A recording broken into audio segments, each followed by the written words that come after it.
So I would like to start in a minute, so if you would like to take your seats.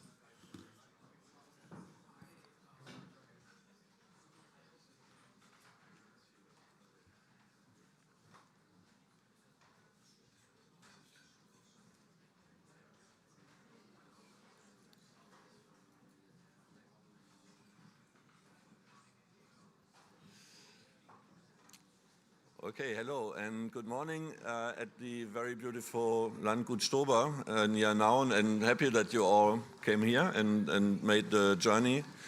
We realized upfront that there were a lot of concerns by people coming from Berlin, much less by people who came from Berkeley, Chicago, and so on, but maybe they didn't know. And everyone has been happy up to now to be here, and the weather is fine, and it's a very beautiful surrounding. We wanted to have exactly this, not the typical Berlin Mitte setting with people running in, running out, but having you here for a couple of hours and spend time with us in a setting which is beautiful. You can go out, you can have networking, and we have a program which is quite diverse this day in many respects. Perhaps just to remind what the idea was of this three-day summit, and is still of this three-day summit. We were wondering if at sometime we would like to bring together a lot of brilliant minds to think about new economic ideas. But then this year it was very obvious to discuss one thing which is politically pressing, and this is the perspective of a new populist wave, with Donald Trump coming back, with populists in the EU gaining eventually in the next 10 days elections, and then in Germany too there were some elections in September, regional elections, and you probably know that there is, according to the polls, the AfD will lead by large in these elections. So, and we see in the public debate some confusion, some inability to discuss and to find the right answers to that. This is like, as you know, a lot of spontaneous reactions, like trying to make asylum rules more strict and so on, without really a real consistent idea of what is the real reason behind this discontent, which is common to a lot of countries and common to our times. So one thing that we have discussed and we want to discuss in this summit was to get back to all these very interesting studies discussing the reasons, what is the empirical state of findings on why are people voting populist. I just remind the numbers, shown that on Monday already. In the US, Trump leads over Biden currently. We have the European elections. You can't see the details, but the main point is that the right-wing, extreme right, is at around 10%, which is not yet a huge problem, but may become a problem, and they may block certain things in the EU if they become even stronger. And the AfD numbers, like I quoted this for Thuringia for the elections in September. So what are the reasons for distrust? And we have had discussion, a lively discussion yesterday also on this. And each and every time when you discuss it, and that was the case yesterday too, there's a lot of different arguments saying, well, it's also about whatever crime, it's about immigration, it's about socioeconomic factors. A lot of studies that we have run and brilliant people have run see that there is one common thing, that you have always a very high probability of, or higher votes for extreme parties in regions that have been lost, or in regions where there have been socio-economic disruptions. And there are certain studies, and we have some on the web page, we will refer to that, which are again and again showing this. This is causing real disruptions for people, and then there's discontent, and this seems to be a very important reason. So it was for us very important to dig deeper in that. Not saying that the other factors are not there. There are cultural factors and there are other factors, but for us, and most of us are economists, this is the main reason we have followed. And this has led to what we discussed then also yesterday about the success or non-success of Bidenomics. Big question, because Biden, in theory or in practice, it tries to address exactly the reasons for populist vote, in a sense, in investing heavily into lost regions, into regions also where Republican parties are stronger for the moment, and swing states and so on. And the fact is, apparently, that doesn't work, as Biden is still not leading, is not very popular, and so on. But we have discussed a very number of reasons which try to explain, from inflation that has come up and destroying a lot of the positive effects, to the fact that the investment that is taking place in the sense of Bidenomics is something which will only take fruits, bear fruits in the longer run, and other factors. So, but it was very important to discuss what can be the lessons of what we see in Biden. And there's still, the elections are still to come, so we're still up to see if that will help Biden at least swing states to win the elections in the end. So what can help? We have just discussed a lot of topics, and we have already had some ideas before. So we have has been a declaration that has been set up and developed already before the summit and discussed in part yesterday. That is now signed by a lot of very important people who have been in the room, but also others, and it's very much about these questions on explaining the reasons, explaining why, and that's about losing control, people losing control. So what can we do to get people feel that control again over their lives and economic policies and policies and globalization, in a sense, and what can help, if that's true, if the loss of control, felt or real loss of control, is what people make distrustful, what would restore trust. And then this is in the declaration, there are some points like getting from a more active industrial policy to reducing inequalities, to make people able to decide on their destiny, which is in that declaration. You'll find it on the QR code. There will be it's printed in the marketplace. You can read it there, and you can see also the number of people who have signed it. I don't go through the details. You will see that on the paper there. Just some of the people like Danny Roderick, who's been here yesterday, Adam Tooze, who's in the room, Branko Milanovic, also in the room, Mariana Mazzucato, Laura Tyson, Thomas Piketty, Olivier Blanchard, Isabella Weber, just some of the very impressive number. And it seems as if we have found some consensus, which is really going beyond party borders and ideological borders, very much trying to set up the basics of what can be now the agenda to work on and to continue this work beyond this, the summit we are doing today.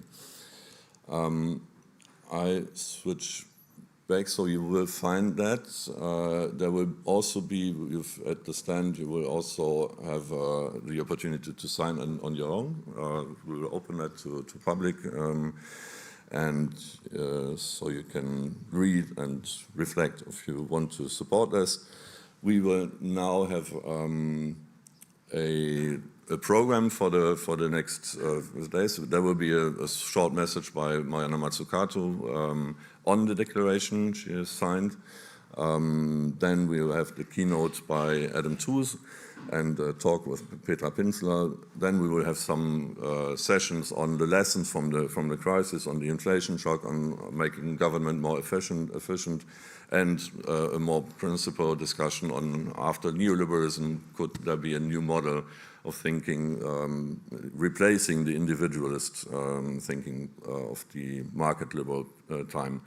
Then there will be the big panel that we will have at 2 o'clock with Adam Tooze, Rob Johnson, Daniela SCHWARZER, MORITZ, SCHULARICK, moderated by NICOLA Brandt at 2 o'clock. This will be all here.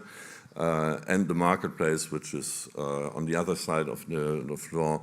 And in between, you will have time to take coffee, and we will guide you through that. Lunch will be downstairs. So just one thing to, very importantly, if you have been there or if you've not been there, there will be in room ANNE-LAURE. I think it's on the right from my side. There is a video where we see takes from the main inputs from yesterday.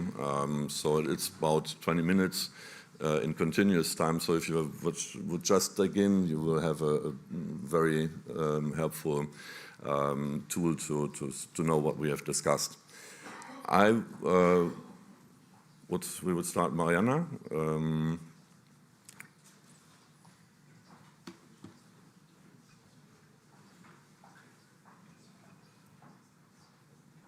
Hello, I am Mariana Mazzucato, and it's a pity I cannot be there with you today, but I wanted to give some comments on this very important day where the Berlin Declaration is being discussed. So, first of all, the world is facing huge challenges, our triple planetary crisis of global warming, the biodiversity loss, the global water crisis. All these things are destabilizing our planetary boundaries. And at the same time, we have health pandemics. We will have another. The digital divide and deep inequalities are driving a wedge into our societies. So the question of our time is how to transform these challenges into opportunities for investment, innovation, and growth. We shouldn't have a system where we talk about society, inequality, and climate here, and then economic growth, industrial strategy, innovation strategy there. How do we turn these challenges into opportunities for investment-led, innovation-led directed growth? Second, governments have a renewed sense of purpose and legitimacy to drive change in this area. But what does that mean? We're told government is back, industrial strategy is back, the Inflation Reduction Act has pumped in billions of public investment in the U.S. economy, with some signs of success. It actually is spurring some investment across the U.S. The private sector has been estimated at actually investing $866 billion and expected to grow into the trillions. In the EU and others are responding with their own plans. In Europe, we have the Next Gen EU plan, which is about $2 trillion being distributed across the member states based on climate and digitalization agendas. And there's also talk about the EU's own IRA type strategy.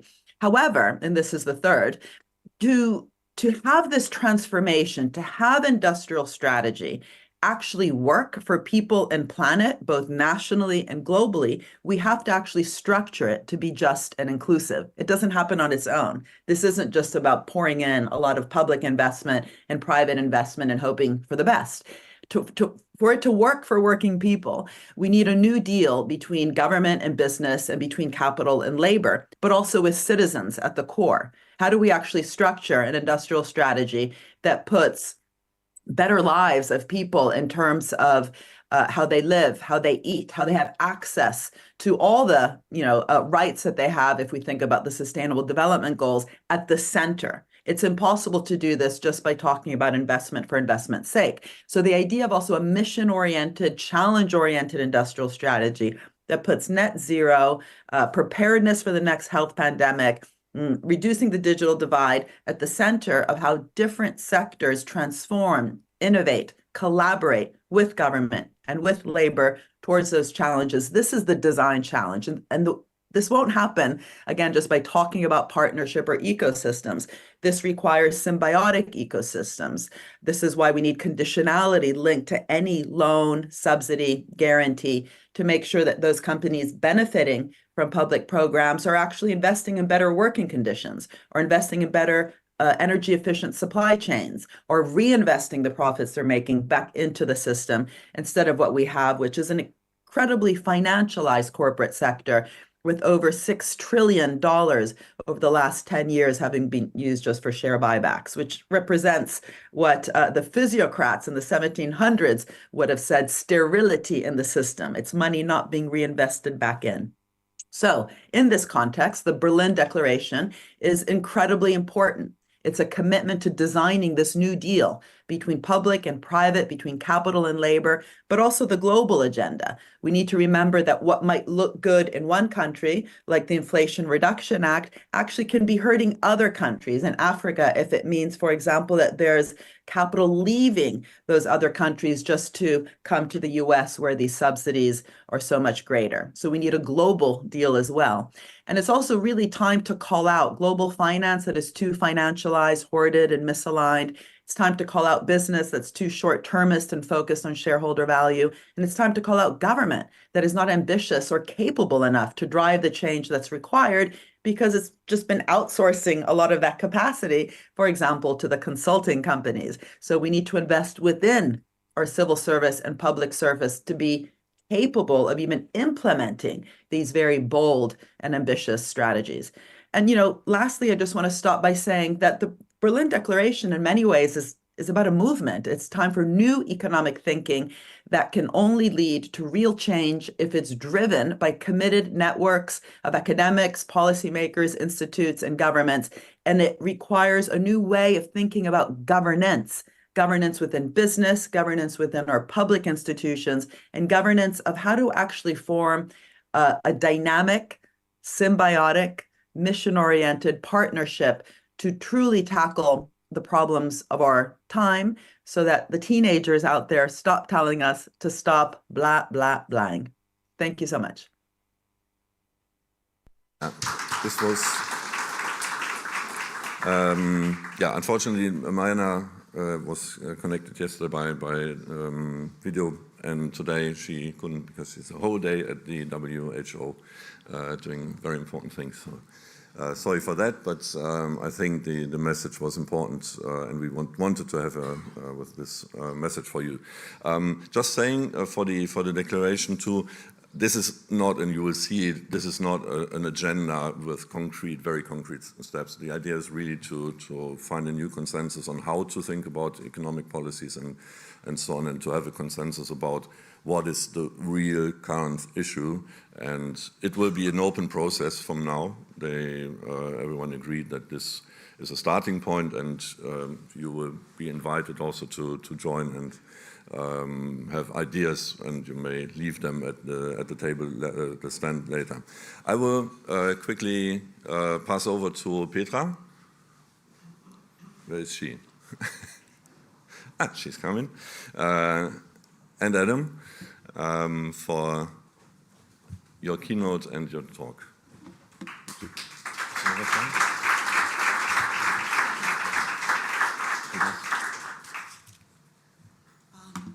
I just very briefly hand over the floor to Adam. It's his keynote and our talk. So Adam, the floor is yours. I don't think that I have to tell you anything about Adam. He's one of the eminent intellectuals of this world. He has been speaking on a lot of issues. And the one key word I think he is well known for in Germany is the poly-crisis. He didn't invent it, but he made it known again. And I'm pretty sure, Adam, that you're going to talk about the poly-crisis now. No? Maybe yes? in conversation we'll get there. Okay, the floor is yours.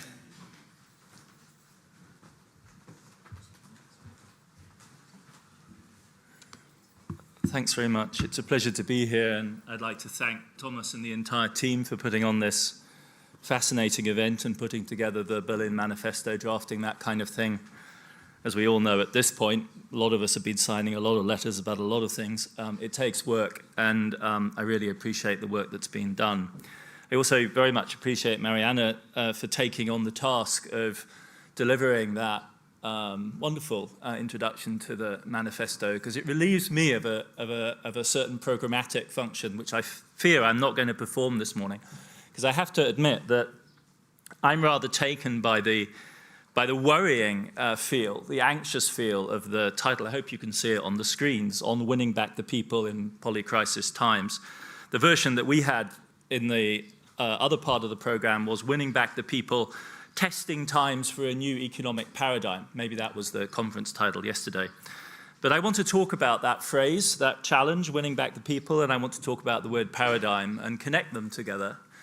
And it's going to be, in a sense, a thinking about words. And it leads me to some conclusions that I'm not altogether comfortable with. They feel a little bit naive, a little bit too pointy, and maybe in the conversation we can all move. Maybe you can move me to a slightly less contentious place than I fear I end up in.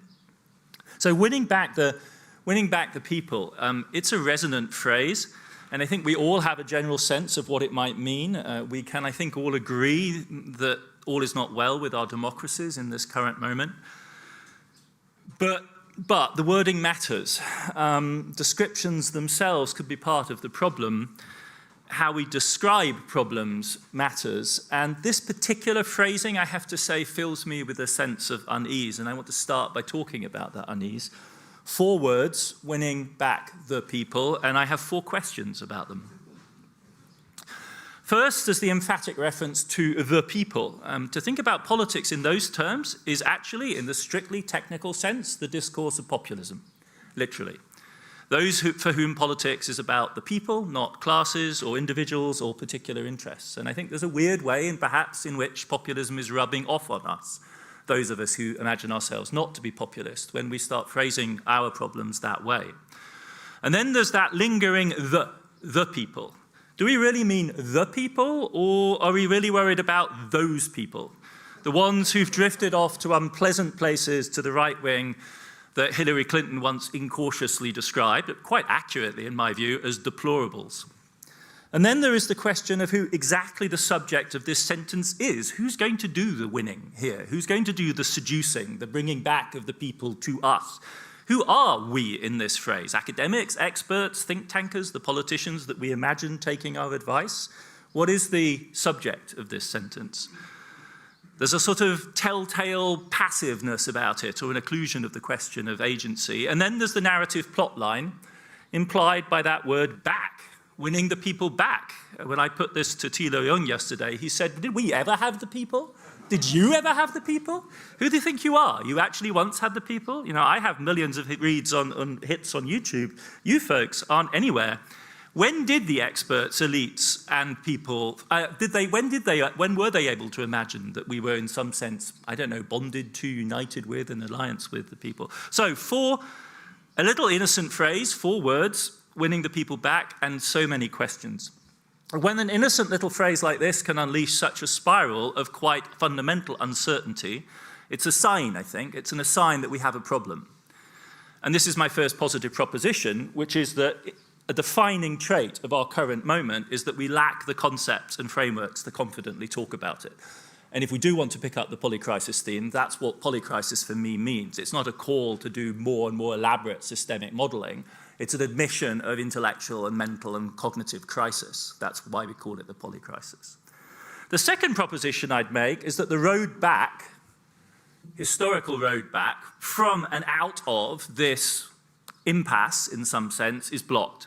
Because we, after all, did used to have a language to talk about questions of legitimacy and power and politics in what you might think of as a more cogent, critical way.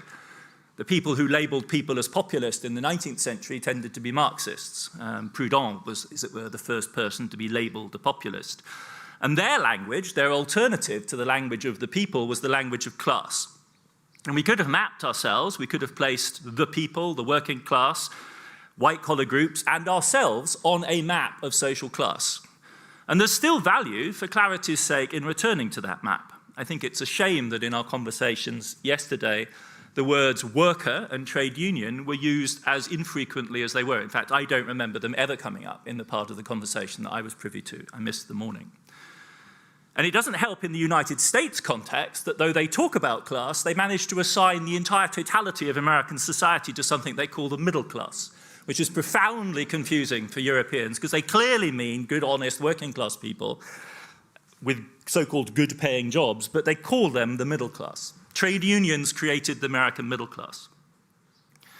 But there's also reasons why we no longer immediately go back to that map, why we also, in a telltale way, prefer the talk of inequality pioneered by people like Piketty and driven in, I think, a much more productive direction by Branko here, to class in the current moment, because the boundaries that once defined and clearly identified class structures and class categories have become blurred, because trade union organizations have become relatively disempowered.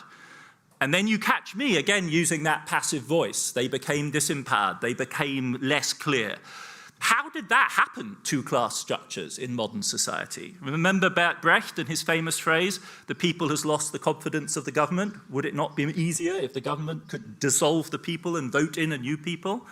Well, as far as the economy is concerned, and capitalism and the working class, that's exactly what happened. Right? The working class was inconvenient, so we voted it out, restructured it, and created it anew in a more pliable form. Dissolved and reorganized, restructured. Remember Warren Buffett's favorite in classic admission, yes, there is a class war in modern America, and my class is winning. Just look at the space that we're in.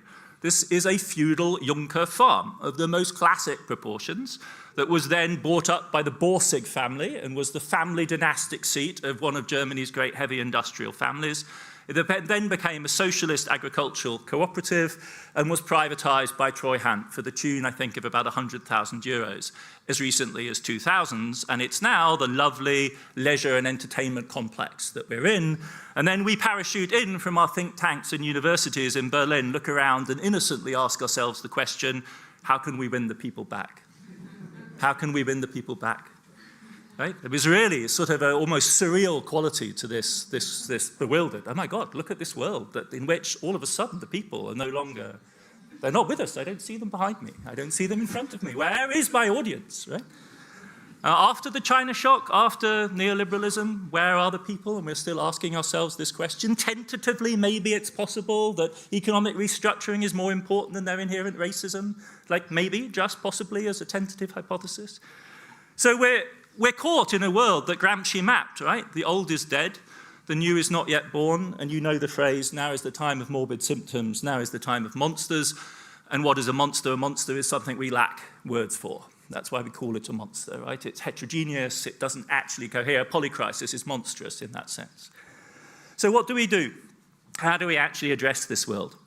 We don't actually, in practice, address the people as a whole. What we do is we figure out segments, clusters, groupings, all sorts of people do it, marketing people, political professionals. It's much less hard-edged than talking about classes, because that's just really indigestible. It's less romantic than speaking about the people, but polling, which is what we do, is very, very practical. This is the practical business of trying to construct, and this, I think, is the word that I want to put into the conversation here. We don't need to win the people, for heaven's sake. We just need a solid majority. That's what democracy is about. It's not winning the people, right? That's for romantics. What we need is a coalition that actually works. In Germany right now, that's a very powerful and demanding constraint, a coalition that actually works.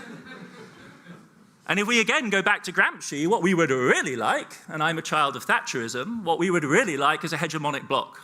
Right? What we would really like is a powerful coalition that doesn't bring everyone in. Where did this silly phrase come on of bringing everyone along, no one left behind? When was the last time historical change happened in that matter? It doesn't happen like that. Right? What you do is you build a hegemonic bloc and then you bulldoze and silence your opponents out of the way. That's how you actually do politics. That's how they do politics in the United States. That's what the IRA is about. Its theory of change is build a coalition and silence the other people as quickly as you possibly can.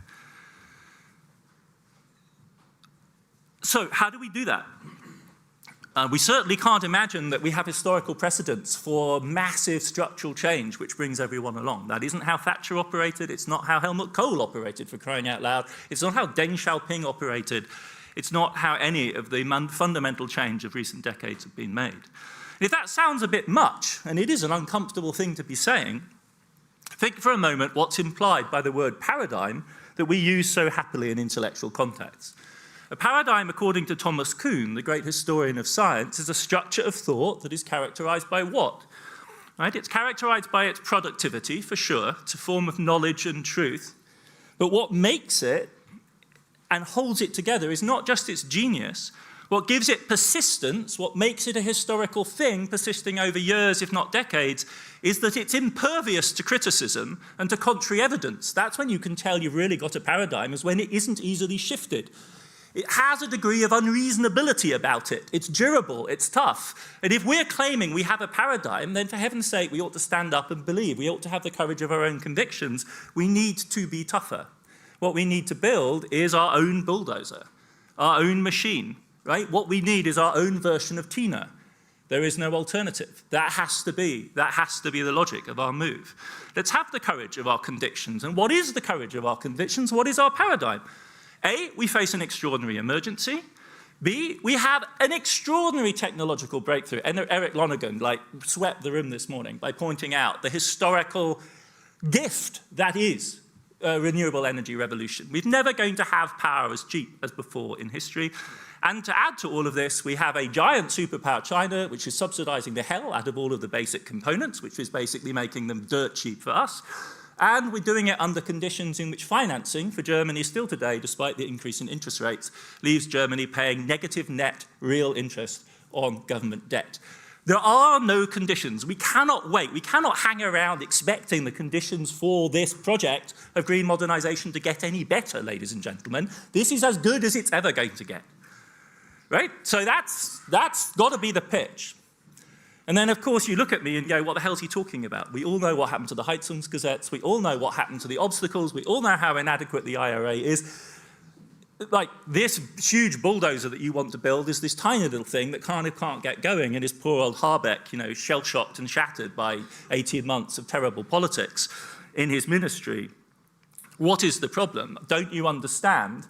And then the question is, what is the problem? And I think the implication of the title is the problem is the people, and that's, I think, where we have to disagree again. I don't think the problem is the people, right? Yes, there are obstacles. Yes, there is obstinacy. Yes, there may be, we were told this morning, apparently Habeck's ministry has done the polling, 30% of Germans who, when gifted a heat pump, would still not take it. Well, I would say those are the people we bulldoze. The 70% who do want the free heat pump get it. We give it to them first, and then we let everyone else watch. And if you still don't want it, when your neighbor's got free power, well then, heaven help you, we might need to regulate you.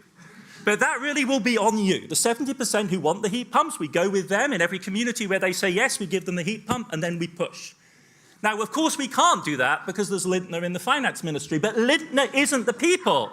Right? Lindner articulates an elite project of a particular perversity. We have a problem there. We have a debt break, but no one would, you know, and I've spent years, and so many people in this room have spent years campaigning about it, but let's not convince ourselves the problem here is the people. Right? The problem here is not that. It is particular sets of articulation between elite interests and various types of sectional interest, which in the vacuum of political discourse of the moment, where we do not have serious class politics, where we do not have the basic rules of intellectual logic in place that still held a grip on Western political economy before neoliberalism, in which, therefore, Lindner can summon up a social coalition which actually believes in Germany in the debt break. It's a figment, largely, of their imagination on various types of media control, which are elite projects, not popular projects. So to my mind, you know, we need to focus on the zone where we can actually fight, given who we are, if we are honest about our class position. It's on us, it's in our circles of society, and it's there that the struggle needs to be had out. And ultimately what this means is not the question of can we win the people, but can we build coalitions? Can we find people to take along with us? Can we, and this is the hubristic conclusion that I felt really cautious about, but it's inherent in any major project of political change, was always part of the big projects of the 20th century, is can we make the people that we need for the project that we want to pursue? Because we should not kid ourselves. If you're involved in American politics, that's what it's about on both sides. That's what gives the IRA and the Biden program its energy. It may be inadequate in lots of different ways, but the Dems are trying to make a constituency for what they're doing. They know it's not there. They have to summon it up. It's one, I think, of the curses of climate politics in a place like Germany is it's almost too consensual. You don't understand the constructive project that needs to be pursued on a daily, energetic, polemical, if necessary, partisan way. The coalition system makes it difficult. The prevailing consensus makes it seem unnecessarily confrontational. But the problem is that when the going gets rough, you know perfectly well that in this country as well, the gloves come off. And it's very, very rough politics here too. And that, I think, is what there is too little, as it were, willingness to embrace. But that will be the challenge, and I don't see how else we can get past it. I do not, from historical experience, see any moment in which the sort of change that we want to pursue, for good reasons, on the basis of an extraordinarily viable paradigm, has ever been carried any other way. Thank you very much for your indulgence. I look forward to comments and discussion.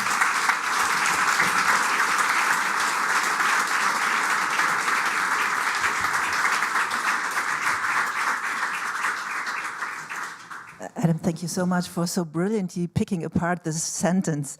Would you stick for a second with me on the we? There isn't even there. Is there one? It's not there, but it's on a couple of the other. Is it? They slipped it in. We slipped it in. I thought I saw it. But I couldn't find it. And I think this is entirely characteristic of we's, right? Mike, oh, my. Sorry.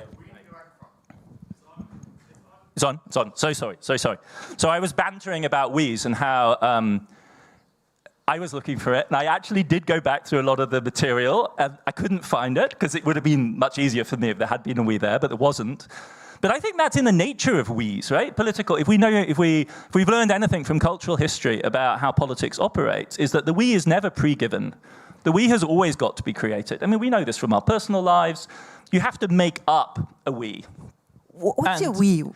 And in this case, I think the idea is somehow, I think we should probably just come out of the closet about this, is that there's a sort of an enlightened opinion, or at least the way in which the challenge is framed would imply that there is an enlightened body of opinion that needs to win a constituency. Let's rephrase it. To win a constituency for its project. And the we would be those who have understood, right? Who have, in some senses, drunk the Kool-Aid, as the Americans say, had the magic potion, understand that there is this project of change that we need to pursue. So it's originally, when you then, you could dress this up in sociological terms. You could say it's generally speaking with people with a certain sort of education that it makes them, predisposes them to buy into this, so on and so forth. You don't need to go there. You could simply say those who subscribe to the seriousness of the crisis. We really don't need anything more than that. So in the end, it's an elitist kind of we? So you could say that. If you were a critic of it, I think you'd probably want to call it elitist. Yeah, no, you're a good journalist. I think certainly it's a model of something which is quite uncomfortable for modern politics, which is a leadership politics. It implies leadership, it implies vision. It implies not simply testing from the polling what will fly and then doing that. It implies saying, no, this is what we need to do. How do we build a constituency for that? So it implies a model of leadership and follower, or leadership and constituency. It does definitely. I can't see any way around that. Does it also imply us knowing what's good for the people? Yes, it clearly. Well, again, take the people out, because the people creates this romantic totality that then we all don't know what it is, and we go worship it or whatever. And only certain sorts of republicanism, French republicanism, uses this very, very emphatically. But no, you could simply say, surely we live in a pluralist society in which people have the right to make bets on what they think is better for the future and our collectivity, and this is a collective problem, so we have to make collective bets. This is our best bet. Yeah, absolutely. And so it does imply let me explain to you why, and see whether you're not convinced when I've explained it to you. And can't you see it? So it does imply absolutely a kind of claim of that type. And how can we avoid that? And we after all, articulate those kind of claims in all sorts of domains relatively uninhibitedly. In the domain that many people will be interested in here, like monetary policy, for instance, handed off to a group of unelected experts who make policy. That's kind of relatively acceptable. Legal technicality is also delegated in that way. But this is a political project which does indeed rest on the claim that it is possible to see through a degree of investigation and serious study and serious engagement a hidden but nevertheless alarming and massive challenge which we need to collectively address. And therefore, it's an education, it's a project that involves education. When it comes to climate policy, one could argue the we is the people that want the planet and us to survive. You can put it that easily, or is it... Yeah, I mean, you could go down that route if you want to buy into the catastrophe, non-survival as the alternative. I'm not personally terribly attracted to those scenarios because right now, that isn't actually the trajectory that we're on, right? We're on really bad trajectories, but survival for Germans, to be honest, like you have to go really far out on the bad climate models to put any German lives at risk anytime soon. Like a pandemic is a much more serious risk to German life than climate change.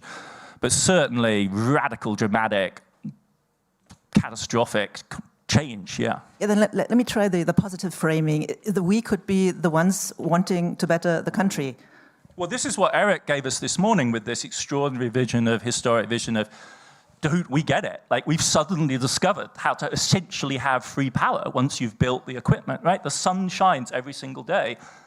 It's there, the wind blows, right? So what we're really saying is, do you want to be part, this is a framing that goes back to the 90s, do you want to be part of the biggest transformation in modern economy since the Industrial Revolution? That's, I think, the framing that's coming ever more to the fore. If you look at what China's doing, I don't think in any very clear way it's driven by climate objectives. It's driven by immediate pollution objectives, which are very real if you live in a society in East Germany as it was, clouded by coal-fired power stations every single day with children choking and huge asthma rates and lung disease. That's one thing that really drives it. And the other one is this vision of the abundance. It's a classic vision of cornucopia that's going to be driven by heavy investment and technology that will then yield extreme abundance. And in a sense, I would like it if we would push that line harder in the West as well. And this is where all the economists come in. They can then show us better ways than the ones we have been walking along till now to quicker. I'm not sure whether you trust economists at this point, because Eric also made a very powerful case for the fact that, the economic expertise generally, because it's obsessed with pricing as the basic model and externalities as the way of understanding this, has misled us. I think, this is the kind of, I don't like saying this publicly, I think we've discussed this before, but this is where somebody like Elon Musk can actually perform, quite a useful role, because the guy is obnoxious in so many ways, but he has made, he did make at least, a certain sort of electrification extremely cool on the basis of the promise of technological change that was culturally and politically quite neutral, really, because the guy is really indeterminate and isn't somebody with any kind of coherent ideology. And figures like that may play a more significant role in this transition than, and this is a besetting conceit of a certain sort of Western liberalism, that we think historical change is made by good ideas by nice people in nice ways, right? And as I've tried to argue, that's not a very realistic account of how historical change has generally happened. But how come this shortcoming? Why is the emotion, the spirit, however you name it, on the right? The people, we have been talking about, they have the argument, the reason, the numbers. They don't have the emotions. Well, because I think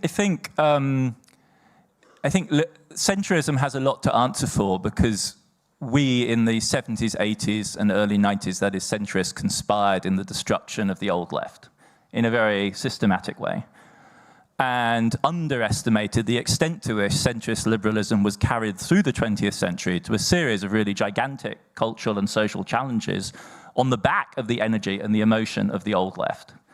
And having done that, that was that image I tried to conjure up by us arriving here and looking around and saying, where are the peeps, right? Where are the people? Where are they all gone? Well, just let me remind you of the trajectory that we went on. And so at that point, it leaves you with this rather evacuated zone. I mean, this is what somebody like Wagenknecht, I think, is, as bizarre in some ways as figure as she is trying to tap into, right? There's this sense that something absolutely profound was lost with the destruction of the old left. And it had this weird combination of cultural traditionalism of various types, willingness to sacrifice, discipline, all of those kind of attributes, a clarity about certain natural given things in the world that were going to be defended. And she is trying to, as it were, revive that agenda. I think it's maybe belated. I don't know whether it'll work. It'll be fascinating to see. But I think she at least is sort of seeing that element of the coalition that used to be very powerful and important, and is no longer as a result of the historical changes, which are not depoliticization, the stripping of emotion, the stripping of collective action was something in which centrists and liberals were absolutely explicitly complicit, and in an astonishingly open way.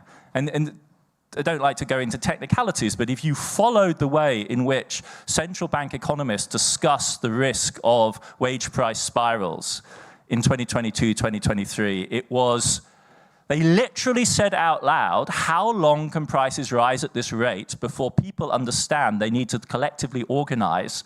And if they did, that would be a terrible thing, because then all the reaction functions would be like they were in the 70s, because then organized working people would respond to price increases by nominal wage push, and then, oh my God, setting interest rates would be much harder. And so before we get to that state, in which, as it were, the entire social system begins to congeal back into the shape of the 70s, slam interest rates up now so as to stop us ever getting into that space. They said this in so many words. So this is like a meta-politics of using the interest rate to adjust the extent to which collective organization happens in civil society. It's madly ambitious and it's kind of worked, I think. Adam, I'm so sorry. You could go on forever. I know our time is up, but just one quick question. You know that I'm hosting a podcast where we had the honor to have you as a guest as well. And in the end of this podcast, we do something that we call the beam. So we beam ourselves 10 years into the future and look backwards and talk about what has gone wrong, not wrong, what has gone right. Yeah. So on this issue, what has gone right? Oh, I think we're going to get massive green electrification. I think that is the technological bulldozer. I just don't, this is what I'm saying, like this paradigm is basically incredibly powerful, and there's a way in which we're asking the wrong kind of question. We don't need to sort of gingerly wait for people to come around. This thing, I believe, is going to just win out, and it's going to win out in surprising places, and then there will be knock-on and learning effects. And to that extent, I'm a China bull. That seems to me to be the place where the dynamic is most dramatic. Not in absolute levels, right? In terms of renewable energy as a share of energy in China, it's way lower than in Germany, but the gains there are absolutely gigantic. Does that get us onto a path to net zero by 2050? Almost certainly not. But does it prove the possibility of a really dramatic shift beyond, the coal compromise is going to look really silly by comparison with the dynamic that's moving on, I think. Thank you for that bit of hope and for the conversation.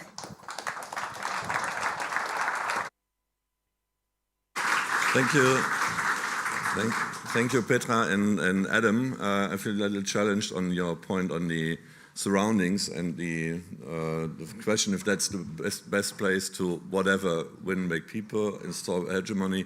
I just remind that you, as a historian, don't have to tell you, in 1947 there were some people meeting at a very beautiful place in the Swiss Alps, not to win back the people, but to install a hegemony for many decades with the Montpellier Society. So maybe we can refer to that instead of... I would like to switch immediately to the next session. You will see Adam at the panel in the early afternoon again. We are now talking about inflation and the lessons from the recent inflation shock. I will ask Ursula and Mark BLYTH to join us at the table. Both Mark will perhaps say a word. He's just about, or has finished a book exactly on the inflation topic. You will tell us when it will come out for everyone to read it. And Ursula has for a long time worked on macroeconomic questions. And yeah, please go ahead if you.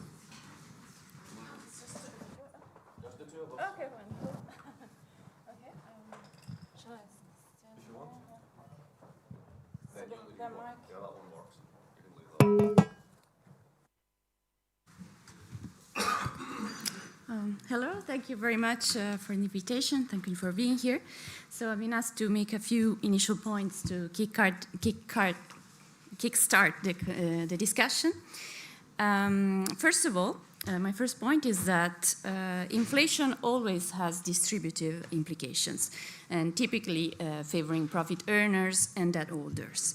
And the impact on the economy depends, it can be positive or negative, depending on the nature of the specific inflationary event occurring and on the policies implemented.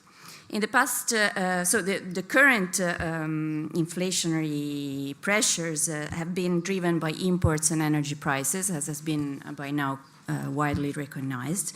And in the past 3 years, firms have been able to increase their profit margins by setting prices following the general increasing trend. And this is neither surprising nor new. As Keynes wrote in 1919, profiteers in a period of rapidly rising prices cannot but get rich quick, whether they wish it, desire it, or not. And workers, on the other hand, have seen any contractual adjustment to the cost of living erased by further inflation. So my first point is that the monetary policy response, the policy response in general, didn't acknowledge this distributive asymmetry. And interest rate increases applied to all firms and households, regardless of whether of the rate of growth of their incomes. So real rates really remain largely negative for those whose incomes kept up with inflation or even exceeded inflation, and vice versa. As to my second point, today, of course, we know that import energy prices increases have eased off, but falling input prices may well reduce inflation, but we don't really expect that they reduce prices of most retail goods and services. And that means that wages will have to increase to regain the purchasing power lost, or even improve relative to what they had before. However, as was mentioned earlier, that will be hard unless we keep in check the capacity of firms to translate those increasing wages, nominal wages, into higher prices. And how can we do that?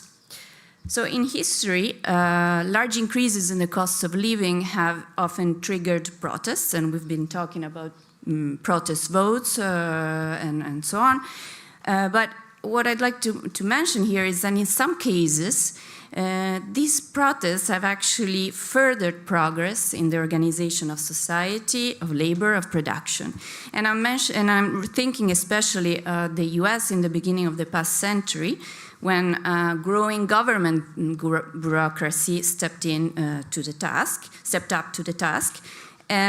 There were many studies produced about how labor was employed, which led to fairer regulation against precarious, seasonal employment, especially regarding female employment, for example, which in turn made it profitable to employ new and more efficient forms of organization of production, which were championed actually by part of the big business, the capital-intensive business, and the Taylor Society.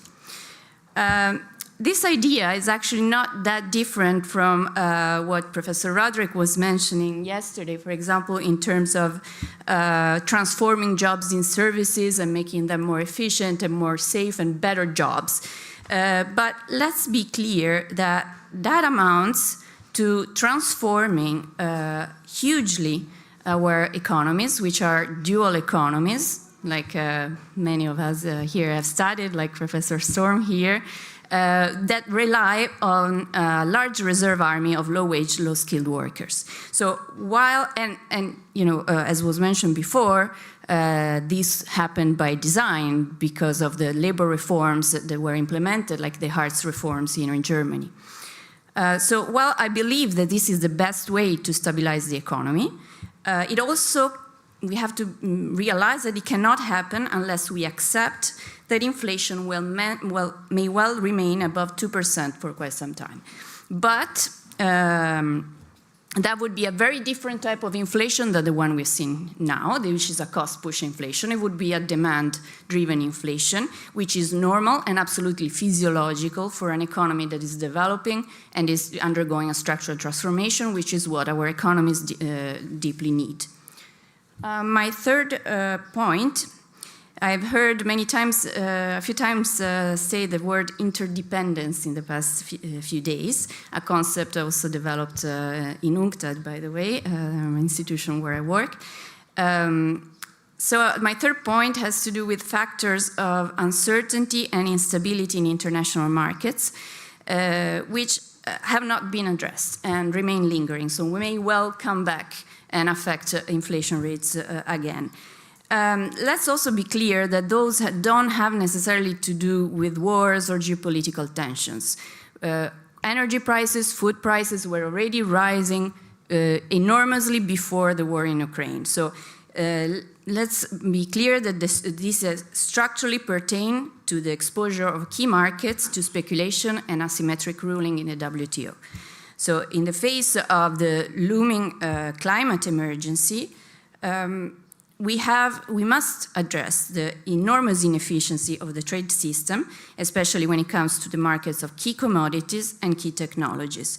And that must be addressed nationally, in the European, or nationally or transnationally, like in the case of the European Union, but also internationally and in a cooperative way in order to be efficient. And producers and consumers need to come together to agree on price-setting mechanisms that are fairer and long-sighted.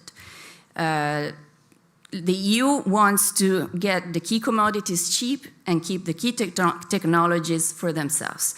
That cannot happen. Already the system they set up for price-setting mechanisms of gas blew up in their face, in our faces, since I also live in Europe.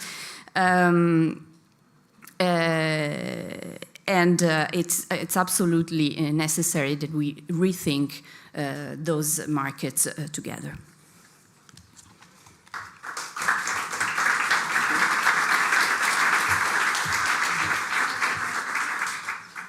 Mark. Let's see if I can balance this laptop here. Got some notes on it. Hi everyone. I'm Scottish, but I'm actually American, so don't get confused. All right, that'll do. Okay, so I've been asked to talk about the main lessons of the inflation shock. I have a book coming out in March with Norton called Inflation, A Guide for Users and Losers. I've co-written this with an ex-postdoc of mine, Nicola, who's now at the World Bank. Nicola came to me and said, we should do a book on inflation. And I said, why? We understand this. It's kind of straightforward stuff. We know how this is going to play out. And then we started to think about it and go, hang on a minute, do we actually know how this is going to play out? First of all, we start with the claim that no one benefits from inflation. That's about as truthful as monetary policy is neutral and fiscal policy is political. When you raise interest rates, you benefit the people who benefit from interest rates. When you cut them, the same thing happens. These are all hidden distributions. Inflation is absolutely no different. So I picked a couple of bits of the book that I think might be of general interest. And here we go. So the first part of the book, after going through how we put all the price indices together in the ECB and also in the Bank of England and also at the Fed, which basically means we're making sausage in very different ways and not actually measuring the same things. So when we do these comparisons between countries, they're actually getting massive differences between them. We noticed that there are kind of four main narratives that emerged in the discussion of inflation around 21, 22. So the first one was, as Adam had just actually outlined in his talk there, it's the labour market. It's those trade unions getting together, those workers pushing up prices and wages in a wage price spiral. And there's something funny about this one right off the bat, because most of modern macro is based upon a refutation of the Phillips curve. And at the same time, the minute we show up for inflation, there's Phillips curves being seen everywhere. Because if the idea is that there's inflation, there must be a reciprocal on the other side, which is too much employment. Therefore, we need to have the recession to cause the unemployment in order to get that sorted out. It was a bit like in 2008, after the financial crisis, when the rumor had it that Larry and others at Harvard were running around trying to find old Keynesian textbooks in order to work out what the output gap is, because everyone had forgotten how to do that. The second story was actually even simpler one, particularly in the US. There's just too much money chasing too few goods, the classic old inflation story. And I thought we'd do a little bit of actual investigative work into this one. So what actually happened with those stimulus checks that apparently caused all that inflation? There's a thing called the Survey of Consumer Finances, and if you go check it out 6 months after each check was spent, you'll find out that the vast majority of the first check went onto what are called credit card receivables. In other words, the largest increase in credit card paying down the debt happened 6 months after the first, actually 3 months after the first checks. And the second checks largely went on back rent. None of that is actually stimulatory in any real sense. So that leaves us with the two narratives that basically mainstream commentators are loath to embrace. The first one was the team transitory narrative of it's just a bunch of supply shocks and this too will pass, which actually kind of was the truth. And then the other ones, the second order effect, is corporations and concentrated markets jumping on this and pushing up prices, which even the ECB in the middle of 2023 said was 40% of what the inflation in Europe is caused by. So in a sense, well, leads us to the first question. Why do we consistently look in the wrong places? Why are we obsessed with wages and prices and that spiral of the 1970s, the keywords in the 1970s, rather than actually taking these things on their own terms? And that brings us to the second story that we tell in the book, which is Volcker as hero or Volcker as villain. So back in the 1970s, this N of 1 that we generalized from all of our experiences from inflation and from particular country cases, no less, mainly the United Kingdom and the United States, there's a story here. And it's again those unions pushing up wages and prices and profligate governments. That's the local story. This is somehow then tied to a more global story about the collapse of Fordism generally across the world and the shift from wage-led growth to profit-led growth and those sorts of models. But the mainstream rendition of this is it all got out of hand and Volcker bravely came along and jacked up rates to 16% real, and that's what slayed the inflationary monster. Well, it's interesting because one of the contemporaries of that period is an ex-central banker and Princeton economist called Alan Blinder. And Alan Blinder has been banging the drum since 1982 that that's actually not what happened. What actually happened was a whole series of sort of contiguous but separate supply shocks. I will list them briefly. Fighting the Vietnam War off budget and lying about all the numbers. Bringing women and minorities into the American labor market at scale for the first time in the late 60s without any capital deepening. Then there's 3 failed harvests in Canada, the USSR, and the USA, which pushes up global food prices. Then we have the 1974 oil shock. Then you have 1978, the decision to put mortgage interest rates into the CPI. And then the 1979 oil shocks. Add all that together, it's like London buses as inflation. They all come at once and they all have a decay function. But when you add them all together, it takes a long time to dissipate. When Team Transitory talks about the transit, they don't put a time on it. In this case, it took a decade. Now, if this is the case, one version of what happens next is that we're now in a situation where we're making serious policy errors because we have high interest rates when we absolutely don't need them. And that's causing ructions in bond markets. That's causing the housing market to implode. This is causing great hardship, harder, in fact, in many cases, than the inflation supposedly causes itself. Look at the cost of debt for the bottom 1/3 of the income distribution of the US. They're now paying 30%. That's painful. Third thing we found out is that the 1970s is very important for our understanding of lots of things in this world. And when you question it, you get beat up. This is what happened to Isabella Weber on Twitter, because what she inadvertently did was to question the 1970s orthodoxy by suggesting, the temerity to suggest, that controls might actually work, and this might have a role to play. And the fact that thousands, literally thousands of people jumped on her on Twitter for saying that was really telling of a kind of third rail that you just don't touch. You don't question this orthodox rendition of the 1970s. So what she did, and we suggest in the book, was to upset the settled history of the 1970s as to how inflation works and so on and so forth. And in one version of what happens next, Isabella is vindicated. She ends up being a member of the commission that goes into the Gaspreisbremse and other such things, and we discuss how controls, etc., became, if not rehabilitated, at least more public. But there's a problem here, which is that controls are no panacea, and this is something that we stress, because the second order effects of controls are always the one you have to watch out for, and you cannot tell in advance what's going to happen. And here's the problem with it. A good example of this is actually from Scotland. So Scotland basically brought in rent controls in the middle of 2021-22, and the idea was to basically secure tenants against massive rent increases. And this helped sitting tenants, to be sure, but the law also allowed landlords to change the rent when tenancies changed. The result was 2 years of a 14% year-on-year increase in Edinburgh rents, and a structure of letting that now favours 6 to 9 month leases, whereby you can bring in students, fire them, and then jack the rent up. So what this is doing is making the whole thing even more unaffordable for anyone who isn't already a sitting tenant. So we do have to worry about any one particular set of policies supposedly being the cure-all. It's more complex than that. And the last thing I'll talk about is something that became quite a surprise to both of us, was the whole notion of how this works, of central banks who send signals to the community and those are received and forming expectations, etc. It doesn't really work like that. In fact, the really surprising thing was there's very little empirical work that actually backs any of this up. And yet we have this enormous technology called central bank independence, which presumes that this is actually the way the world works.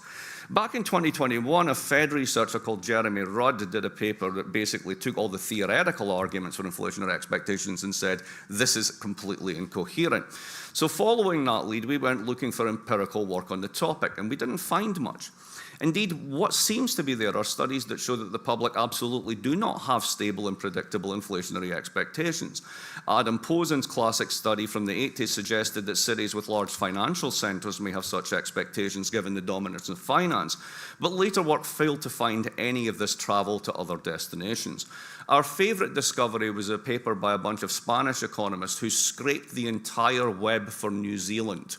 Who knew you could do that?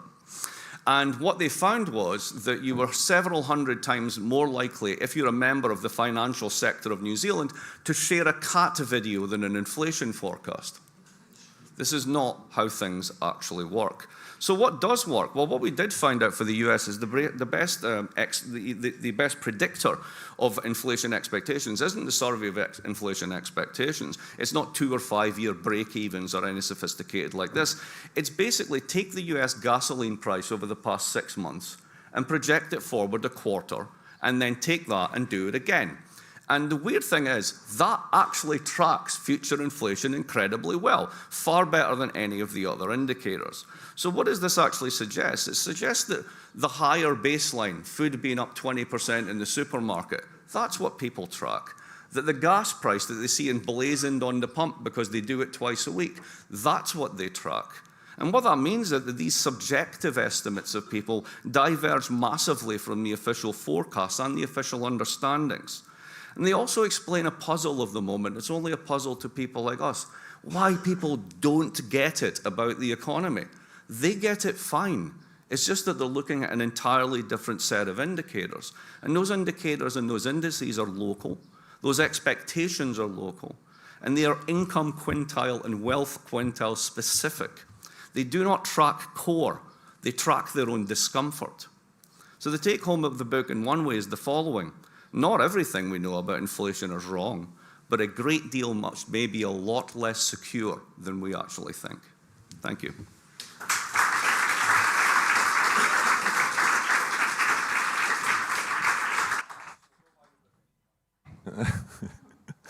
Okay. Ursula and Mark, many thanks. I would immediately call you to raise your hands if you have any questions so we can have a discussion.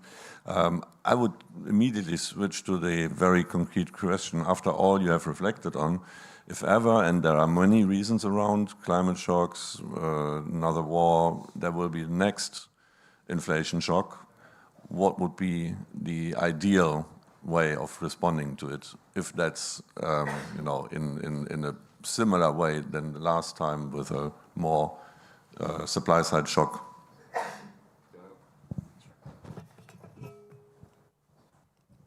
Okay. So I guess we should start immediately learning from what we did wrong before this time, and start building more resilient automatic stabilizers, more progressive taxation, which can inevitably, which automatically smooths any large increase in markups that might occur, and help redistribute those gains. As I said, we need to create more resilient grids and pricing mechanisms for gas and oil, and that requires really long-term planning for responding to climate change. And that's a great challenge and a great opportunity. It requires to get to engage the producers of these commodities, which are largely in the global south, but also we know that the US is now the largest exporter gas and oil. So that requires a global discussion about how we want to shape those markets, how we want to reduce speculation and increase efficiency in how these products, these commodities that are absolutely needed now for the global climate transition can be used in a fair and efficient way. So that's the most important thing I would do immediately. The other thing, talking about automatic stabilizers, that means also welfare policies, labor market policies that make the system, the society and the economy altogether more resilient to shock. And that helps in turn also the budget, the fiscal budget, because if we reduce, if we enact austerity, we reduce deficits, we reduce spending, and in normal times, then we sort of deplete the capacity of the system to react to shocks.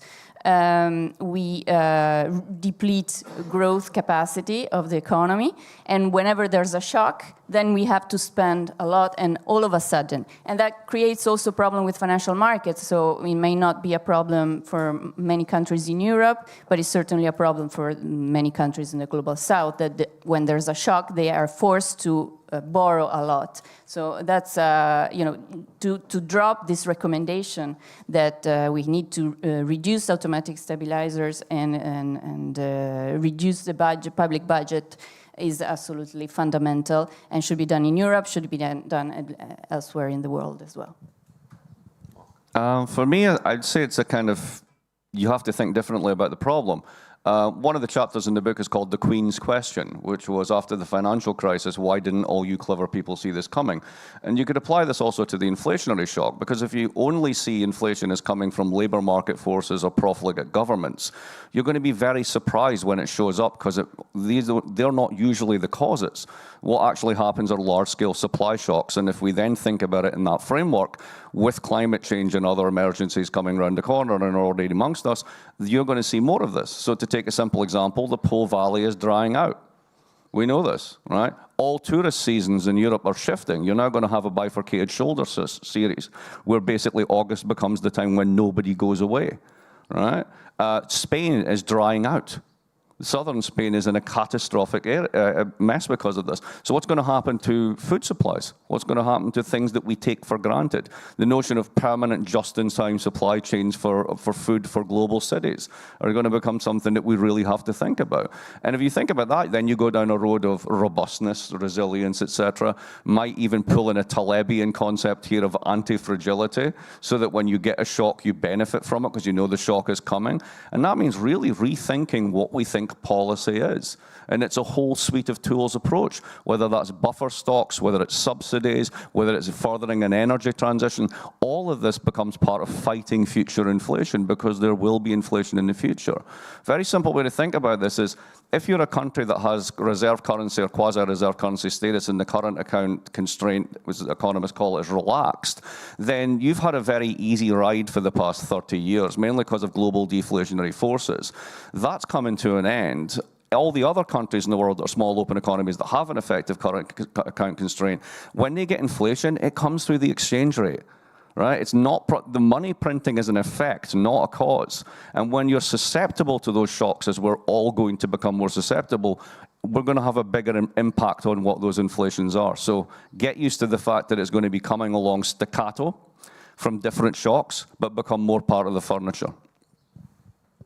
Maybe among also the issues that you mentioned on, let's frame it a little different, the things that not central banks but others can join to help fighting inflation, like it was in the case, be it by regulation, as you said, in buffer stocks. And so that's not the typical central bank, and that's the old paradigm saying that central banks are up to fighting inflation and no one else. What would you describe as the most important issues or open questions to discuss, to better understand what governments can do and in what fields and what time they should intervene? And maybe also the question, how do you recognize this was a stylized case, what I asked you, In reality, it's sometimes a mixed, like in the US, there's not only a supply shock, but also something from the demand side. So both questions maybe, are there answers, or are you working on that? Are you finding ways to better make the difference between what central banks have traditionally been doing via interest rates and what governments can do? I'll let you take the hard question first.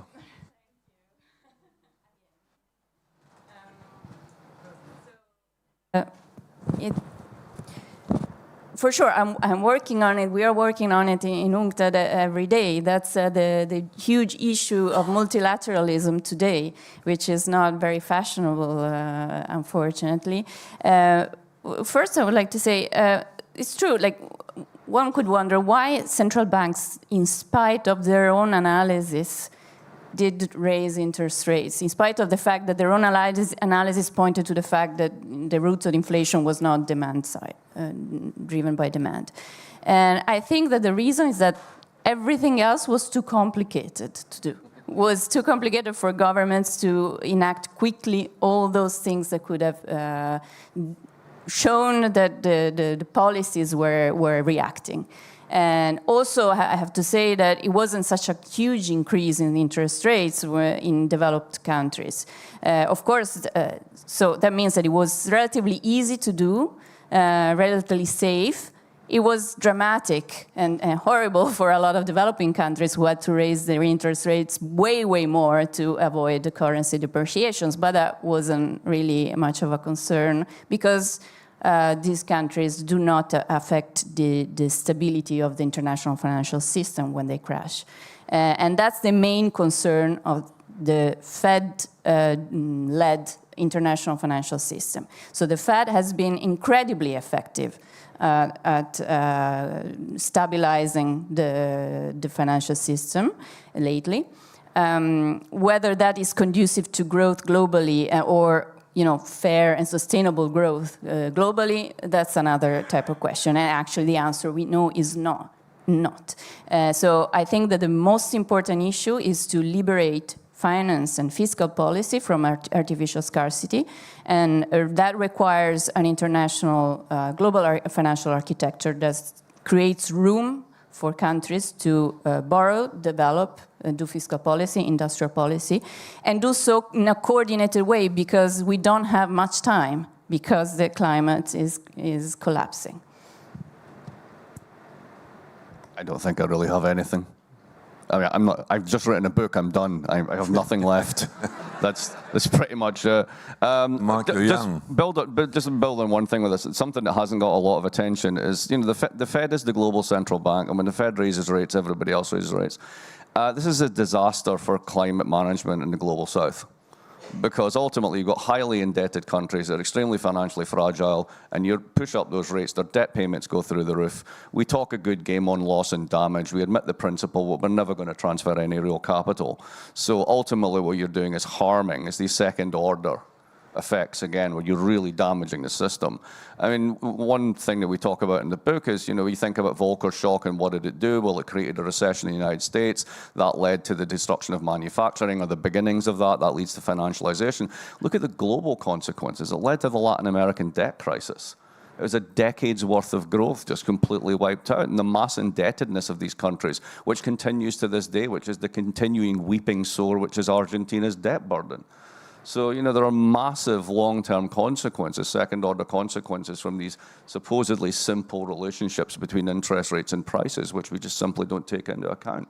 In the book, we call it Volcker's hammer. If you've only got one tool and it's a hammer, everything looks like a nail. That's interest rate raises. We don't think about the consequences long-term. Okay. Don't know if it's in the book or if I'm... Everything's in the book. Try and... Okay, that's good. So I can tell you who won the Euros. No, I just want, because you mentioned one serious question on the gas price or other breaks that have been applied. This has not been done because some academics have developed some smart models before, long time before. Sebastian and Isabella have done some work, but it was just quite ad hoc. And then governments did you know, the Spanish did something, the British, the German, and very diverging things. Is there any lessons from that? What is the best case? They're all situation specific. We do a comparison in the book between Spain and Hungary. And widely seen that basically the Spanish controls were very effective and they worked in key sectors and it was smart policy design. And then Hungary, it didn't work. It led to shortages, all the stuff that economists will tell you will happen when you do price controls. When you dig into it, it's actually got to do with how the relative CPIs are constructed. Because food is actually a much bigger component of people's consumption baskets in Hungary than in Spain. And food is weighted much heavier. So basically the shock that controls as a second order shock gives to inflation, leads to a spike in Hungary simply because of the construction of the index rather than actually because of the direct effects of the controls themselves. So then the controls are delegitimated. Similarly, when you look at the Spanish one, because of the different consumption basket components and the way it plays out, yeah, it looks like it worked. We don't really know. There's no causal test to say really that was the thing that did it. So again, when you're applying these things, you know, there's no, this'll work, right? It's very, very situation specific. Ursula, some ideas on that?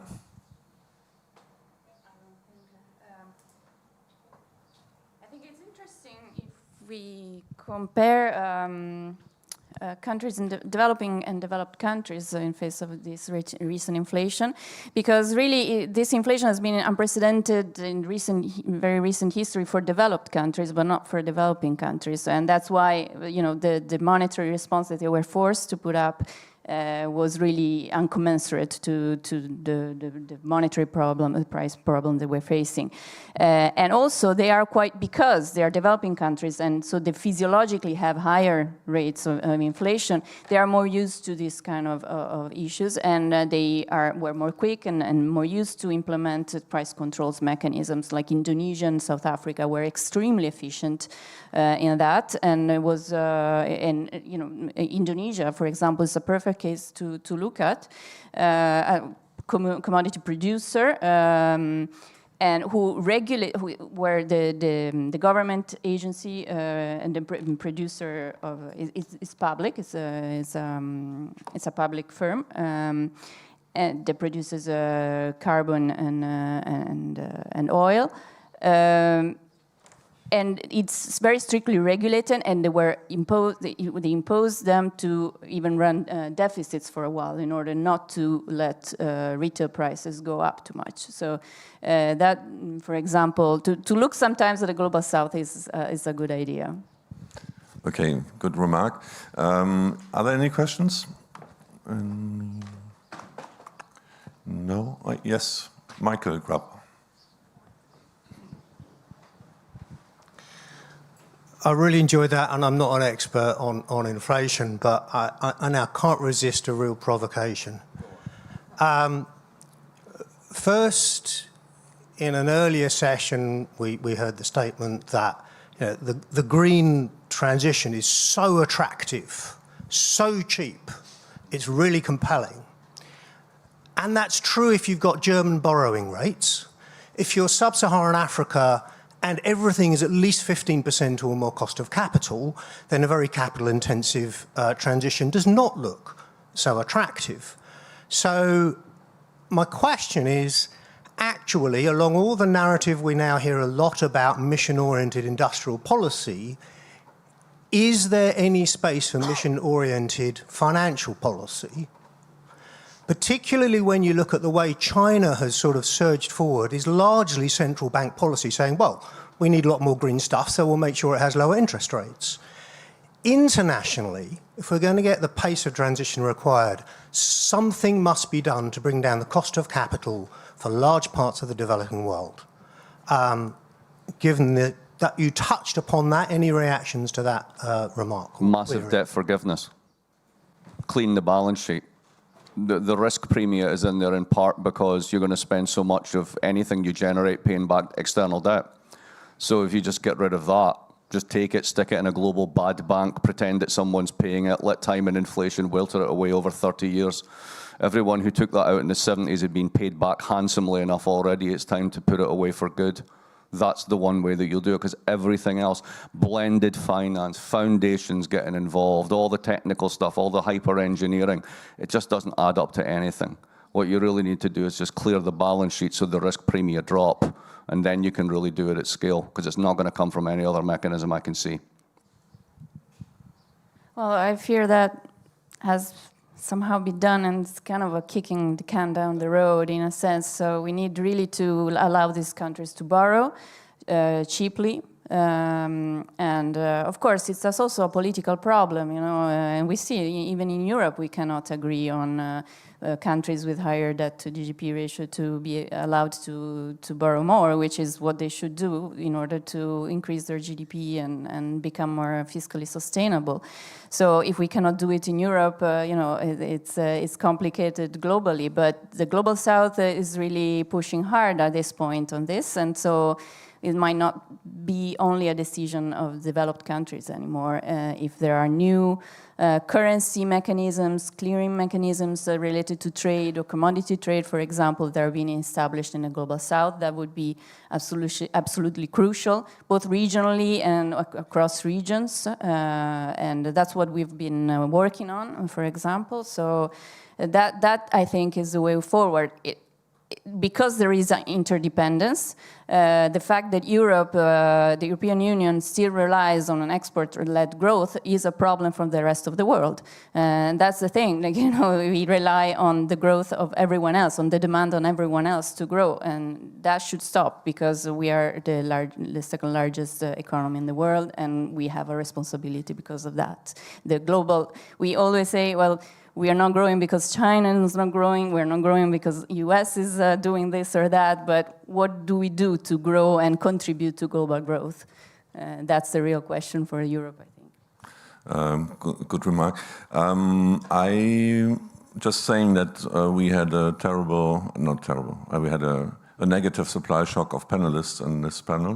There were two last minutes dropping out for health reasons, and very sorry, but you did an excellent job. For Paul de Grauer, who couldn't come read his paper, latest paper, it's a lot about also the uncertainty and how to cope with that, and people don't really know, and there's an uncertainty also in supply shocks, inflation shock. We will have it on our website, so that's just replacing him live. The digital copy, yes. Yeah, the digital copy. And now we will switch to the next topic, also lessons from the crisis. The next one, thanks Ursula, thanks Mark, very good to have you.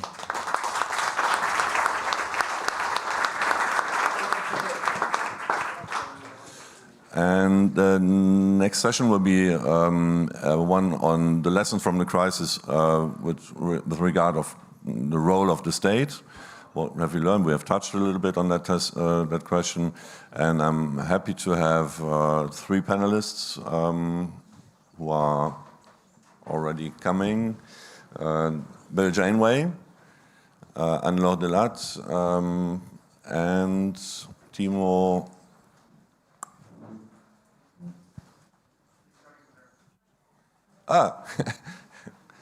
Really very up to date. THIEMO, FETZER from Warwick University and Bonn University. Bill Janeway from the Cambridge University with a known department, and ANNE-LAURE DELATTE from Paris, CNRS. So thank you for joining. You have approached the question of the role of the state or lessons from the crisis in very different ways, and I'm very happy to give you the floor. And maybe ANNE-LAURE, you can start. You've just to mention also recently written a book. I think it's in French. Is it? Yes. Exactly on the role of the state, but you will present the ideas for us now. And just to mention, there's a session that will start at 12:30 in parallel, just at Salon Route, which is the first floor, with Michael Jacobs and Peter Bofinger. Please. Okay, thank you. Thank you very much for putting up this fantastic conference and to give me the opportunity to speak. Yes, the book I published last year was in French. This is the first time I wrote in French, but it was about the French government and the French economy. I will actually talk to you about the French government and French economy, the way it has changed, and because I think it's a good study case to understand what should be done and what should not be done, actually. So let me start with Jeremy's comment. I don't know if Jeremy is still in the room. We had breakfast together this morning, so he knows that I will start my speech with he made a comment yesterday that he was worried about the fiscal space in France, and with such a high spending ratio, 60% of GDP, he said, the thing is that there is no other way to cut spending, no alternative. Let me explain why I don't agree with this, and why I think that, on the contrary, collective spending, high public spending can actually be a key component of a successful left-wing economic platform against far right within a context of climate crisis. So my main points here are what matters is not the size of the spending ratio, but what you do with this and how you finance it. And my second point is that in a climate crisis with extreme shocks, extreme shocks that we're going to experience, high levels of collective spendings might be the best insurance for the people. First, public spending in France is not 60%, but 56% of GDP. Well, that's just a detail. Almost half of this is for pensions and healthcare. It's almost 25% of GDP for pensions and healthcare. 13% is for pensions. What does that mean? It means that French people actually insure themselves collectively instead of individually and privately. So if you look at public spendings in the US for healthcare and pension, the public spending is 8 percentage points of GDP lower than in France. But if you look at the total spending for pensions and healthcare in the US, it's 2% GDP more than in France. What does that mean? It means that American people insure themselves individually. They compensate for public spending by individual spendings. And it's more expensive in the US than in France, apparently, because they spend more GDP for the same services. Social protection in France, as everywhere, is financed through, well, not as everywhere, through taxes and also social contributions, taxes on households and companies. Although France has still a very high tax on households, the effective corporate tax rate in France has decreased progressively for the last 20 years, and now the effective corporate tax rate, which is the difference between what the corporate pay and what they receive through subsidies, this effective tax rate is exactly at the average of the rest of Europe. Okay, so we don't tax more companies in France than in the rest of Europe. To put it differently, rising collective spendings and corporate tax have been supported by rising households' contributions, taxes, and still, because it was not enough, also, to some extent, by deficits. You might know that the official corporate tax has not been decreased before President Macron came into office in 2017. So how did that happen, that this corporate tax has been declining for the last 20 years? This happened through what economists call fiscal expenses, fiscal spendings, which is tax reduction and tax credits. There are two famous tax credits in France. It's been accelerating since 2010. Two very famous tax credits in France to promote innovation and jobs. So this is what you could call industrial policy. Those credit taxes have costed 27 billion per year, which is almost 1% of GDP, of French GDP. So that's not nothing. The problem is that The evaluation studies that have been implemented by government and academic researchers about these tax credits have not found effects on investment, on jobs, and on activity. So, how do you make a government more efficient? By demanding the public money for the corporate sector to have a positive return. If this has not a positive return, you should challenge those spendings. Returning to my main message, the problem is therefore not the size of public spending, but what and how it's financed. By providing tax credit and tax reduction, French governments have reduced a key resource for funding collective spendings. To compensate, household taxes have been raised and other expenditures, like education and housing, have been frozen.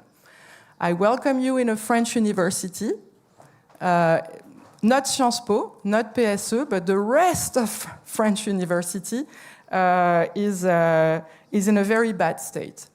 Reflecting on yesterday's session about the role of economic security in fueling populism, it seems we might have an explanation for the rise of Rassemblement National, which is our far-right party. As Shaheen said yesterday, the odds that Marine Le Pen will be elected in 2027 is very big. It's not the level of the safety net that matters, but the dynamics. French households are paying more taxes without seeing increased benefits. So my last comment, I'm almost done. With the rapid deterioration of the climate, growth forecasts are being revised downwards. A recent publication by Krotz, Leverman, and Wentz in Nature predicts that by 2050, global GDP will be on average 90% lower than in a scenario without climate impact. Okay, 90% lower GDP than if we didn't have this climate crisis. Some countries will be more affected than others, with Europe around the average. This means that some population will experience no income growth within the next 20 years, or even income reduction, which is unprecedented. Meanwhile, food, energy, and housing prices might rise due to supply shocks. So a left-wing economic platform should advocate for collective insurance to address this unavoidable decline of income when extreme shocks become the norm. Public revenues need to be directed towards insurance against economic shocks. Promoting innovation with public money, yes, indeed, but in a smart way. Put it simply, the return on public investment in companies should be evaluated regularly, and subsidies and tax credits with low or no return should be quickly removed. Industrial policy is a great thing, but it should not be implemented at the expense of the people. Thank you, ANNE-LAURE. Bill, please. So I'm going to begin by following in Adam Tooze's footsteps. The nominal title of this panel is to make government more efficient. I believe that is fundamentally the wrong question. It echoes what for a long generation, in fact, multiple generations, has been the focus on the efficiency and the allocation of resources as the prime virtue of neoclassical economics. What I want to talk about is how to make government more effective in pursuing goals. Now, I have to defer as an Anglo-American to the French having this extraordinary double tradition of Louis XIV and Napoleon, back to Colbert, and to the notion of mobilizing the public force, the public power, for social, economic, long-term purposes. In Britain, you can contemplate the debate over the third runway at Heathrow and compare it with the time it took to build de Gaulle in France. It's a radically different mode. But the specific reason why efficiency is the wrong question is that when we're talking about roles of government with respect to pushing the frontier of productivity, the frontier of climate responsiveness, we're talking about a need for innovation. innovation is necessarily inefficient. It proceeds by trial and error and error and error. Government programs can sponsor that, and in fact, industrial policy can be decoupled from any notion of picking winners. Too much of industrial policy has been spent focusing on the supply side, the upstream funding of research, very important, but then downstream trying to reduce the cost of building, when in fact what's neglected is the power of procurement. Now, the digital revolution was accelerated by many years as a function of the Defense Department's creative use of the procurement power to incentivize innovative responses to its demand, first for computers, then for semiconductor devices, microprocessors, and software. These were open requests for proposals that led to competitive offerings from multiple customers, some of whom probably hardly are heard of. Texas Instruments, for example, producing the first microprocessors. Similarly, with respect to the biotech revolution, Nixon famously invoked the language of war to declare war on cancer. The budgets of the National Institutes for Health were enormously increased, and the NIH became the demand pull force, accelerating all of the technologies that contributed to genetic engineering, the Genome Project, the Human Genome Project, and more generally, the biotech revolution of the second half of the 20th century. Now, the economics that I think is irrelevant here, that is the economics of the efficient allocation of resources, can be radically extended. And this is where I'm going to follow in Mark Blyth's footsteps. He was celebrating a book, which you have to pay money to buy. I'm going to celebrate an article, which is free to the user on Project Syndicate.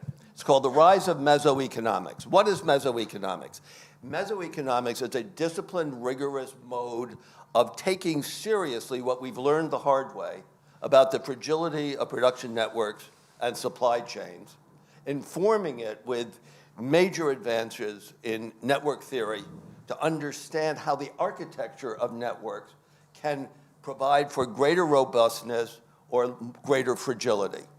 It's a discipline of economics that is beginning to be taken seriously. It fills the space between micro and macro. It's the space in between. Meso means middle. So I offer you my article on the rise of meso-economics, which you can get a very, very well-constructed summary introduction to, courtesy of Gillian Tett in last Friday's Financial Times, whose column is precisely an explication of what that article is about and more generally what the implications are for extending it. I just want to close by saying that this comes back over to concern about government initiatives that are broadly referred to as industrial policy, because it's not only on the negative side that meso-economics can contribute understanding of where the points of potential failure are and where the amplified movement along those supply chains through those production networks. On the other side, if you are actually trying to accelerate the investment, whether it's in heat pumps or whether it's in an electricity grid that can handle the introduction of intermittent sources of power from very broadly diverse, what you need to understand up front, in advance, is where are the bottlenecks? What are the required complementarities? Now, during World War II, the US absolutely learned this the hard way. There's a wonderful article that's been recently appeared on the internet by Brian Potter called How to Build 300,000 Aircraft in 5 Years. And the way you do that is brute force. It is inducing innovation in types of aircraft, above all types of aircraft engines, types of navigation systems, through the power of procurement, And interestingly enough, I hadn't fully appreciated this myself till I read the article.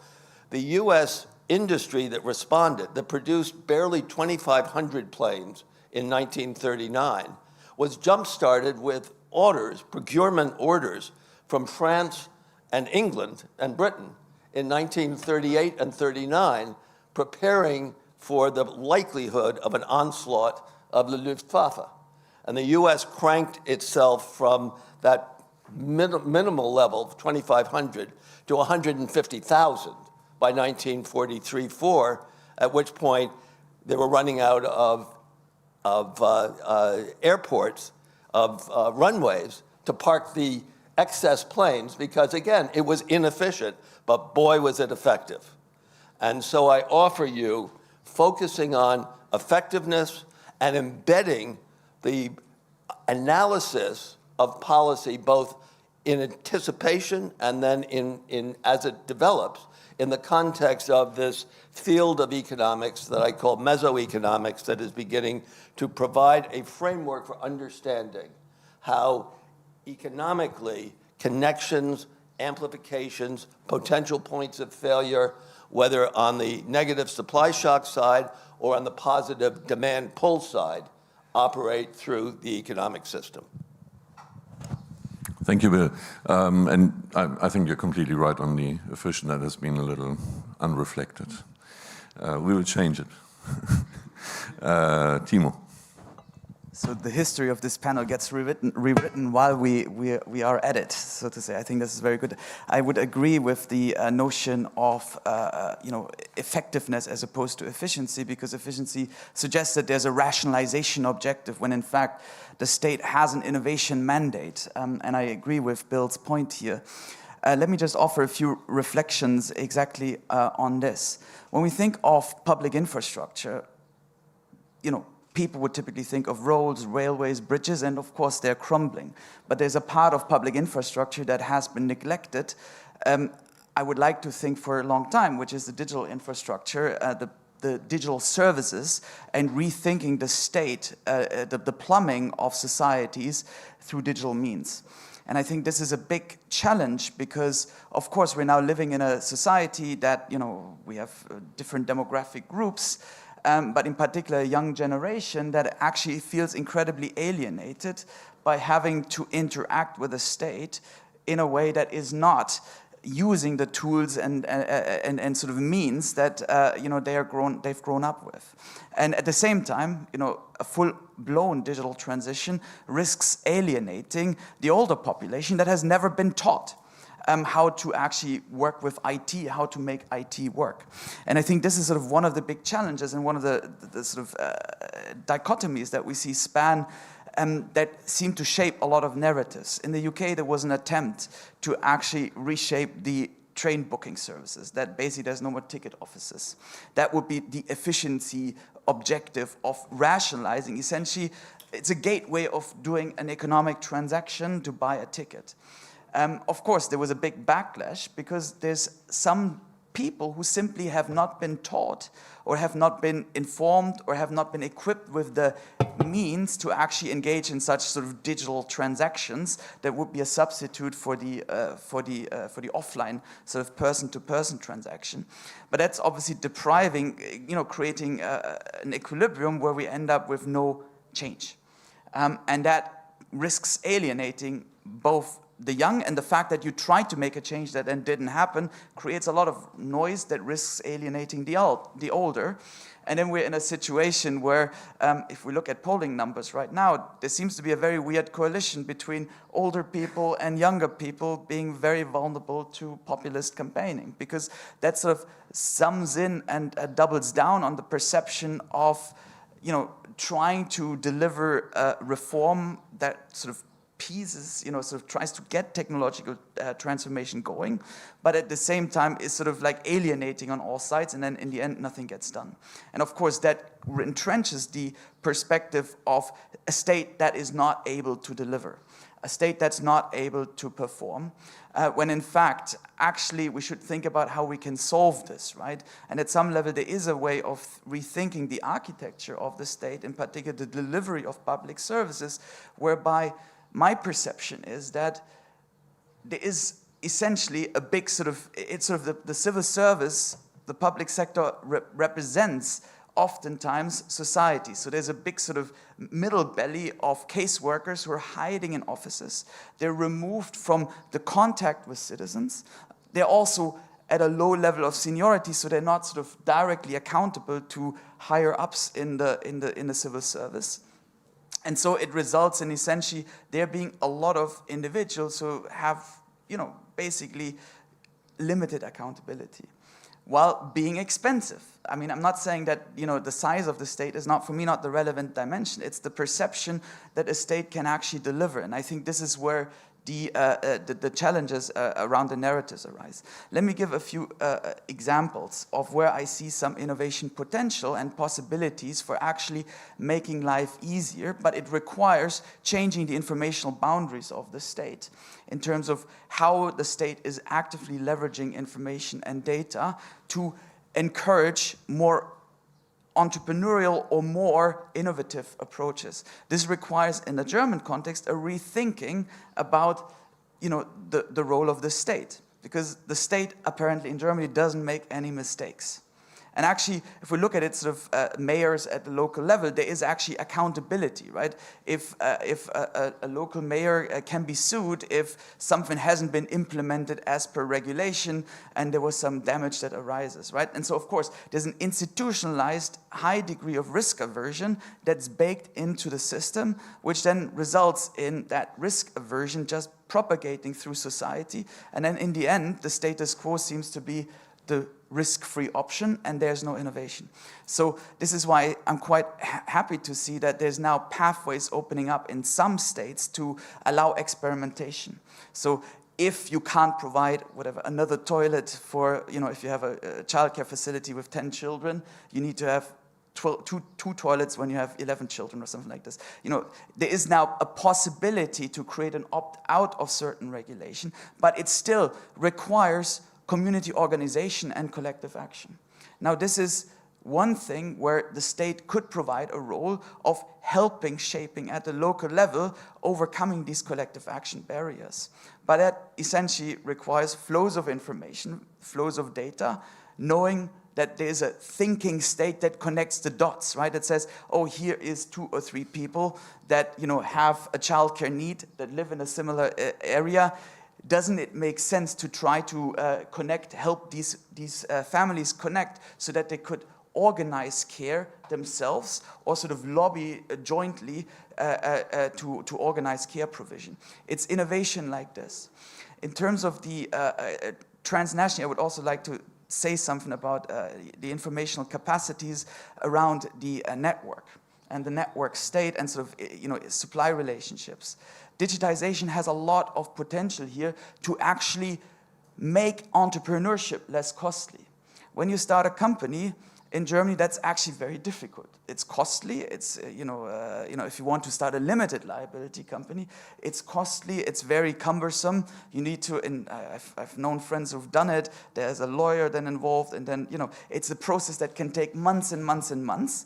And that is, of course, discouraging any type of entrepreneurship, especially of demographic groups that might not have had the socialization within a bureaucratic state as the German state is. It creates a barrier to entrepreneurship, which I think is holding back a lot of entry that we need because there's skill shortages and there's supply shortages right, left, and center. So how can we think of making that process easier? And how can we de-risk that process? And oftentimes when you start a company, there's a cash flow risk. Basically, many startups don't actually generate a steady cash flow, which means you don't want to spend that steady cash flow, that limited cash flow that you might have, on paying an accountant to prepare your VAT return. A VAT is actually an awesome tax. It's something that could be fully digital. If we have an invoice-level VAT that's rolled out, the payment of VAT and the claiming back of VAT credits is something that could be fully automated if we actually have a fully digitized economy. And And this is what's happening in other countries, in other more tech-savvy countries, where in a few places I've actually helped with the introduction of a VAT. They're digitizing their societies through and through. They're digitizing through that the supply chains, and thereby automating, nearly automating the interactions between, in this case, businesses and the state, and through that lowering the steady cash flow drain that accountant is providing in this case. It's just another tax. It's just another cost of doing business that is not creating value. And this is, I think, the biggest challenge that we have, in particular in Germany, where we have a strong degree of decentralization. Tax authorities are decentralized, and in some ways, I would think that there's an unhealthy relationship between some service sector providers that are mediating the relationships between citizen firms and the state, that effectively creates coalitions, a political economy of innovation opposition when it comes to technology adoption. And I think in the context of the more intellectual debates around the disintegration, the breaking of the UK from the European Union, these technical barriers and these barriers, these institutionalized barriers to innovation, were an important part of these narratives that I'm not sure to what extent they've been fully understood in the German context, because Europeans do IT much worse, and I think in Germany we're even worse at it. And so I think this is where I hope that we can sort of shape this discussion, because we simply cannot afford, there is a lot of, and this is where I use the term efficient, there's a lot of fat to trim to grow the pie. And in that process, growing the pie is possible. Yeah. So it's not, don't think of the US as the home of happy digitalization. I'll give you two pieces, one negative, but now positive, and one unequivocally positive.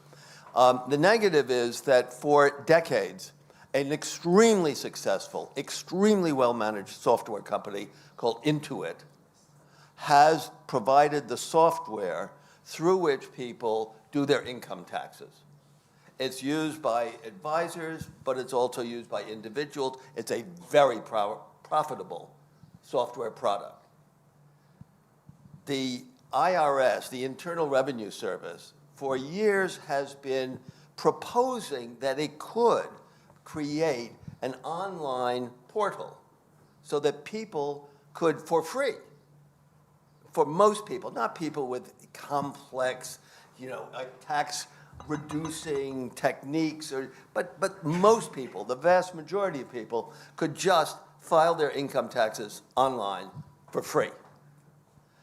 Well, the Biden administration, I'm pleased to say, this year has moved to operationalize that as an example of the challenge in the US as well as elsewhere of overcoming the embedded interest of those who have been making money out of inefficiency. So rent-seeking is always an available target where it has existed. That's the opposite of encouraging the tolerance of waste in pursuit of innovation. This is attacking embedded rent-seeking. But having said that I wasn't going to promote my book, I will promote another book, which I think has great relevance beyond the United States. It's called Recoding America. It's written by an extraordinary woman named Jennifer Palka, P-A-H-L-K-A, who has form, as the British detective stories say, because she created an operation called Code for America, which has gone into state and local governments with young, digital-savvy people to look at processes that have resisted or not even been attempted to be digitalized and do things. And the one great example was the access to what we call food stamps. These are food subsidies for poor people. In California, it was set up in such a way that it took so many screens that by the time a person was at a public library where they could get 30 hours for free on a computer, the 30 minutes for free, the 30 minutes would be up before they could get through all the screens to register for food stamps. Code for America transformed that into making it, for good or ill, as easy as signing on to TikTok. and it has had a huge impact on the take-up of these available subsidies. So I agree very much with THIEMO. There's a lot of work to be done here, and there are some guidelines as to how to do it. Maybe a word on France. You might be aware of the joke in France, which is this is the startup nation. Yes. Now, since President Macron came up in office, I have all apps on my phone to pay taxes, to pay anything is computerized, digital. It's great. You pointed one issue with this. This is a generation gap. My mom is not able to do it, so I spend a lot of time with her trying to explain her. But that's not an issue because she doesn't vote populism. She doesn't vote far right. But there is a nice study showing actually I don't remember if there is a causality. I think the causality identification is good. The relationship between internet availability in France and far-right vote. So the problem is that we are now fully digitalized in France, but it has created another gap, an additional gap among the population with the tech-savvy and non-tech-savvies. And it tends to have increased far-right, actually. We have something somewhat similar in the US. If you take the map, which is available, of available bandwidth on internet access, and map that against per capita income, the correlation is so high. And the lower the per capita income, the lower the available bandwidth. Boy, did this matter during COVID lockdown. Sure. It really impacted the education access for children of the poorer people in the United States. And there is no reason whatsoever, and again, I'm pleased to say the Biden administration, part of its overall infrastructure investment has been in bringing more broader broadband to more of the country as a public responsibility. I would just like to know from all of you one thing, getting back from the micro level to the macro level, passing by the meso. To which extent the problem is maybe also that there's a lack of understanding where we want to go at the macro level. You know, there are a lot of ideas, but maybe is that some factor which adds to the ones, THIEMO, you're calling for? Sometimes I'm asking myself if it would help to make government more effective if we knew better where they should go, where the goals are, and then you can much more easier align what people do on the micro level. And it seems that sometimes, I mean, it's not on the administrative, but also on the administrative level. We have had this fascinating story of the Friedrichstraße in Berlin, which became at some time car-free with bicycles. Then bicycles were forbidden. Bicycles had to pass the Charlottenstraße, and then in the end there were some people complaining about it. And in the end, now it's again as it was before. And this, like, you have people who are pleading for the one, people pleading for the other, and it seems that a little bit that's an example for me for a lack of clear direction. Where do we want to go? And I mean, in Paris, it's much clearer. I mean, I don't agree with you. So it seems from well, so streets in Paris are a nightmare. I totally agree with you. And don't drive a car, don't ride a bike in Paris. But if you look at the governments, even before President Macron was elected, the direction has been very clear. As I tried to explain, France has implemented a very much supply-side economy, political economy style. Macron is actually going up with this, cutting public spendings, cutting collective spendings. Again, 2 days ago, they announced the third cut of unemployment benefits. right 3 weeks before the European election, probably not the best move. They've been cutting the retirement, the pension benefit last year after 4 months of massive mobilization, public protest. So I don't see, to me, I don't see a government and governments, really, President Hollande was already implementing this big tax credit that I mentioned. So I see a very clear direction, which is more public money for the corporate sector, more public money for subsidies, because we think that subsidies will actually increase investment, productivity, and it will trickle down to people. But that's not what we actually see. So yeah, to me, it's quite clear. I meant not Paris in the national level, but very city level, and related to the Friedrichstraßen example.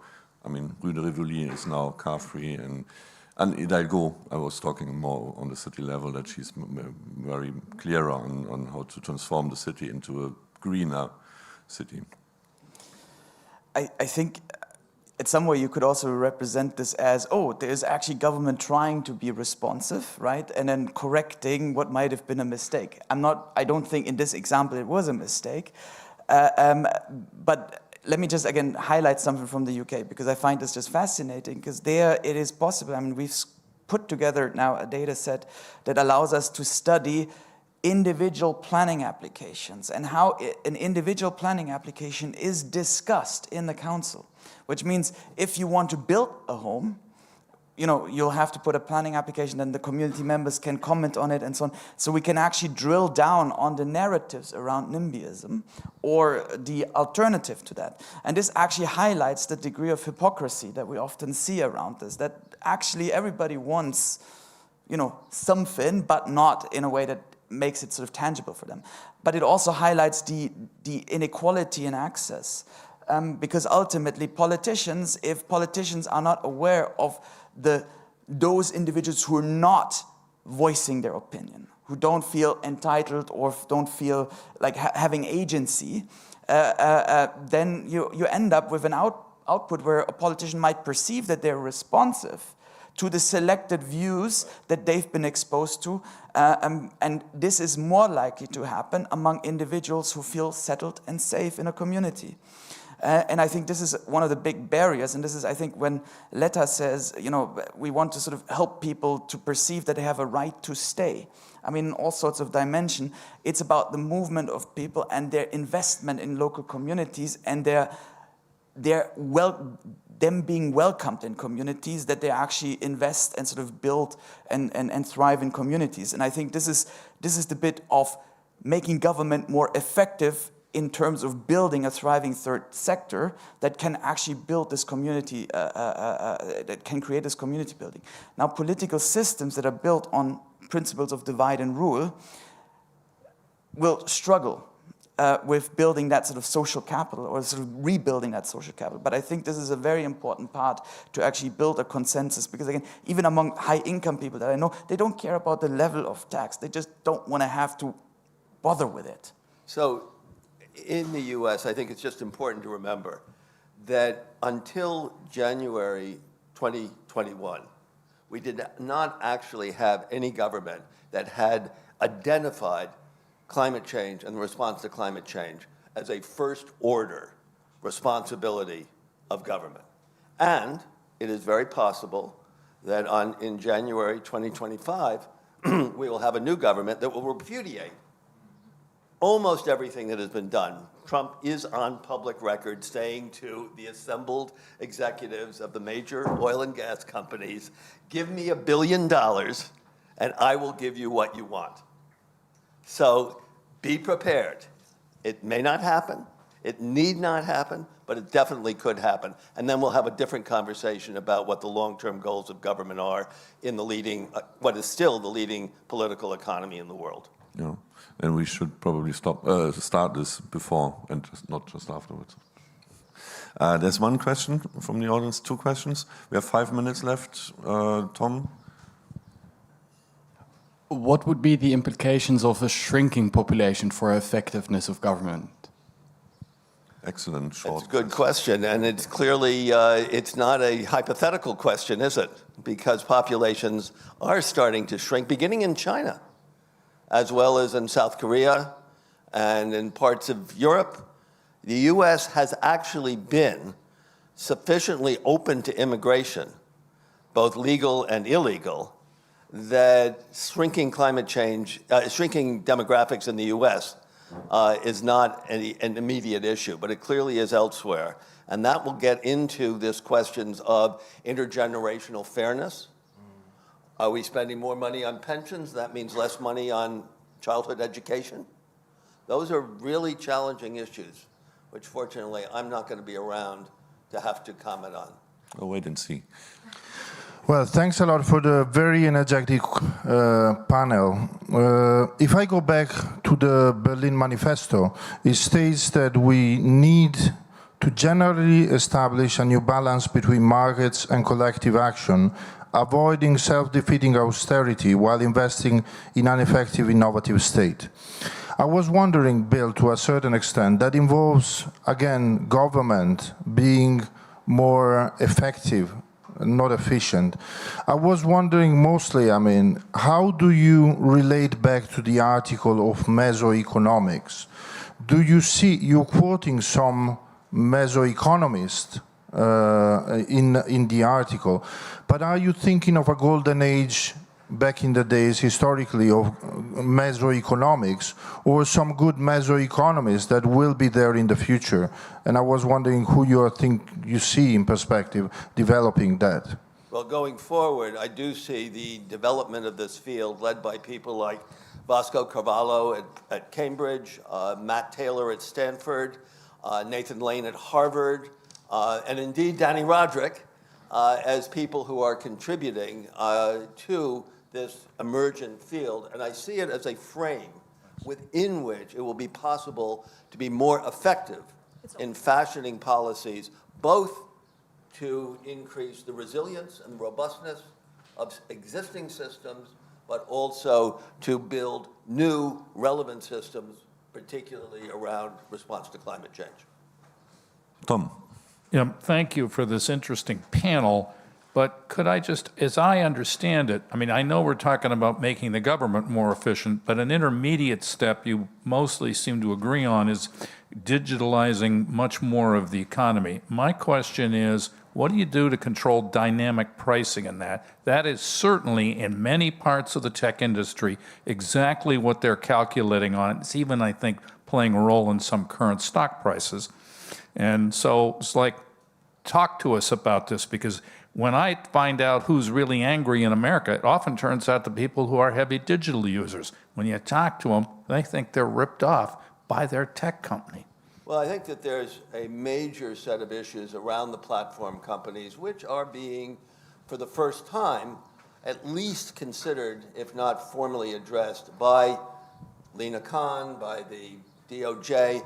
I would pull out another article, in this case by Tim O'Reilly, that came out of Mariana Mazzucato's center at UCL on attention rents, on the manner of which the digital platform companies do everything they can to attract our attention and then monetize it by selling it to advertisers. It's what the brilliant Cory Doctorow calls the enshittification of the internet, through which we begin by being offered services that are very attractive, that are very useful, that even are somewhat fun, and find out that, for example, Google has enshittified the search engine to such an extent that finding what you're looking for that is not ad-sponsored is becoming a really major issue. I think that's a bigger issue than dynamic pricing, actually.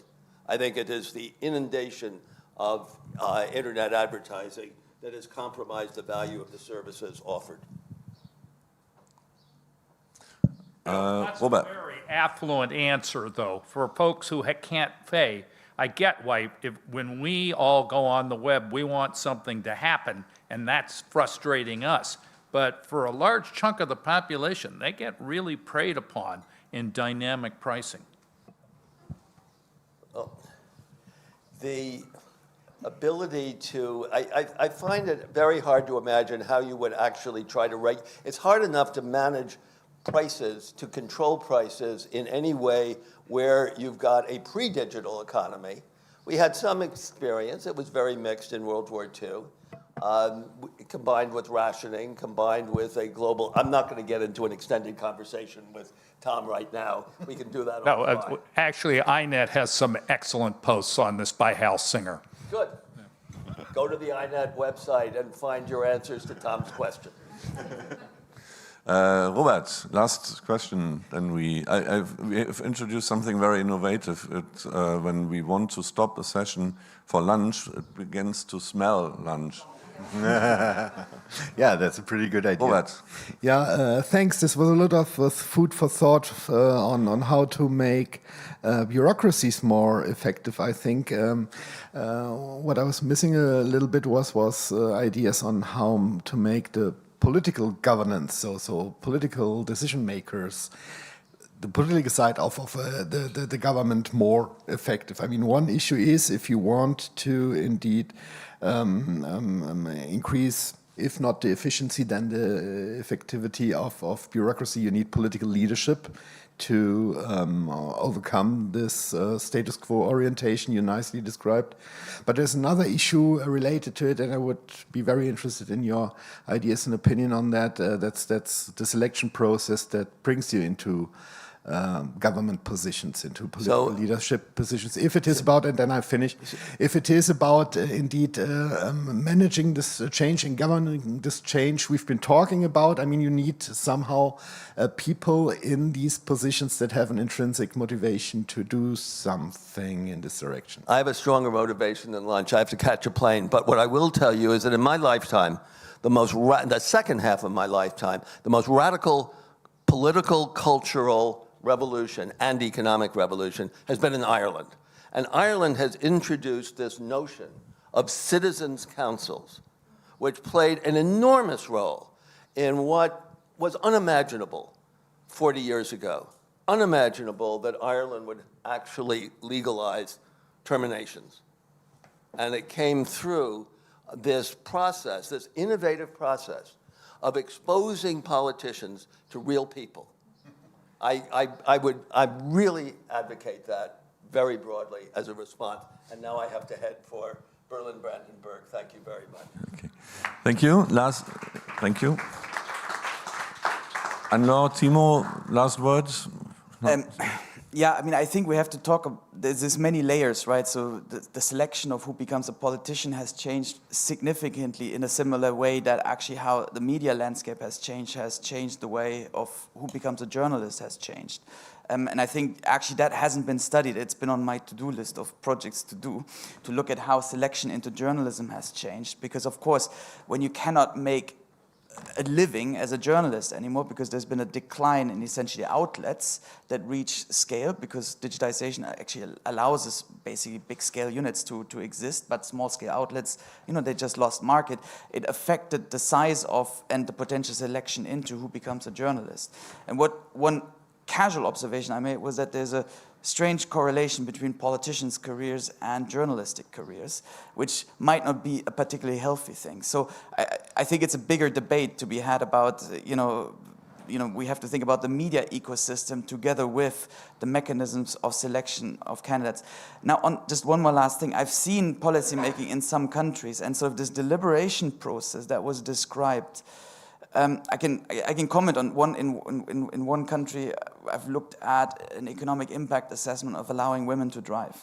That was 3 years after that actually before it has been introduced. There was a long deliberation process with society to essentially test out the waters around this type of policy platform.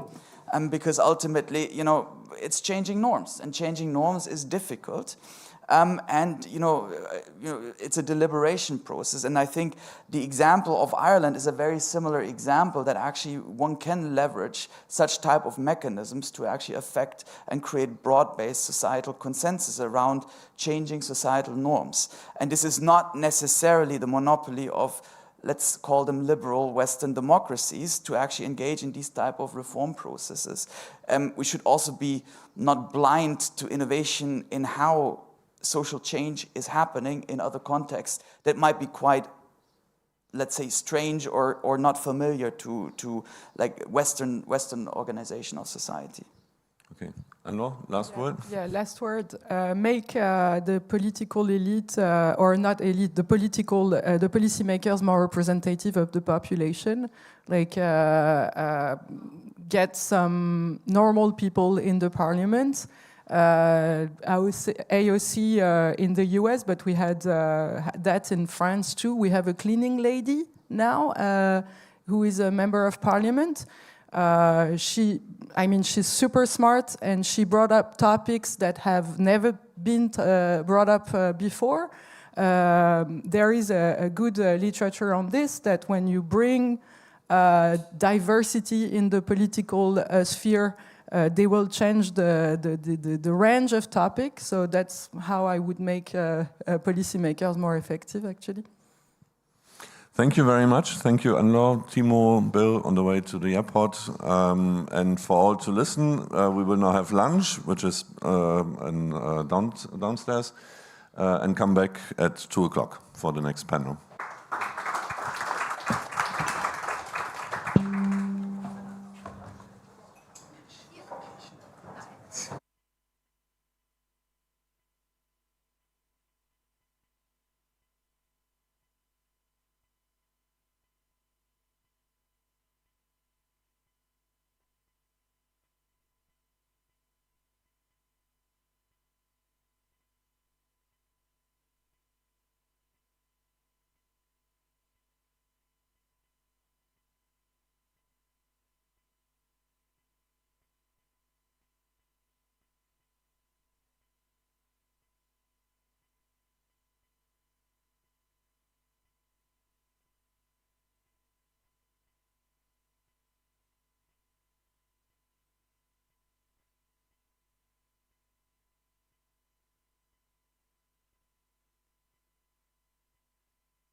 So hello again for this afternoon session. I hope you had a nice lunchtime and enjoy the surroundings, maybe get back there afterwards.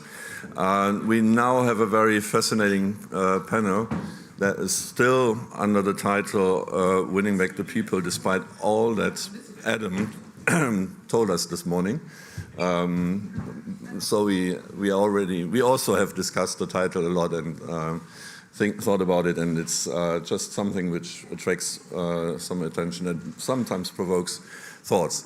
And in that sense, we would like to have this discussion where we will open to another field. We have discussed more properly industrial policy, climate policy, and this will be now more on this globalization, international geo-economics question. And I'm very happy that Nicola Brandt has accepted to moderate and chair this session, and I immediately hand over to you.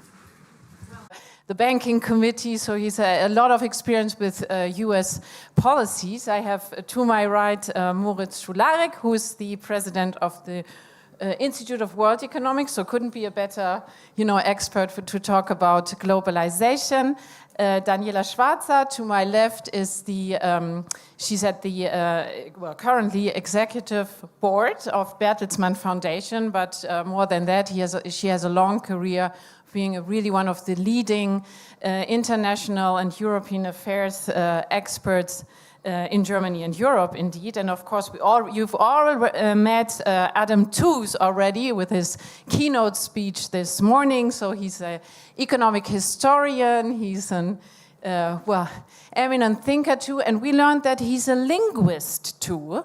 And so I thought we can kick it off, Adam, and ask you, so I think the title of it's there, From Glorious Globalization to World in Crises and Back. Do you want to dissect that title for us, Adam? Oh, God. I wasn't expecting that.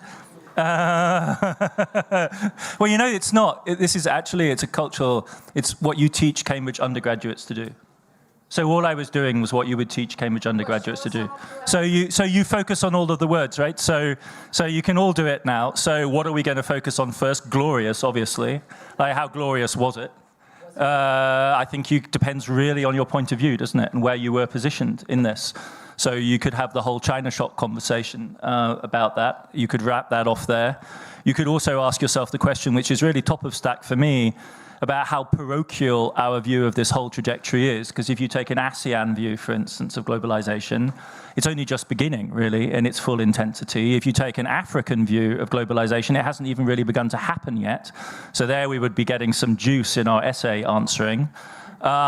Then we would focus on world and whether it really ever was encompassing, whereas in fact I think what we would basically say is that globalization today, as I was just hinting, was a North Atlantic phenomenon first, and then a kind of Pacific, California to Asia, the Apple story, designed in California, manufactured in China story, and there are many other axes of globalization that could be opened up. And then you would focus on the fact that it doesn't say crisis, it says crises.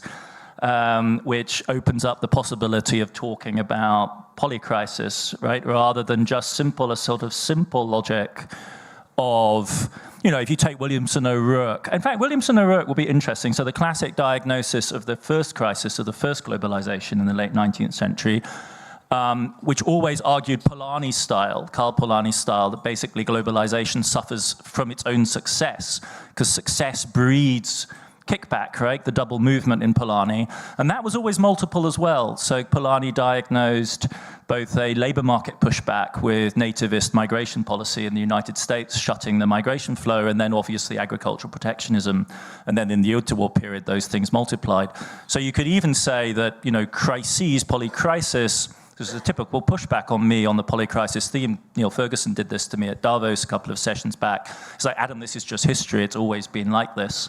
And I would, of course, maintain that the current moment is, in fact, in some ways fundamentally different. But those would be the ways I would go in at this. And dear students in the room, this is how you should approach essay questions as well. Work on the words. And each one of them gives you a degree of freedom. So you've used your undergrad years at Cambridge very effectively. Teaching there, mainly. For many, many years. And But I would like to pick up on one point you made, the first globalization in the late 19th century. But was it really the first globalization? Because in some ways, you know, I learned at university, not at Cambridge, that transport costs, you know, from the Roman Empire, they were back at where they were at the Roman Empire only in the first globalization. And then again, they went up again, and then they came down in the 1990s. And then, of course, there was a lot of trade and migration even before that. So, and you're an economic historian. I'm not sure whether your research goes as far back, but do we have to look at the history of globalization a little bit to understand the crises or the now, or the, you know, what we're facing, the challenges that we're facing now? Does that help? I would want to hand off to Moritz in a minute, because no one has done more sustained work on the data sets of the long run of globalization than him, and various collaborations he's been involved in. I think you make a fair and very interesting point that, for instance, the China One Belt, One Road project again and again and again references earlier phases of Eurasian integration that were very, very dramatic. I think, and so, point taken, there were Eurasian empires that generated very significant integrations, and the Silk Road obviously gave rise to the great pandemic diseases of the late medieval and early modern period. So those are very powerful effects. I think we'd make two differences. One is the New World. So the opening up of the Atlantic and the discovering of the New World is a fundamental shift. And in quantitative terms, that's what really kicks in the 19th century. So we don't just have the trading of exotic products or very, very high-value goods like slaves, but we actually have very large-scale transatlantic trading and indeed Pacific trading of bulk commodities. And those are coming out of the highly productive zones of production in North America in the late 19th century in a new way. And so they do things like change the value of land around here. So one of the things that an estate like this would have done in the late 19th century is migrate into something like sugar beet, which would have provided them with a market that they could defend against other things that were being swamped by North American imports. So in principle, in qualitative terms, yes, and from the vantage point of Asia, our story looks parochial, but if we come back to numbers and quantities, there's no doubt that globalization in the late 19th century and then on into the modern period has a different intensity of scale. Moritz, because we talked about your economic history research, I think I would like to another, you know, the crises. So what are the crises we are facing for you? And do you learn, what do you learn from your research, perhaps mainly the economic history research for what we're facing today? Or is it really totally novel and you can't learn anything from the economic history? Oh no, I think you can always learn from history. And there's always, you know, some, as Mark Twain put it, it doesn't repeat, it rhymes. And there's some rhymes. Adam mentioned Jeff's and Kevin's work on how the trade integration in the late 19th century had all these effects on factor prices and on wages around the world, and how you could sort of measure political cleavages that were developing along the lines on which side of the globalization trade you were. Back then, Europe was labor rich and capital poor, and parties like the Social Democrats, like the SPD, were staunch free traders because it was good for European workers to have free trade. And now we're on the other end, maybe, where the forces are pushing us into a slightly more cautious world. But I think as Adam mentioned, in my work, crises have played a very big role. And I would have also like deconstructed the sentence, not as eloquently as Adam, but I would have said like, globalization to crises. We had crises within the globalization period. If anything, probably the globalization period. Yeah, and we still have to some extent globalization. So I wouldn't have made up that opposition in the first place. My thinking still revolves very much around the 2008-9 crisis and its after effects, and this is one of these things that when you have a panel with Adam, of course, Adam has written the book on the 2008-9 crisis and its after effects, but a lot of what we are discussing now, including the political radicalization, the geopolitical, I mean, the very clear, like the angst that has taken sort of hold of parts of the American establishment in terms of will China overtake us, the responses, the confrontation that we've seen. I think to a large extent, you can trace a lot of this back to this sort of breakdown of our economic and financial system that we've seen 2008-9, and all the questions that came with that. Think about austerity that we've discussed a lot. I mean, all of these policies and trends and their aftermath and political repercussions, you know, in one way or the other, have to do with that. And so we are still in this crisis world. I don't think we've gotten out of it. And we're now in I guess the new dimension that we have now is the one we're going to talk about a lot, is really the geo-economic, the geopolitical hot and cold confrontation that's out there, going to, you know, questions of really defense and alliances and hot and cold wars that we didn't have to think about in the context of globalization until now, and that's now the interaction. But perhaps you can elaborate a little bit, because you lost me a little bit at least, because you said, well, you studied a lot the world financial crisis, and the crises we're talking about now, they basically stem from there. So when I remember the discussions we had yesterday, when we talked about crisis, it was about climate change, it was about even biodiversity loss, but also, of course, the war in Ukraine and the tensions, US-China or Western world, China tensions. Can you elaborate how they basically stem from the financial crisis? Right. Look, there's never a one explanation fits all. But if you think certainly about the confrontation and the trade policies that have shaped the global economy in the past 15 years, they have a lot to do with the idea of a relative decline of the US and the rise of China. We've seen the big boost in Chinese industrial policy, the plans of China to effectively take over the US and dominate the industries in certain areas globally, dating back to the post-crisis decade.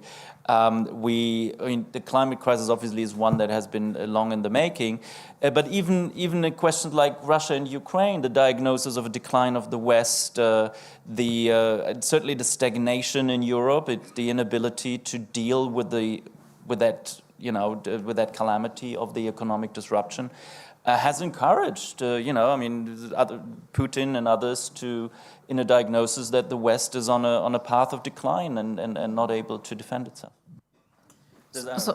Could I come in on the 2008 connection to Ukraine? Because it's really underplayed because if you look worldwide at the countries worst affected by the 2008 crisis, and the first country to end up in an IMF program is Ukraine.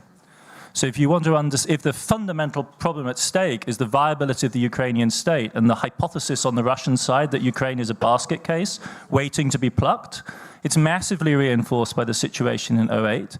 And if you want to understand the genesis of the crisis of Maidan in 2013, which then, as the Ukrainians insist, started the war with Russia, which starts for them in 14, not in 13, again, it's incredibly tense negotiations with the EU over financial assistance, which then turns out, surprise, surprise, in 13 to be totally inadequate because Eurozone is in full austerity mode.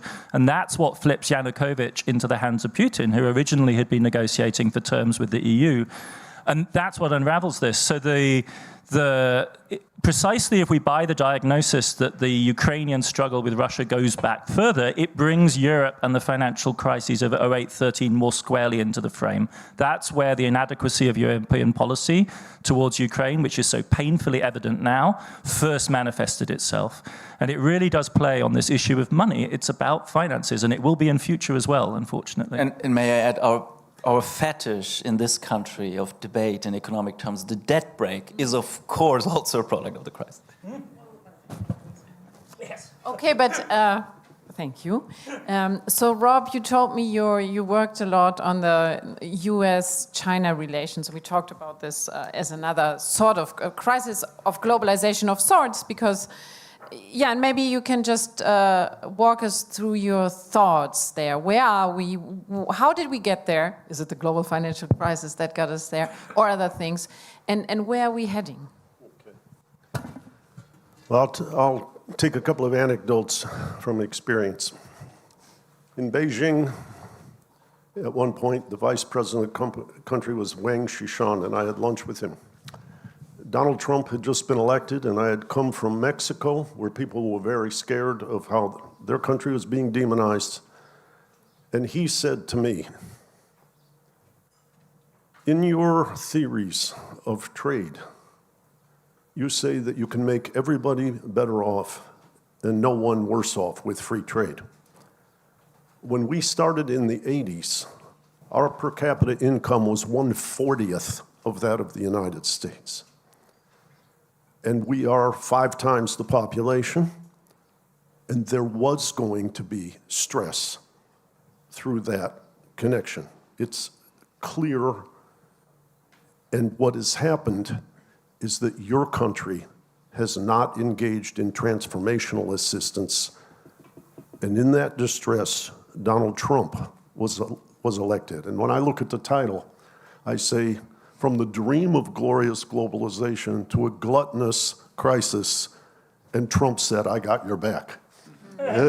But he basically said, Trump is now demonizing us and it's polarizing things. I'll bring to your attention a book that has influenced me tremendously. Orville Schell, who runs the US-China program for the Asia Society, wrote a book with John Delaney called Wealth and Power.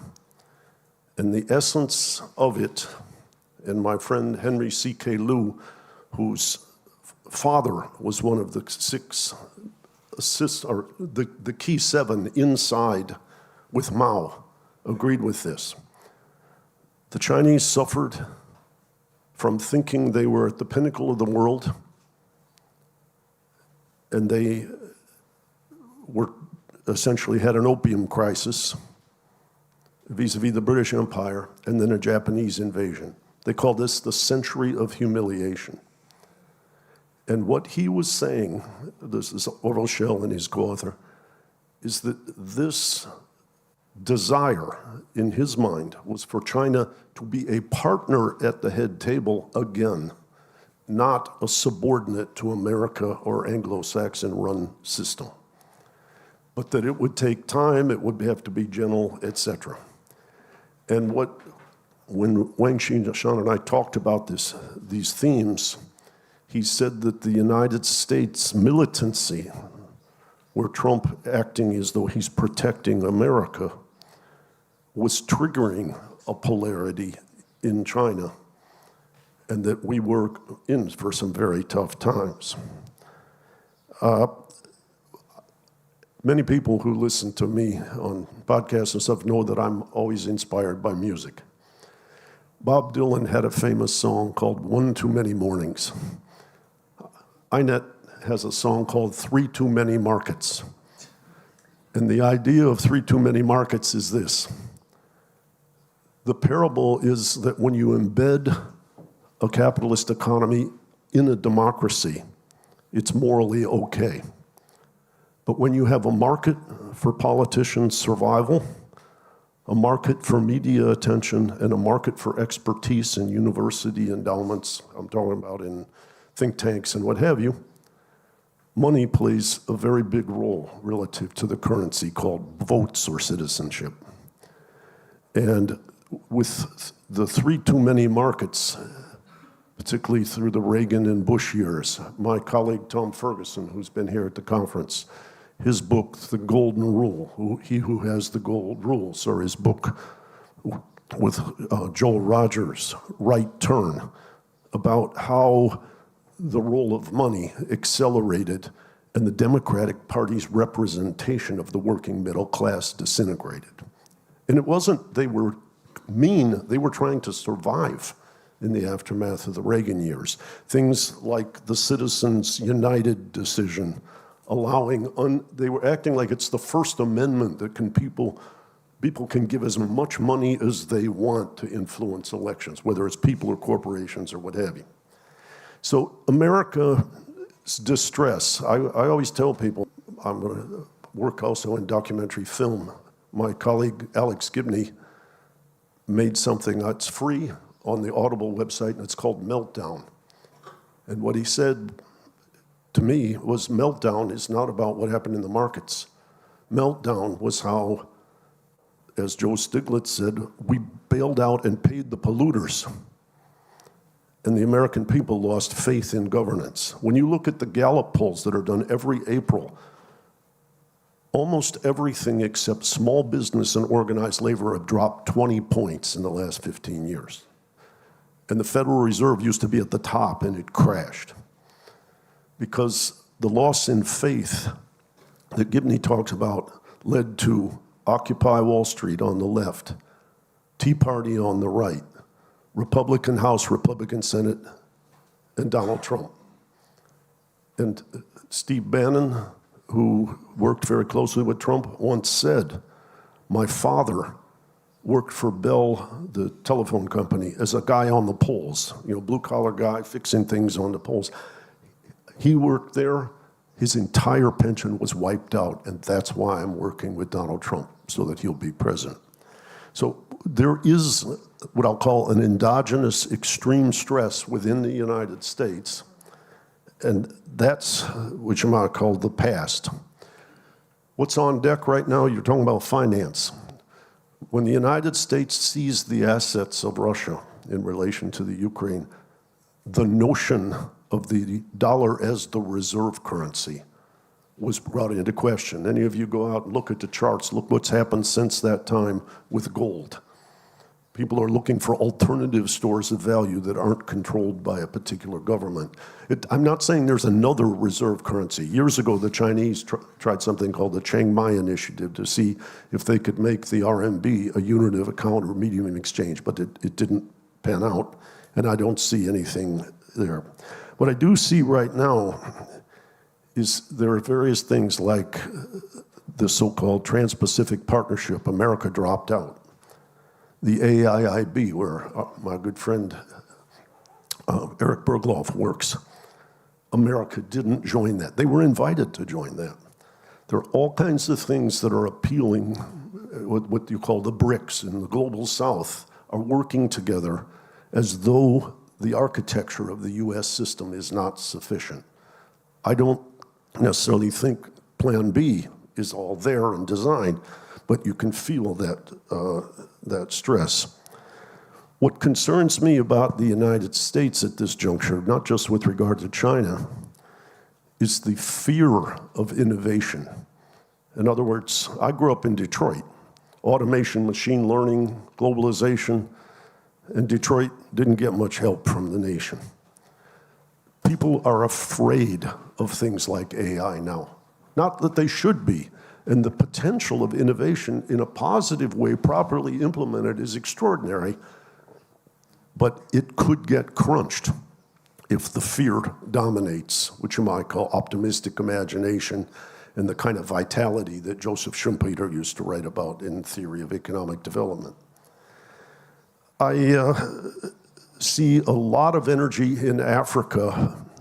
I'm doing a lot of work there right now on feeling like the United States hasn't stepped up, and they're afraid that the United States is afraid to allocate capital for, say, climate change in equatorial regions because its own citizens are saying, why are you taking care of Africa when you don't take care of us? My view is the public good with responding to climate change is taking care of all of us.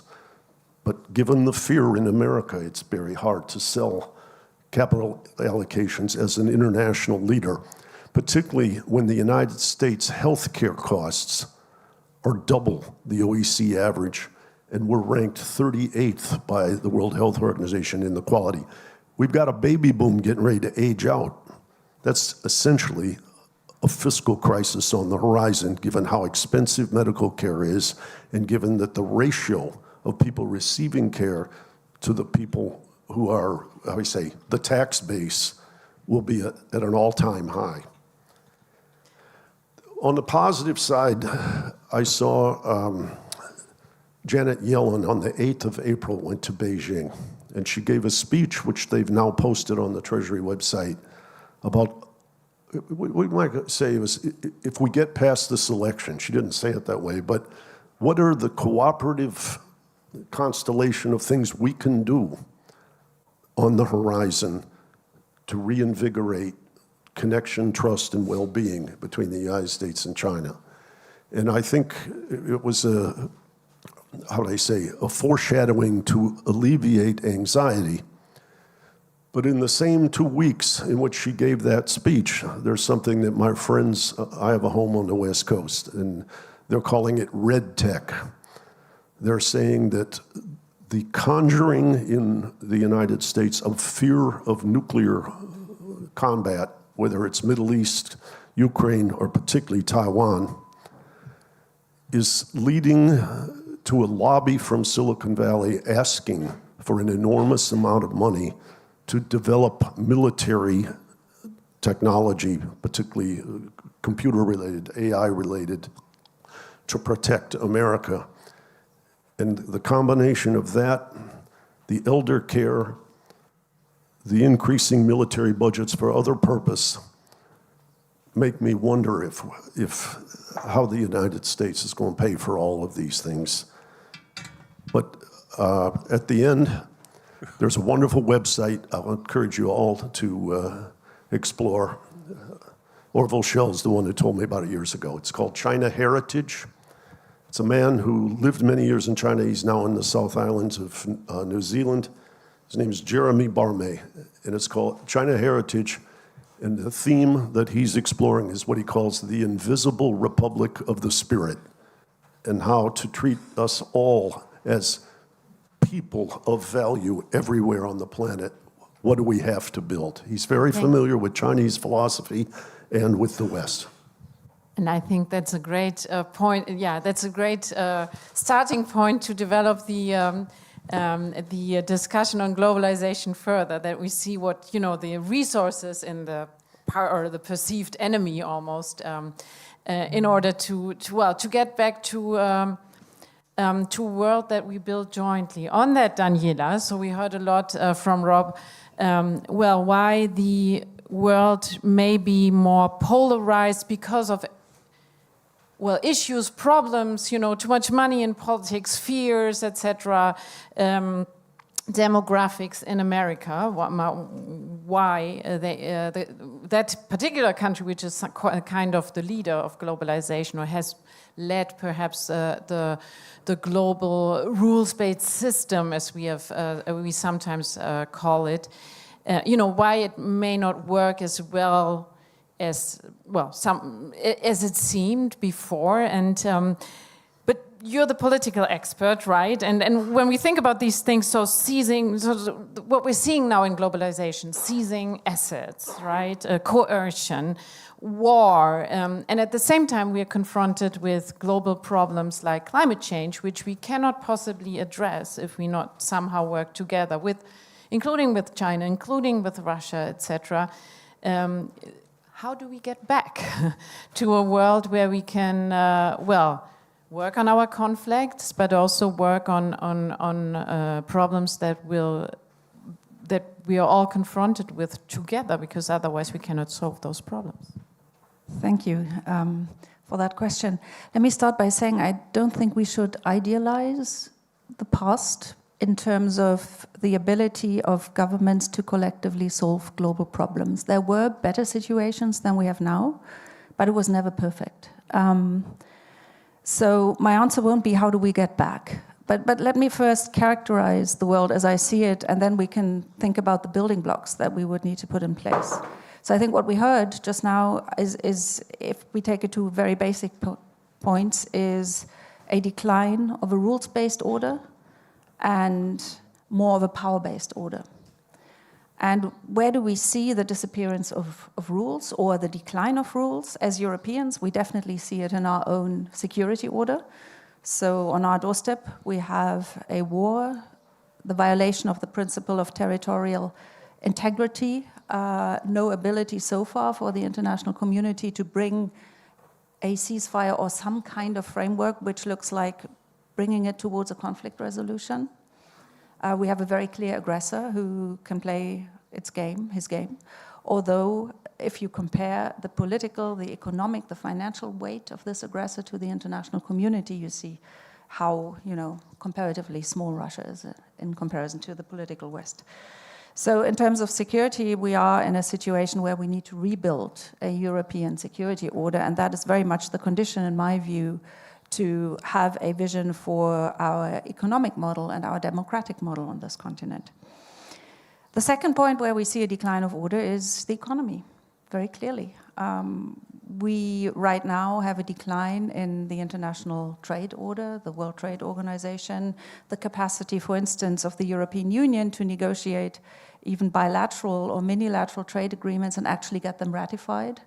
So we see more violations of rules, less ability to define rules, and some sectors which are new, where we clearly struggle to set rules. And we may be able to do this on the European continent. Take, for instance, AI, take other digital advancements or other new technologies, but we are losing our power to act as a global rule shaper if we don't get our economic weight sort of developing accordingly.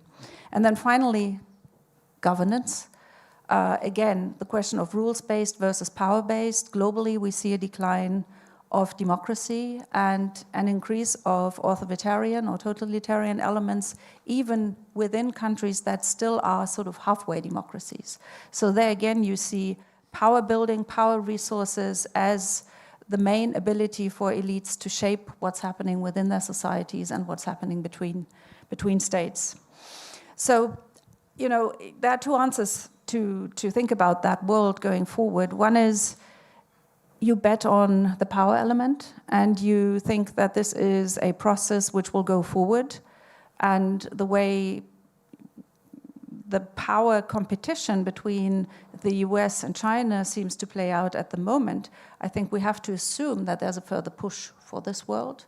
Europe as an entity which both governs itself in a rule-based way and really depends on rules globally because it never built power resources except for market power, is obviously in a difficult situation here. So our leverage in negotiations is in relative decline. And yet I think there are very good arguments to make that Europe should continue to act as an entity which tries to put forward the benefit of negotiations, of looking at global problems as problems that involve common goods, which we need to manage collectively. But it also means that we have to broaden the base of actors involved to a much larger extent. I think we are only just beginning right now to see how governments are becoming more and more open to work with other stakeholders on questions. I mean, the climate issue, I would say that wasn't governments anticipating that they have to open up, but really the power of young people and the power of the street co-setting the agenda and pushing them towards a more forward-leaning climate policy far too late, but in a way that we can, I think, give credit to societal actors to actually push a certain topic. I think we will see more of that. I see that there are more and more people who are in command of large budgets, who are discovering impact investment, who are extending their scope of topics they are interested in, who want to team up in public-private partnerships to get certain topics solved. But at this point in time, that will not solve the overall picture that I have described. So I think what it means, and I'll close with that not to be too long, is that if we look at Germany, if we look at Europe, governments will have to invest far more into their own security. It's not only the classical defense issue, it's also the protection of domestic security, the extent of hybrid warfare that we are all, you know, exposed to at this moment, and not only of Russian origin, but also of Chinese origin, Iranian, and other countries. If you look into this, what we have as evidence, this is huge. And we are only at the beginning of our discussion. What does it actually take to build resilient infrastructure? What does it take to increase the resilience of liberal societies, if that's the model we want to protect? That will require an enormous investment into the protection of liberal society, but also into the empowerment of the individual through education, through civic education, but also other ways of making people able to navigate this new world, including a new way of teaching media literacy and so on. So costs to protect the achievements we have in Europe and in other parts of the Western world will be higher. And here's the big trade-off and the difficult trade-off to be made, because if security costs us more, where do we cut? And so this brings me really to a discussion, or part of the discussion which we had today, but also yesterday, the economic explanations for the rise of populism, socioeconomic divides, and the feeling of people of being decoupled must not be neglected, as we right now see an enormous securitization of many debates. It is not a simple trade-off to be made, but I'm definitely sure that we will have to increase our thinking about the security element and those three pillars of order which I've just described. Thank you. Sorry, you said securitization of debate. What do you Yes. mean? Well, I mean, first of all, that a lot is focused on hard security at the moment, and many discussions, they start there because this is seen by, in particular, the security community, but this is spreading as one of the most essential and fundamental things to first get in place, protection, right? We also look at, if you look at the EU economic policy paradigm of the von der Leyen Commission, it started by her saying we are a geopolitical commission. Right now, the paradigm there has been for the past 2-3 years really very strongly economic security. This started during the Juncker Commission. So if you look at the investment screening mechanism and other tools that were already thought up there and actually then came into force only under von der Leyen, there is a longer development. But you also see there that security and protection goes first. And then finally, the element of democracy.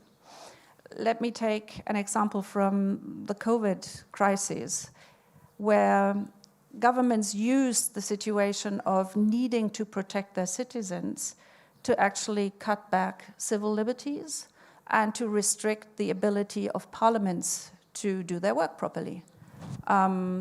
For instance, Hungary is a case where this happened and where it took quite a time to push back, if at all, on those measures. So security very often serves as an argument to push through policies which otherwise might lack legitimization. And Adam wants to intervene, but after that I have a question for you. Adam.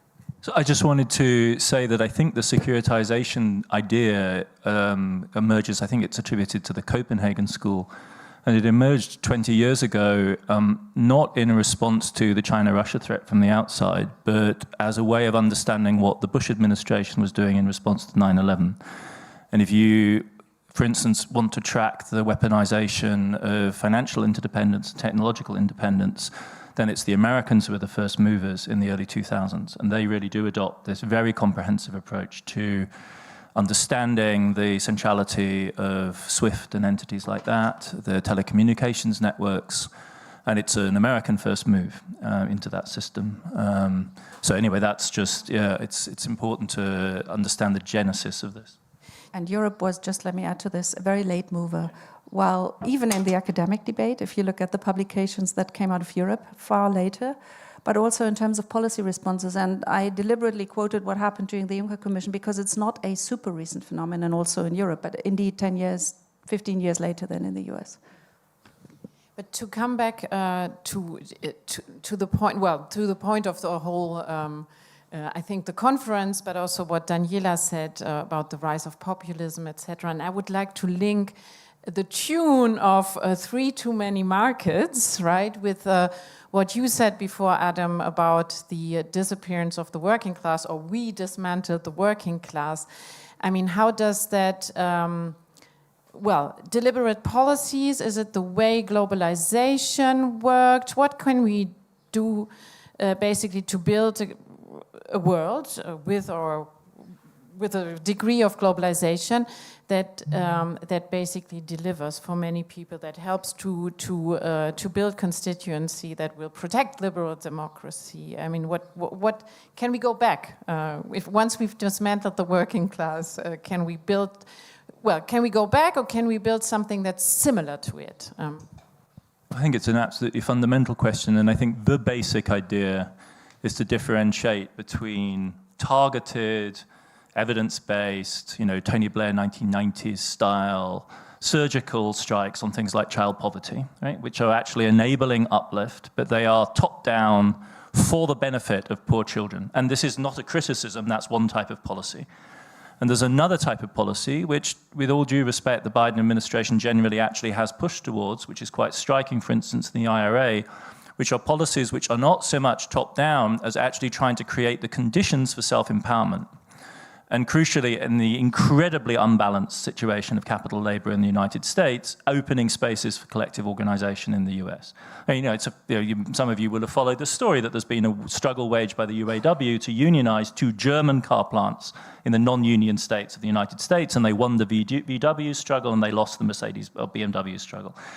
There's a fundamental difference there between these two types of policy. If you think about the way in which Jake Sullivan was involved in this Carnegie project, the foreign policy for the American middle class, not by the American middle class or of the American middle class, but for it, right? And that unself-conscious idea that we do policy for them is non-trivial. It makes a difference, and in the lives particularly of, say, poor children, it can make a huge difference.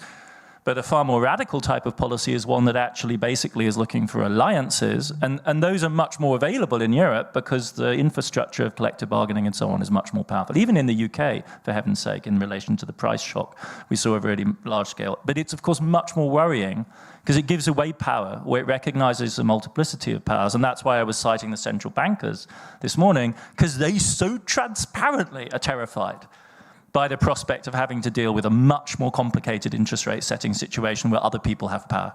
And you know why, right? They've run the models. It's non-optimal for them not to be in control. They think it's more optimal for them to be in. From the point of view of democracy, if we value something other than whatever their Phillips curve trade-off is, their position is a flat-out anti-democratic one, and one just has to say it openly. And it's actually unbelievable. We've almost talked for an hour, but we do have some time. So I still have questions for my panel, but I will also scan the audience. If you lift your hand, I will. Well, there's already one question.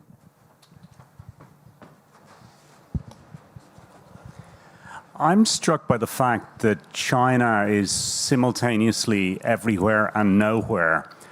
What I mean by that is, if I observe what's been happening domestically in China. I first started looking at China in the middle of the 1990s, post-Asian crisis. For the subsequent decade, Chinese policymaking was extraordinarily innovative. It was innovative in foreign policy. If you think of one country, two systems, was an incredibly clever way of absorbing Hong Kong with a message to Taiwan that you could kind of replicate this incredibly clever Chinese solution. If you look at the economic policies of Zhu Rongji, an extraordinary, first of all, embracing of globalization to all of the coastal regions, the decline of the northeastern economies were incredible. What's interesting, though, is if you take the break point as the financial crisis, I would say there's been steady decline in the quality of domestic Chinese policymaking. So obvious problems that China's faced, how to have a proper tax base, how to finance fiscal policy, how to run your banking system, how to raise consumption as a share of GDP. It's singularly failed to tackle each one of these problems. And actually it's reverted in international affairs to pretty crude authoritarianism with kind of very obvious strategic vested interests in the allocation of capital. So what's going wrong in China? And why is no one talking about it? You want to talk about it, Adam? Sure. I mean, I'm not sure I agree with the premise that we're not talking about it. Yeah. We may disagree in how we interpret it. For sake of the argument, I will break a lance for the opposite view. Just for sake of argument, I'll play the devil's advocate here. You could say that the Chinese regime, understood quite a lot of the processes that, say, Rob was providing us such a graphic description of in the United States, and said, do we want an oligarchic set up with a bunch of ultra-rich tech platform giants bossing society? No, we don't. They have specific reasons for saying that. Namely, they want to maintain the dominance of the CCP. We could probably have thought, certainly in the United States, should have thought harder about that trade-off when that came up our way. They thought they came out of COVID best, right? We commonly misdescribe the Chinese experience during COVID. Dynamic optimization didn't work in 2022, but the first 2 years they won the COVID battle, they were feeling very bullish. And so what's the other thing they did was they decided, you know what, everyone's been right for the last 10 years. They've been telling us this property explosion that we've had, the largest in world history, is too big, it needs to end, we're going to deflate that. And they engaged in the only, I think, really large-scale effort to deflate, before it exploded, a private sector property bubble. And if they pull it off, it will be the largest successful action of macroprudential intervention in history. Whether they will or not is an open question, but that's what they did. They did it incredibly deliberately. It wasn't a mistake. So they may end up failing, but I think right now the jury is out on whether it's clearly not our preference set. This is not how we would choose necessarily to run this show. But I think they have a plan, and it's very bold, and it continues to be very bold. And it certainly isn't the trajectory of kind of embourgeoisement and rapid growth of the 2000s, which they derived as a sure road for corruption and dependence on the West. But the CCP leadership has a pretty clear idea of where they want to go. They're just deprioritizing a bunch of things that we might, run the other way. And in terms of the real estate thing, I really do think that's the biggest gamble. And their positive story seems to be to shift into what they call new quality productive forces, which is everything that scares us. And they're doing that with an absolutely gigantic weight as well. They're shifting, 10% of GDP from one line of investment to another. So give it 5 years and see how the story looks then, I would say. Moritz. Yeah, I agree with a lot of what Adam said, and I also agree with the question in a way, but this is one of the rare instances where you hear something from me that's more radical than what Adam has to say. Namely, I think the Chinese economic miracle is over. It's over for good. The model is broken, and it will not come back. And what you describe correctly as an incapacity of the central government to react to the property downturn, which was half engineered, half, I guess, an endogenous response to the overbuild they've had. Ken Rogoff thinks that 20-25% of Chinese GDP went into construction and real estate. That is a huge misallocation of resources, and it's one that I think for the next decade will be with them, because these balance sheets are out of sync. The overconstruction is there. And I think the paradigm that we need to update in our heads is we're still talking a lot about Chinese economic strength, and we should be talking about the consequences of Chinese economic weakness that will be with us for the next decade. Partly what we're seeing now, the flood of EVs that are coming at highly subsidized prices to Europe is a product of Chinese economic weakness, not of strength. They're doing what Germany did in the early 2000s. They're trying to export their way of a deep domestic crisis. And we're talking about austerity. They're doing exactly the same mistakes that Europe and Germany has done. They're imposing austerity now on the local governments at a time, the Chinese, the cheese motto for this is that everyone looks after his own baby, meaning we're not going to bail out the provinces, you have to do this. So there's huge austerity on a local level. I think we're going to have very disappointing Chinese growth for the next decade. And with that, a highly unknown internal political dynamic. So I think these days where we talk about the successes of Chinese economic management are over for good, and we're going to be occupied for the next decade with the problems they have. And if I can just add the security angle, because internal weakness doesn't usually make a country less dangerous. We see no decrease whatsoever of the defense budget, increasing investment in development and innovation in the field of technology, potentially dual-use technology. And among experts, a general skepticism whether the data we actually have on Chinese investment in its own defense is actually, realistic, because a lot is, of course, hidden.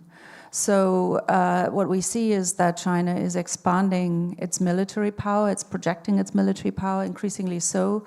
The question of Taiwan comes in, and obviously from a Western perspective, the accessibility of the South China Sea. And so I do think that we have a conflict brewing here, which has both an economic protective dimension, but also a hard security dimension.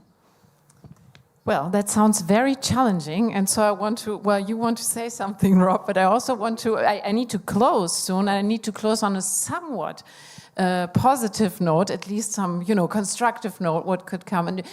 And you told us a lot about, what you're worried about so too much money in politics, leading to bad dynamics there in media and politics. Also, people being scared about AI, although they could potentially America could build a governance where, you know, they shape this this technology, and then they show the world, you know, how to build, how to use it, and how to build a global order that actually works. So, what are the opportunities that you see to go that way, so that the United States rises as a liberal democracy and leads as a liberal democracy to lead us out of these kind of conflicts? Huh? Just to say, Nicola, just in case you made a mistake, if you want to have 25 minutes of closing, you can do that, but otherwise you still have... An hour and a half? Yes. Okay. It's 2 plus 1.5 is... Rob, that's an invitation, Rob. Okay. 20 minutes, we can come up with a positive solution. All right. If we've got 20 minutes, we can do it. I'm going to try to answer the question about the discouragement in China just for a bit and then come back to this. I think China made an enormous mistake when they issued in around 2014, 2015, the 2025 plan. Because they announced, this is at a time, by the way, where America's said to be good, have a comparative advantage in the realm of finance. And American knowledge-intensive corporations are very enthusiastic about the scope and scale, so, you know, so are Coca-Cola and Pepsi, of having a foreign direct investment in China. And they put out a 2025 plan, which is essentially, this is my parable, not their language. We're going to attract these knowledge-intensive people to come in. We're going to learn from them. Then we're going to go build our own. And then we're going to subsidize so that the scale that reaches across the country is going to be ours, not those. So the equivalent is the American or European with a knowledge-intensive sector doesn't have the dream of a long life at scale in that country. They just get to plug in and then get washed out. And I think that was a huge mistake. You can see at Council on Foreign Relations, 2015, people like Kirk Campbell were right on top of that. And one of the reasons I bring that up is that Donald Trump did not invent skepticism about China. It was already in motion by the time he ran for president for real reasons. Second dimension I'll bring up in China is that building of real estate was accompanied also by building the infrastructure for transit. I once had a Chinese official visit me in New York, and he said, can you imagine when everybody leaves subsistence farming in the country and comes to the coast? He said, it's like everybody in America was dropped off on a boat in Baltimore and had to walk to San Diego. If we don't build infrastructure for travel, it's just going to be chaos across the country. And the migrations were enormous at that time, the scope and scale. But that all settled down. But one of the reasons they did the real estate boom and the transportation boom was they saw the United States sputtering with the great financial crisis. And they were fearful that their export to the global north was going to decelerate, so they had to compensate at home. Now that's wearing off. Coming back to but there's one last piece, which is contrary to the notion of pessimism. There are a whole lot of people, and I'll cite my colleague with INET, Adair Turner, who are extremely enthusiastic about the development of renewables and think that all of planet Earth will benefit tremendously if the Chinese are allowed to export. We've already had music and perhaps legislation or regulation about limiting the import of renewables emanating from China into the United States. But we have a fossil fuel industry that plays the money game that tries to slow the pace of our transformation. And it might be good news to let the Chinese export more in that realm all around the world. I know Elon Musk would throw a bomb at me right now if he were in the room, but and he's made a contribution. I heard a talk in this session about his rebel energy. I think one of the things about America that's interesting is how the rebel energy seems to be unleashed there. I'm a little bit against allowing those succeeding in that realm not to pay taxes, keep their money offshore, and build their own space programs and things like that when there's so much need in the country.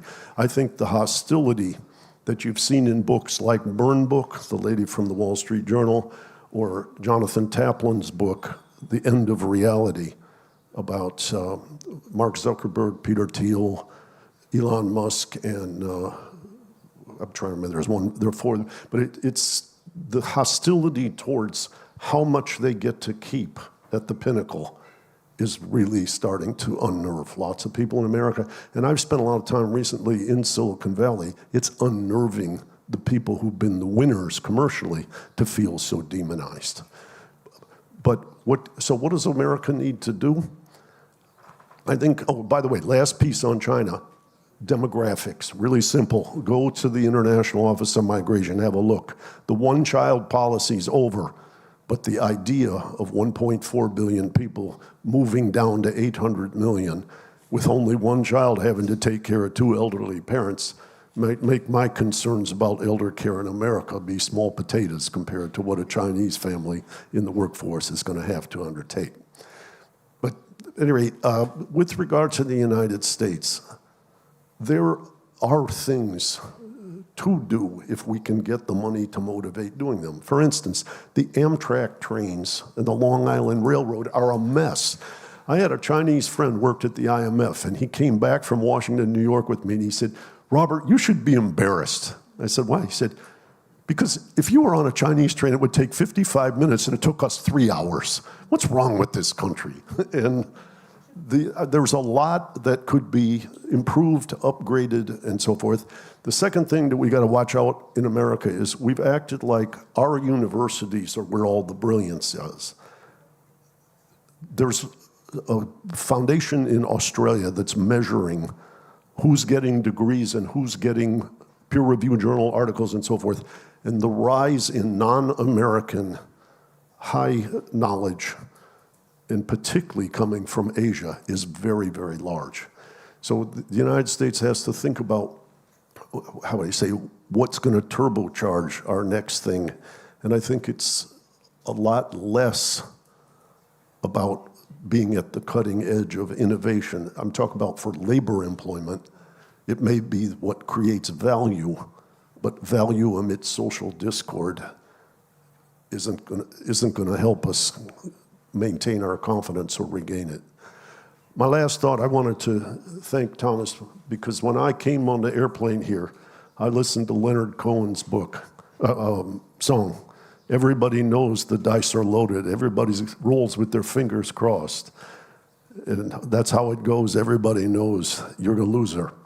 But after being with all of you in the re-engagement of exploring, Leonard Cohen's got a song about democracies coming. And I think that should, how would I say, put that one on your playlist now, because the fact that you're turning the corner, bringing us together in these confusing times is very, very healthy. Thank you.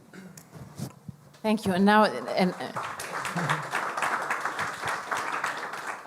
so now we actually gained 20 minutes to look for positive solutions, and I can bring in new questions too. So Moritz, well, since this is about globalization, you've studied a lot financial globalization. You have some work on, how capital flows went in different phases of globalization. You argued that there were rare instances where money actually was flowing from rich to poor countries. But is that something we need if we think about, well, Africa, for example, as Europeans of Africa, so there's China certainly engaged there much more than Europe did.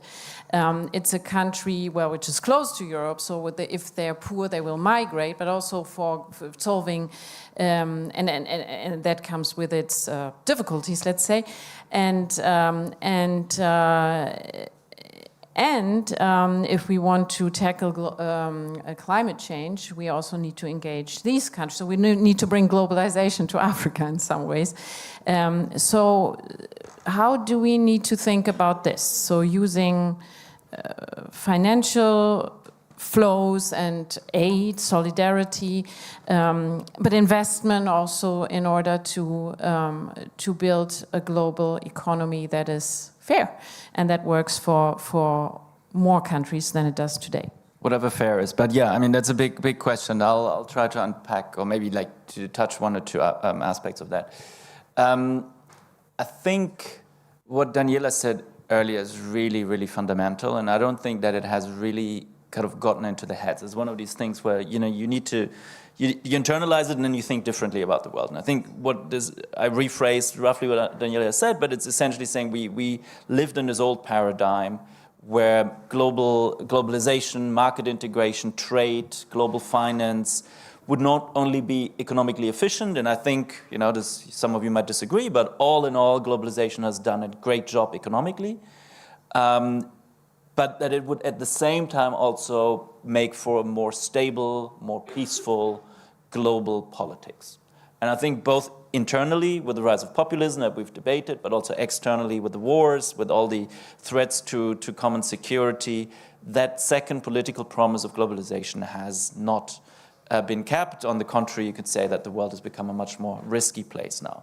So going away now, as Daniela put it, from this rule-based to a power-based order where we're no longer sure that these rules are actually in our own long-term interest in terms of making the world safer, we will have to rethink a lot of what we do. And that includes also the economically progressive agenda that we've discussed here. I think in a sense you can say that the security agenda that many are talking about, increasing defense spending, the guns versus butter questions, this is not an either or. I think to have an economically successful, secure, influential Europe in the creation of global public goods, fighting climate change, having a role to play in the world, we simply can't be blackmailable on defense, which we will be any moment Trump gets in. We can no longer, with the threat of, okay, I could just reduce my support for Ukraine. How do you think about our trade negotiations here? Things will be very difficult. The same goes vis-a-vis China. I think in this new order that we're transitioning, I'm absolutely with Adam here, by the way, this is a clear break in the globalization history, in the course, in the agenda. In this new order, we will have to think very hard about the interaction, how the security agenda, how very hard questions of defense spending, of organizing a European defense union will enable us to push ahead with these more progressive economic projects. So I think it's an either or, but it's a very important sort of switch that this is not yesterday's world anymore, and that we're not on this island of where we can talk about reversing austerity and talking about tackling inequality and all of these things disconnected from that global environment anymore. We need to think them both at the same time. So I think there's no opposition between the two, and that's, I think, an important way to think about what's ahead. So it's worth saying that the total burden of defense that we might be talking about to deter, no, it's really not, I don't think. If you want to deter Russia, the current level of military spending in the EU would be perfectly adequate if it was appropriately organized, and even allowing for its total inefficiency, it gets you pretty close. And it's not obvious to me that Europe should be in the business of like flat-out conventional military competition with China, and the bits that are appropriate for defense against undue Chinese influence were actually relatively cheap, and they, broadly speaking, can be covered by handsome public subsidies to the tech sector, which is where that struggle we had out. So I understand the political drama, and what's going on in the Ukraine, of course, is very intensely engaging and existential. But I don't actually think that a return, this is the difference if you think about the history of the Cold War between the early 50s Cold War, which was still essentially a kind of World War II level of mobilization, 10 to 15 to 20% of GDP at the worst moments, to the new look by the early 1960s. And most of the German economic miracle in the 50s and 60s played out with defense expenditure between 3 and 4% of GDP. And in the 80s, Germany was ticking along just below 3% with a 500,000-man army with 10 tank divisions. 3% of GDP, even at the massively inflated military cost of the present day, buys you a lot of defense. And that's all that Germany conceivably needs. So I think conceptually it's a major shift. There's no doubt at all. Securitization as a theme is with us, but I don't buy that it fundamentally shifts big macro-social, macroeconomic trade-offs. And it's also a level effect, right? It's a lift for the Germans to get there right now, and it's no idea whether they will. But once you're steady state at 3% of GDP churning through your military-industrial complex, you know, it's just steady state, right? There's no further shocks. You're just basically replicating a particular macro pattern, and it's once you get there. Yeah. Once you're there, but that's a decade. Yeah, but we're talking about 1.5% of GDP shift. Like even Germany can cope with that without like having a nervous breakdown. I mean, I would say economically yes, economically yes, politically. I mean, just look at the past 10 years. Germany committed to the 2% of GDP target in 2014, and we are there now. And that was a political drama. But then, if that's the case, then all of the difficulties that Moritz was projecting for us are essentially endogenous to a dysfunctional political system and have very little to do with the underlying trade-offs in terms of demands on the economy. I mean, I mean, if you're talking about a transition path where you have to make up for the underinvestment of basically 3 decades, we're talking more probably about like 4 or 5% for a decade. And then we're talking about 2-3% GDP swing. That is a macroeconomically relevant size by any means, especially in a debt break regime. You know, I mean, but it all flows back. This isn't money going to the moon. This is just basically a heavy industrial program in If you do it Germany. in Europe and you don't go to the American weapons supermarket, which you will have to do if Trump comes in and you don't do it. In which case it takes care of your current account surplus and may relieve some pressure in trade policy and should be counted towards, you know, the relief. Buy some American airplanes for crying out loud and get some trade policy pressure off your backs. Yeah, I've lost control of my panel, so please, can the public please step in and ask some questions? Please, there was a gentleman in front. Is this on? Yeah. I think part of the glorious or not so glorious globalization is the migration issue, which is really conspicuously absent in our discussion here. And that is seriously contributing to a world in crisis because it may very well be a decisive factor in the upcoming super election cycles. And maybe we have avoided it because nobody has any solution, at least not for democracies which are, you know, adhering to the rule of law. And so I just wonder, you know, this is a black spot we cannot just leave totally untouched in this discussion, I think. Please. I was, as you raised your hand, I was getting ready to bring something on the table which has been very central to the group called the Commission on Global Economic Transformation that Joe Stiglitz and Mike Spence co-chair. And that is, when you talk to the International Office of Migration, which is now merged with the UN, they envision a population in an equatorial region called the continent of Africa of 1.8 billion people by 2080. And I've been in Europe, whether it's Spain, Portugal, France, or Italy, and felt the distress about migration, but that's a spit in a bucket compared to the flood. If we don't take care of climate change in the equatorial region, the subsistence farming will be destroyed, and the outward flow of people, if not civil wars, will be absolutely enormous. And how, I was going to raise it before the question to all of you, how do you, if you have that scenario with this enormous outflow from Africa, how does Europe address that challenge? I mean, the way to address the challenge is to prevent, through climate upgrading and so forth, that we don't get as much warming. But if we're not on track for that, then the migration thing is on the horizon. Well, I would almost like you to react to that, Daniela, but also say, I mean, we already have quite a bit of migration, and it does raise fears and also problems with, you know, providing the right infrastructure and services for people who are coming. So these two things, how does migration come into this picture of, well, discontent with democracies, perhaps even, and then also how do we address these two things in the future that are connected, so climate change and, well, having a level of migration that's manageable for everyone?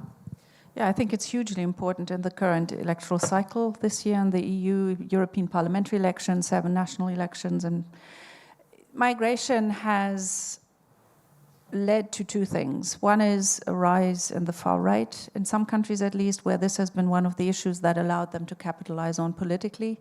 And then also a shift towards the right of the conservative parties, in particular on the issue of not only migration, but also their picture of society and immigration and integration issues. So I do believe that the migratory pressure, the role of the far right, and in my view, the political mistake of some conservative parties to actually win back what they thought were voters that were going to the far right because of migration and integration issues by being copies of the far right.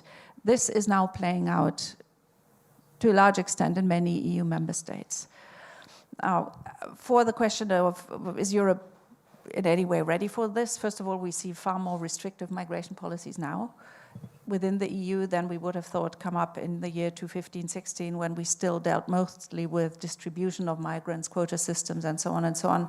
Right now it's trying to shut out people, but of course the policies that are now being implemented, they by far not tackle the issue that you have raised, and that is we could see far higher numbers of people moving from Africa towards Europe. And I fully agree with your analysis, and I don't think that the European debate is there at this point, that we need to invest far more into the effects of climate change, the mitigation of what is happening, and of course prevention as much as we still can. But we are no longer in a phase where we can only speak about prevention. It's about handling the situation in the most affected regions. And I do not see the political will, the priority, and the money there yet to deal with that question. So my concern is that, first of all, we will see migration on the continent, which will destabilize Africa as a continent to a large extent. And then Europe may come up with the idea we should have done more, partially too late. Then there will be an attempt to mitigate the situation on the ground, but we have to prepare for a situation where in our neighborhood, we will see huge migratory pressure. And then I would believe, looking at what has happened politically over the past 1, 2, 3 years, the European response will be to try and keep migrants out, meaning on the southern Mediterranean side. So, in this realm, just quickly, I think there's huge potential. And I want to alert you all to the work of Mike's Nobel laureate, who is working on. He's worked with Jack Ma and the Luhan Academy, which the Chinese government is compressing now and so forth. But Mike lives in Milan, Italy, and he is working on how to deploy technology and AI in 2 areas, healthcare and in building education and commerce in the global south, particularly Africa. And he and I just spent 20 days together in India. And India is ahead of the curve in terms of the deployment of digital structure for their society relative to many developing areas. We were talking to the leaders in India about them developing exports, but all kinds of tech companies, I think, have a huge opportunity to make a difference in what could become a global crisis by helping the infrastructure of Africa develop. Africa is not going to do the standard East Asian development model, which is tariffs, low wages, and export-led growth, because automation and machine learning have replaced low wages as a comparative advantage. So building this digital infrastructure may be the essence of how to meet that challenge. There was a question in the back there. I would like to go back to something that Adam said before, is that historical changing ideas are rarely by good people, are good ideas, or have good effects. Should we rather look for bad people, bad ideas, or bad effects, or can we do something else to make this maybe a positive change that we were asking for? Say a bit more. Help me understand the drift of this question. Well, you said before that historical changing ideas are mostly not thought of by good people. These ideas are mostly not very good, and then mostly the effects are not necessarily positive. So then if we want to have a transformational change, how and where do we look? Yeah, so I think, I mean, what I was trying to get at was that liberalism likes to tell simple stories about how things like globalization happened. And one of the ones we really loved was that globalization led to peace. And as Daniela and Moritz were articulating so powerfully, that's just blown up in our faces. And critical theories like imperialism theory always said that that was simplistic. That's what Lenin and Hobson and all these people were preaching. And we could have learned it, but we were a little blue-eyed and we clung to our blue-eyedness. And I guess I was thinking about the, I do think, generational dilemma of Chinese green tech. That's the place, right? Because this is a regime which is extraordinarily repressive, is using all of that great AI stuff to intensify and find new dimensions of repression we haven't even thought about before. And though they may be in some ways sort of technocratically impressive, they clearly are just not part of our value system, and there's no ambiguity about that. And yet out of that system may come certain components of change that we just can't do without. And whenever I'm in Berlin, which is frequently, I think of this, because there's the monument to the T-34 on the western side of the Brandenburg Gate, and if you have the privilege of going into the Reichstag, it's littered with Russian graffiti. It's surely the only national parliament in the world that actually preserves the graffiti of an invading, marauding band of soldiers in their own language on the inside of your own parliament. It's very impressive. But as a testimony to this dilemma, it's not new, right? The world as we know it was made by a coalition of Western forces with Stalin's Soviet Union. And it's their power, their technology that led them to win that war in very large part on the ground here, this place here. So I think it's not a new dilemma, but it's one I think that liberalism has to face going forward. And to me, rubber hits the road when it comes to this green technology. So I think these issues of tariffs, the securitization, we have to take them quite profoundly seriously as challenges at that level.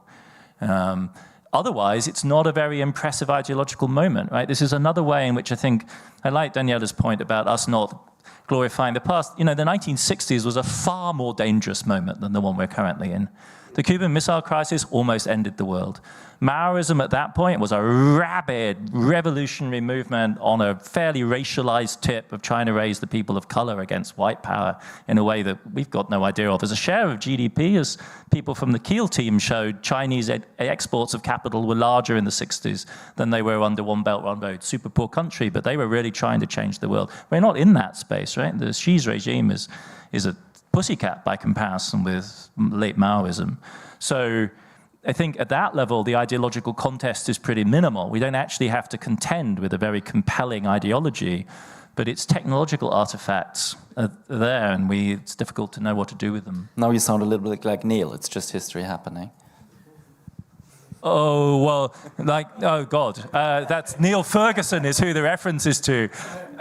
The fundamental difference, I think, and it's just obvious in this room, is that climate change is one way, and like Marx left, but he's got that great quote about this, like it's just this one-way route to destabilization, right? That isn't history. We're kidding ourselves if we think we get to play it out again. When we go from 1.4 billion down to 800, and India surges to 1.5, and then so, these are historic shifts we've never seen before. So I think we really would be kidding ourselves if we thought that just doesn't. It just means that the future is dangerous in new ways, and the past was not safe. Right? That's the only point I'm making. But I think we need to be of the mind that the safety net we create allows us to unleash the wild men and then perhaps discover things that we wouldn't have otherwise seen. But I started my career very cynically. I went to work after finishing my dissertation at the United States Senate Budget Committee. And on the first day, Senator Domenici, who was the head of the committee, took me to meet Bob Dole, who was the majority leader. Dole made an announcement about a bill and said, then let's go to my office. And he said, before you've worked here, I'm concerned because Reagan has cut taxes for wealthy people and he's building up defense. How do we create budget discipline? You're an economist and you should know how to do that. And I said, well, sir, if I were going to do it, the first thing I would do is say, all of the media companies, radio and television, have to create public service announcement times so you don't have to act like you're selling soap to run for office. I said, and the second thing is I'd have the taxpayer pay for your re-election campaign so that you don't sell policy, because then they'd save a lot of money. And he looked at me and he smiled, and he says, that's great. There's only one problem. If I put a bill on the floor that you and I write tonight, tomorrow afternoon, I won't even get 13 votes. Incumbents like the insurance policy of being able to sell policy vis-a-vis challengers. So good-intentioned people know they have dysfunctional systems. And the question is, how can you understand what their needs are, meaning the senators wanting to survive, but take, which you might call the negative, the adverse side effects out. And then when we all feel better protected and better cared for, we can unleash the wild people to create innovations we never would have imagined. Daniela, now I think now we're really close to our the end. But on that note, I wanted to get back to something that you said, that we've talked a lot about economics right now, and a little bit security policies. But you made a point, which I think is important, which is around the securitization argument, where you said, well, sometimes these real or perceived threats are being used by governments to cut back on civil liberties or on the ability of parliament to work. And perhaps that's because they have the incentives to do so. But what can we do in order to protect civil liberties and democracy in such a context? Well, that brings us back to the first session yesterday, I think. No, I think, well, first of all, first thing is you need to implement proper policy that deals with the reasons why people decide to vote for parties that contest the democratic order. Because what we have seen is that actually elected politicians start changing the order. And Hungary is an example I quoted. Poland, before now, Tusk came back to rebuild fully fledged democracy. There is another, right now we're looking at Slovakia in the EU. There are many countries around the world where this has happened. So I guess we are in a particular situation speaking about this in Germany because we have the EU, which could potentially play a stronger role in protecting rule of law. And this is not a luxurious issue about some kind of crazy political idea, but it's essential to protect the single market. If we don't have rule of law across the EU and proper standards and independent judiciary, the whole idea of market integration and freedom, the 4 freedoms that come with a market, cannot be really followed through and implemented.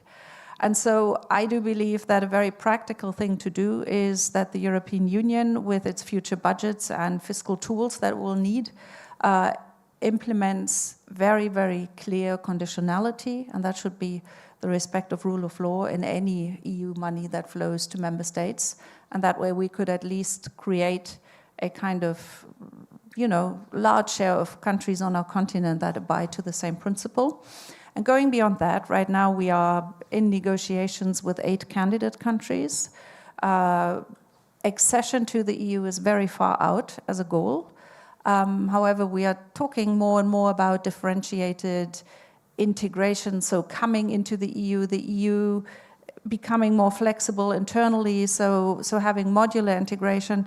And I think the fundamental thing we need to bear in mind is that all flexibility we want to offer to our neighbors is that as soon as it is about single market access, there's no way to not comply with those rules. And I think that's potentially a powerful instrument.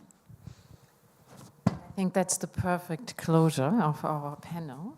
Thank you very much for the panelists. I learned a lot, and thank you, the audience, to help me get them back into control. Thanks a lot, Nicola, for moderating this excellent session. You have invented a new version, a new variant of the title of our summit, Winning Back the Panel. So that was amazing. Very happy that you've been here. We have another very exciting hour now for meeting each other. So everyone was quiet now. You can shout up and speak and discuss. This is the meaning of the marketplace that we have there. The idea was simply that we all are working on our things and very often don't know what the others are doing. So just go around, see what the others are doing. We were having something from INET, the Global Solutions Summit, the Young Scholars Initiative. There will be an exhibition, or there is an exhibition that some of you might have seen on economic thought. That is very inspiring. So just enjoy, and then we will have a closing keynote at 5 o'clock by Branko Milanovic to end the summit. I just wanted to create a closing lyric in the honor of this conference. I was grounded while you filled the skies. I was dumbfounded by truth, but you cut through lies. I saw the rain-dirty valley. You saw Brigadoon. I saw the crescent. You saw the whole of the moon. That's my Michael Scott from the Water Boys.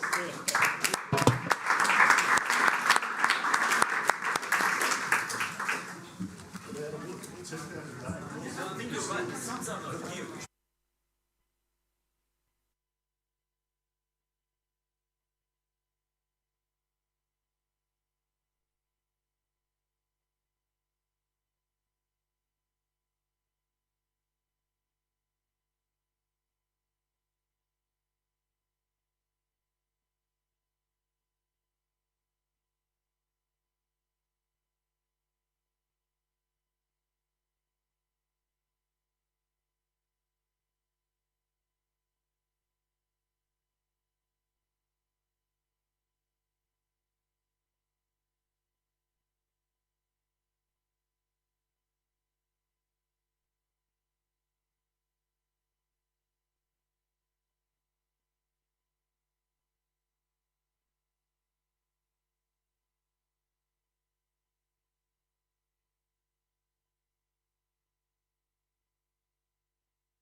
Okay, then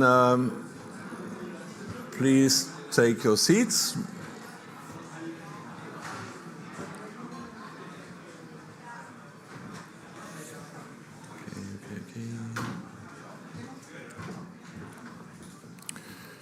So I'm just starting to our last very important point on the agenda, which is a keynote, a closing keynote that Branko Milanovic has accepted to hold.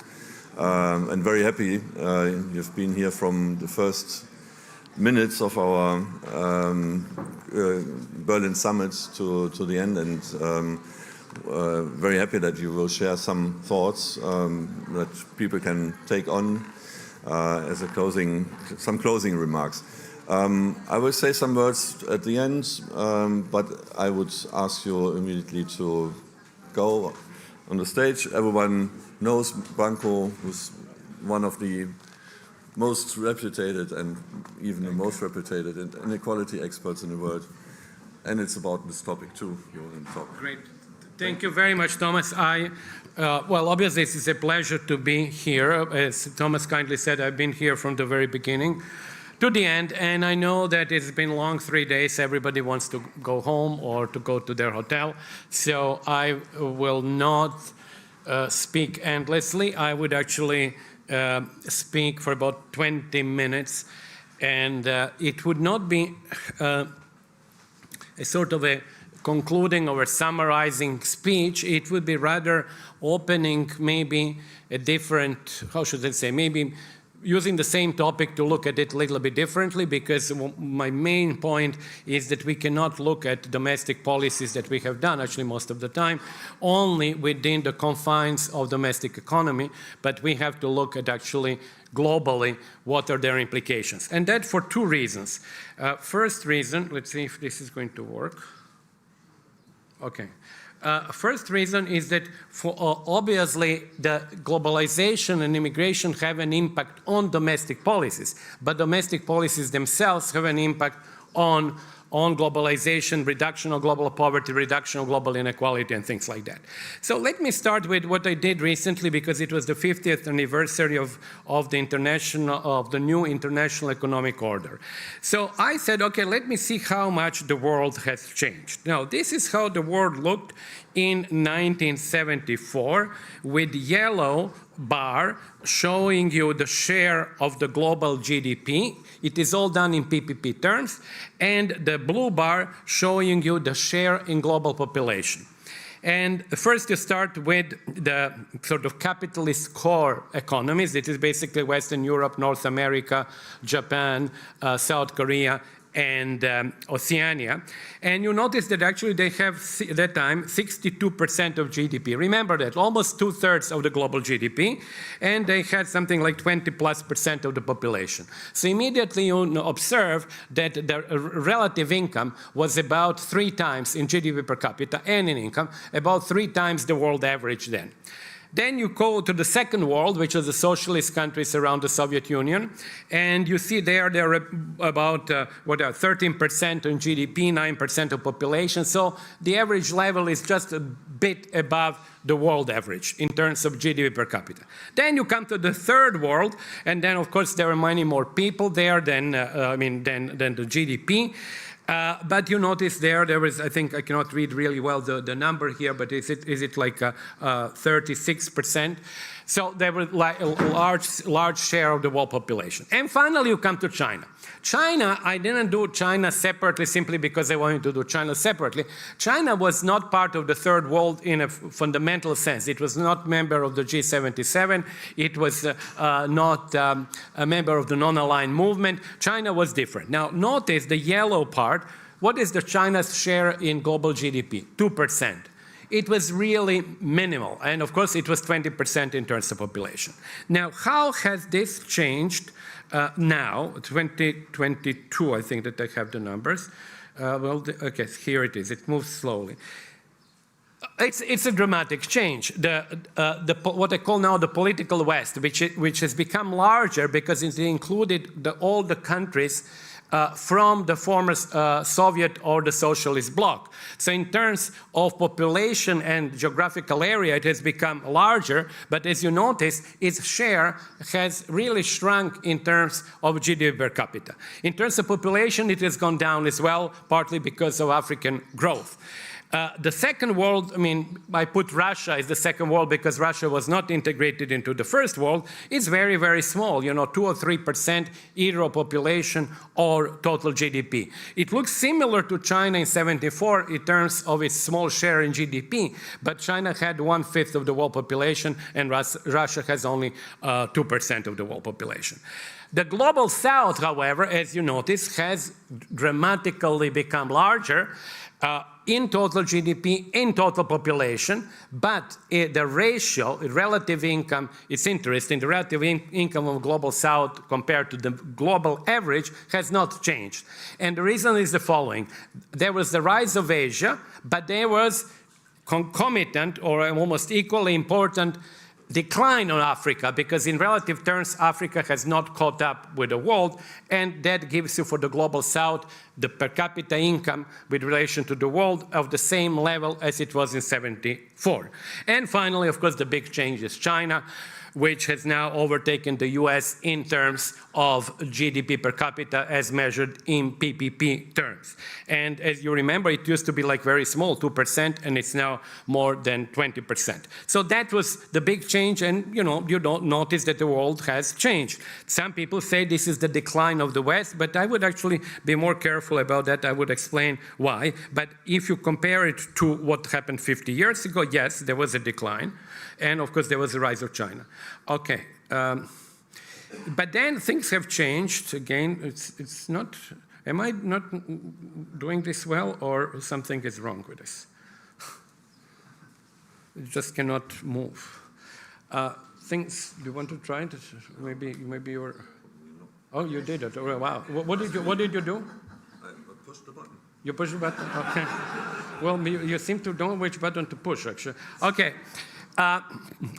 Okay, so that actually, the rise of Asia is very striking. I've taken here 4 countries. The blue country is always Asian. So the first graph shows you US versus China. You see China overtaking the United States in 2015 in PPP terms. But look at other countries that are less well known. I will not go through all of them. You can see it yourselves. But look at India versus the UK. And very similar story, India versus Germany.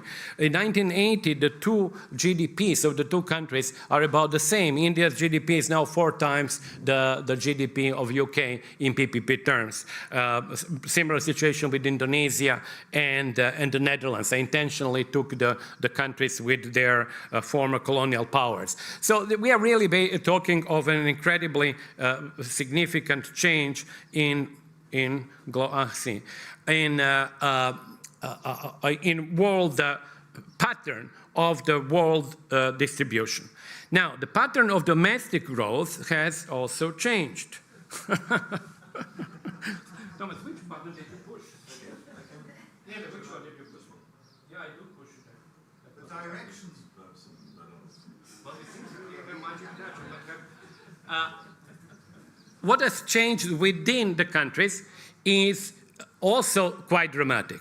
Now, this is the US growth incidence curve between the period of '63 and '79. As you can see, '79 to 2022. I could actually choose other dates. I took '79 because it was the lowest point of US income inequality.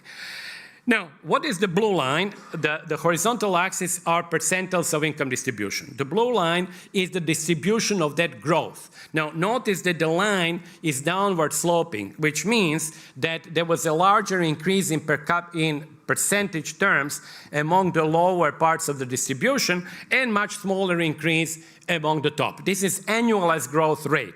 And you notice that growth rate was quite high for the lower percentiles and lower deciles of the US income distribution.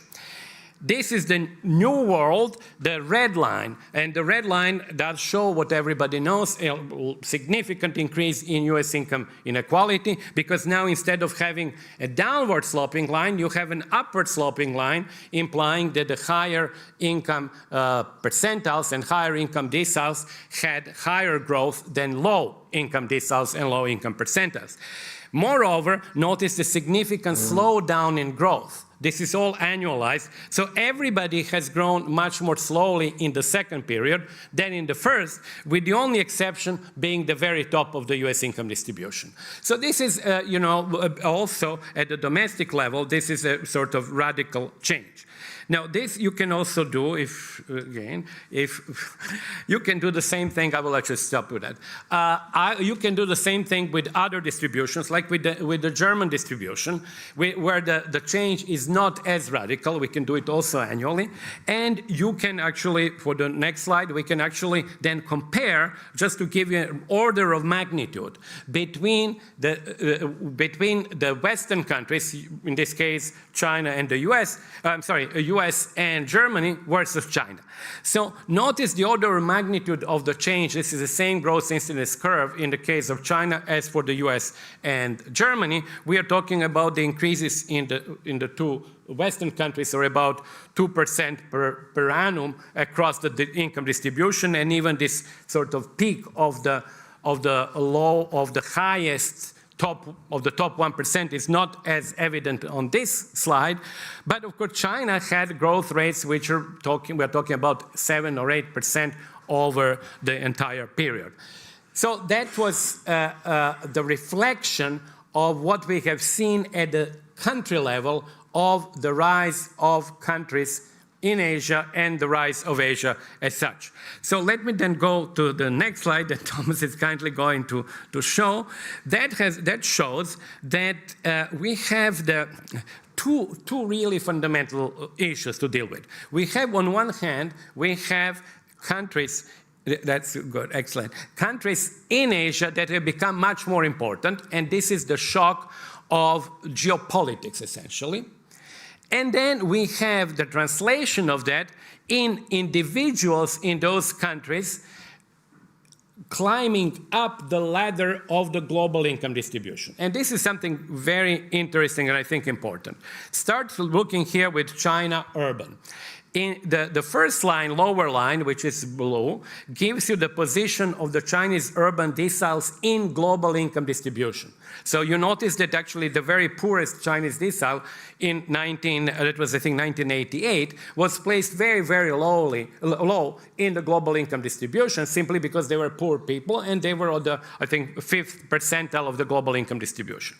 Then obviously, even the top Chinese urban decile was below the global median. But then 30 years later, the situation has changed. They have all gone up. Now, this is not a surprise. China has done so well. Population in China has improved its relative position in the world.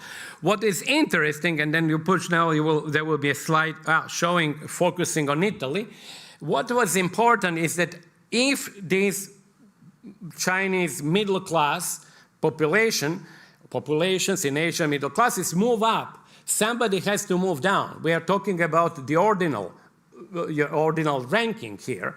So if Chinese groups, percentiles in this case, move up, then other people, like in this particular case, Italy, will have to move down. And this is actually what is very striking, that when you look at Italian, German, US income distribution, you notice that the bottom of the income distribution, something about 30 to 40% of the population in those countries has declined in its relative income position. So this is the second part with which, of course, I've been worked on for quite a few years.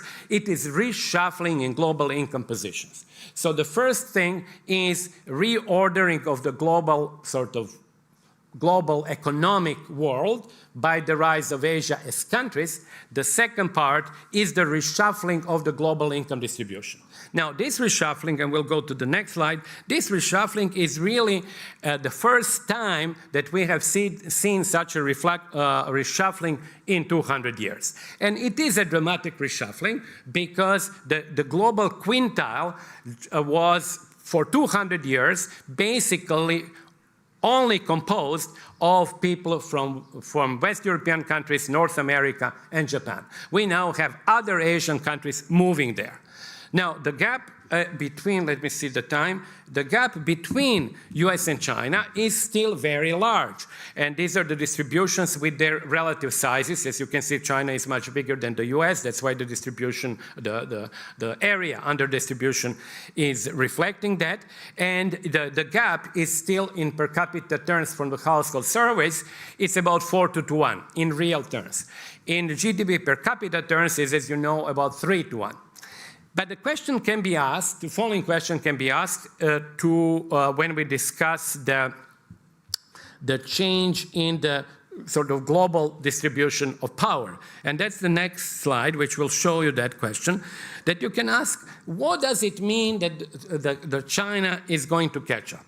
You can say, okay, at a time where Chinese GDP as a whole is larger than the US. Well, in PPP terms, that has already happened in 2015. You can say when it will happen, will it happen when China's GDP at market exchange rates is larger? Well, that could actually take some time, and it depends also on the movements in the dollar-yuan exchange rate, obviously. The third way to say, okay, where would the Chinese GDP per capita catch the US? And that is going to take probably, if it happens, at least 2 generations, if not more. Or you can do the following thing, which I did. It's a little bit a complicated question, but you ask how many Chinese currently have an income which is above the US median. There are 40 million of Chinese who have that income. US, obviously, by definition, has half of the population above the median, which is 165 million approximately. So the question is actually, when will the number of such well-off Chinese be equal to the number of well-off Americans? And obviously, there are many sort of assumptions that you make there, but let's take some very conservative assumptions. If the gap in growth rate between China and the US is 2% per annum, it would take 30 years. If the gap is 3% per annum, it could take 20 years. So essentially, the Chinese catch-up, as defined here, would occur within a generation to a generation and a half if there is a persistent gap of 2 to 3% in the rate of growth. Now, that gap has been much larger in the past, but that gap is still the same. That still reflects these numbers because since the COVID, China's GDP per capita has grown by 14%, US has grown by 4%, and as you know, Germany has not grown at all. So we are basically having a catch-up on the horizon.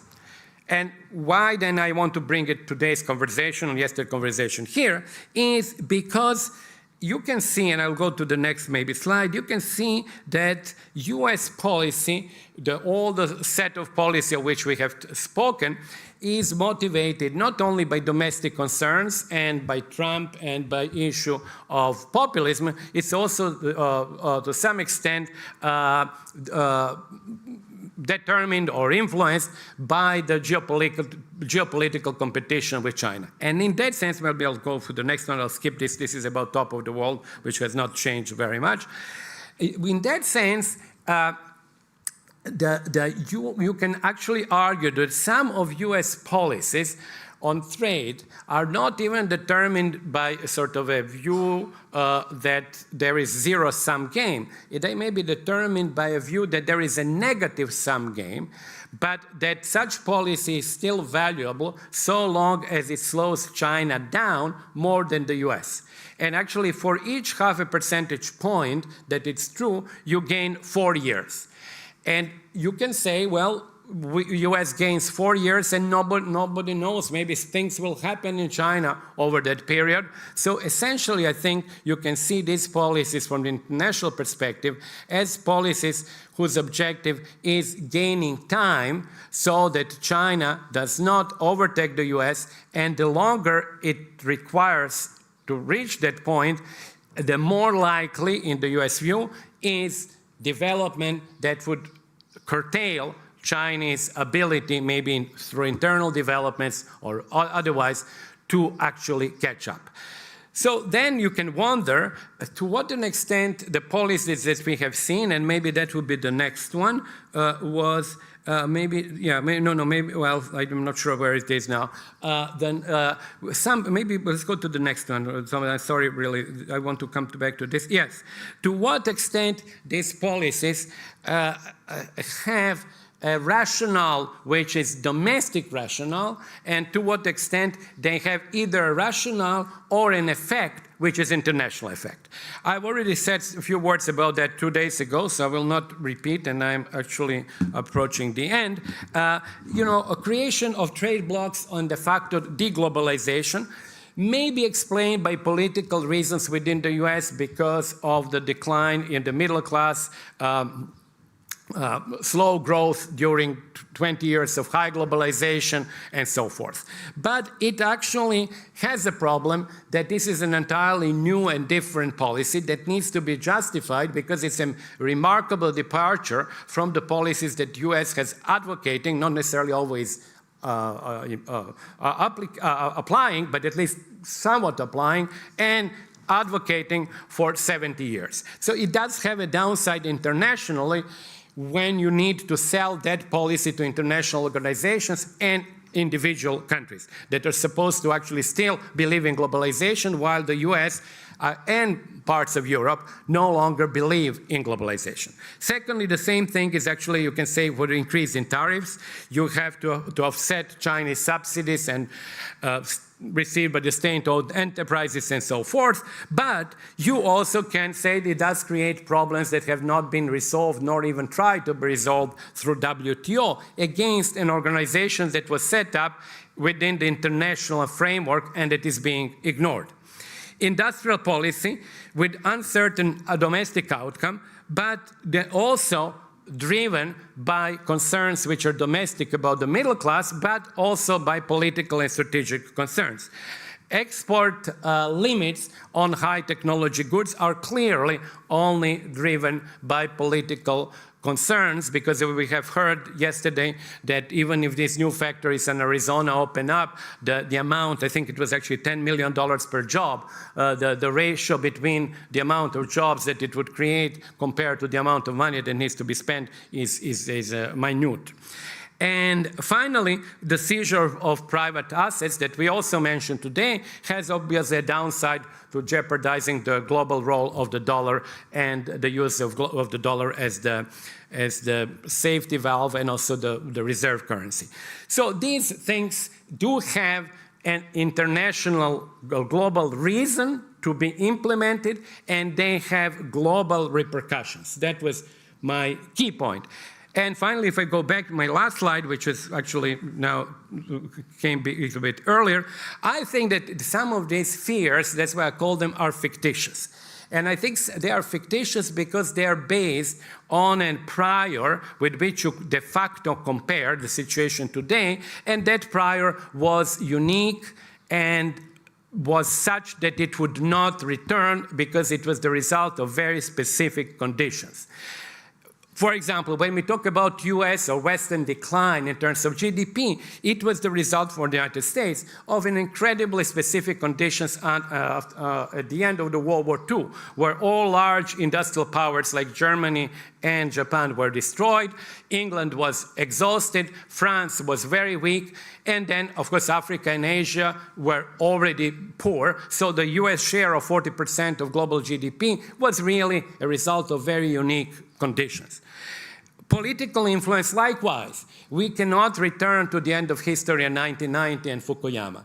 It was a special moment that will not be repeated. And if we believe that that special moment should always exist, we are wrong, because this is actually a very unique historical moment. And if you base your fear on the fact that that moment is not coming back, I would call that a fictitious fear. And then for global incomposition of the US, and Western generally, middle classes, that was also based on a historical period of, in this case longer, of 2 centuries, which was a radical departure from the distribution of economic power historically. If you look at the distribution of economic power between Asia and Europe in 1700, it is about equal. The level of development, of course, that's a big issue of contention, but basically the level of development of China in developed parts in Yangtze Valley was very similar to the levels of development in the Netherlands. And then we had 2 centuries of somewhat anomalous development, so we cannot expect that that development would remain forever. And finally, I stopped that because in 2 days we will actually watch the Champions League final. It's like taking Real Madrid. When I was a kid, Real Madrid had won like 4 Champions Leagues in a row. And if I say that Real Madrid is not doing well now because it does not win the Champions League every year, then I am going to talk about the declination, sort of decline and declinism of Real Madrid. But it's not really a correct comparator. And I think that if we take things more realistically, and if we forget about these unique events that leads us to compare, to which we compare, and then determine the decline of the West, we would actually have a much better perception of what is happening today, and I think we would actually have much less fear of China, and we would actually accept the China effect as a radical realignment of economic power, which is in keeping with what historically was the case. So that's where I will start. Thank you very much.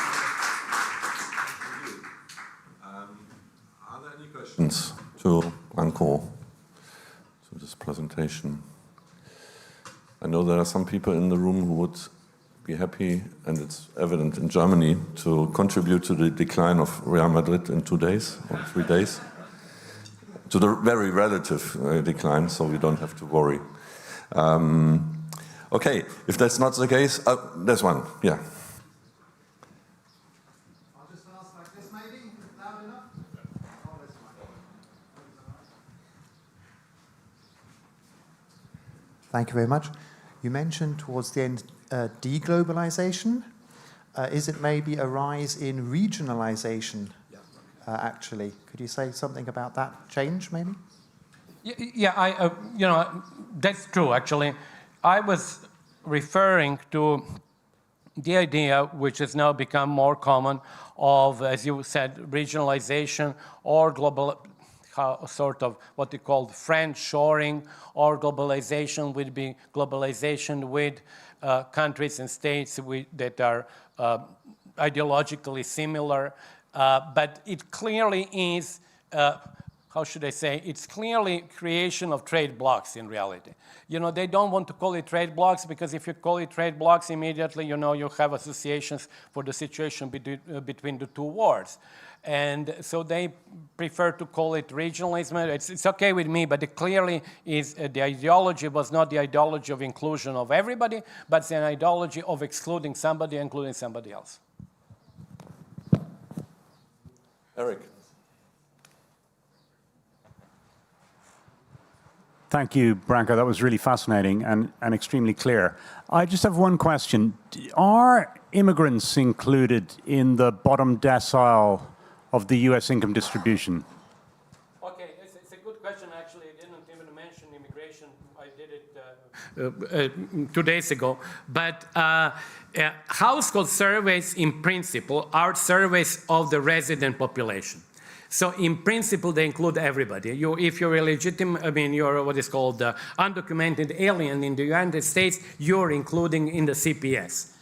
Now, it is probably the case, and I don't know studies for that, but it's probably the case that many people who don't have documents prefer not to be interviewed and don't want to be interviewed. But in principle, actually every household survey includes the resident population, and you don't ask people what is for their status. So they should be included there. And actually for some, let me just say that, from some countries, because I'm using Luxembourg income data that are harmonized, for some countries you have a variable which asks about the country of origin of the person or the household, or one person in the household that is being interviewed. So sometimes, yes, you actually have, I think the UK data have that number. Sorry, just the reason I'm asking is, does that mean, though, that if, let's say, a significant percent of the bottom decile in America are in fact Mexican, have actually their income relative gone up? Do you see what I mean? You know, I totally see what you mean. Actually, they may be better off compared to where they were in Mexico, so that the decline of that lowers this. It's a good point, yeah, but yeah, that could be the case. However, if you look at all of this, it's hard to see because the graphs are small, but essentially the decline is for about a third of the population of the rich countries. You know, it's interesting also that countries, the middle income level, like Brazil, they see the China shock in the middle of their income distribution. They don't see it in the bottom, because the bottom of Brazil was poor before China and it's poor now. And the top of Brazil was poor regardless of China, was rich regardless of China. So it's interesting the location of the shock is different between the countries. Yeah, Paco, I wanted to address the question of the power transition in China, between China and US. And I think that the dangerous thing in this current historic situation is that I would say the US is not prepared for that power transition. And there's I would say one historic precedent, and that is from the British Empire towards the US dominance. And that was in the context of First World War. The Brits only won World War I with the help of the US, and after World War I it was clear that hegemony had moved to the US. So, and currently we don't have a situation where we have a war, we don't have a situation that is comparable to then, and it's a culturally and politically very different transition than from the UK to the US. So is there what can we do to avoid that this inevitable transition leads to a major war confrontation, which actually I would say would destroy a lot of the wealth in the world? Well, you know, this is, of course, it's a huge question, so I will not even try to answer because there are so many historical parallels. As you know, people call it Thucydides' trap, and you know, there goes back to Sparta and Athens.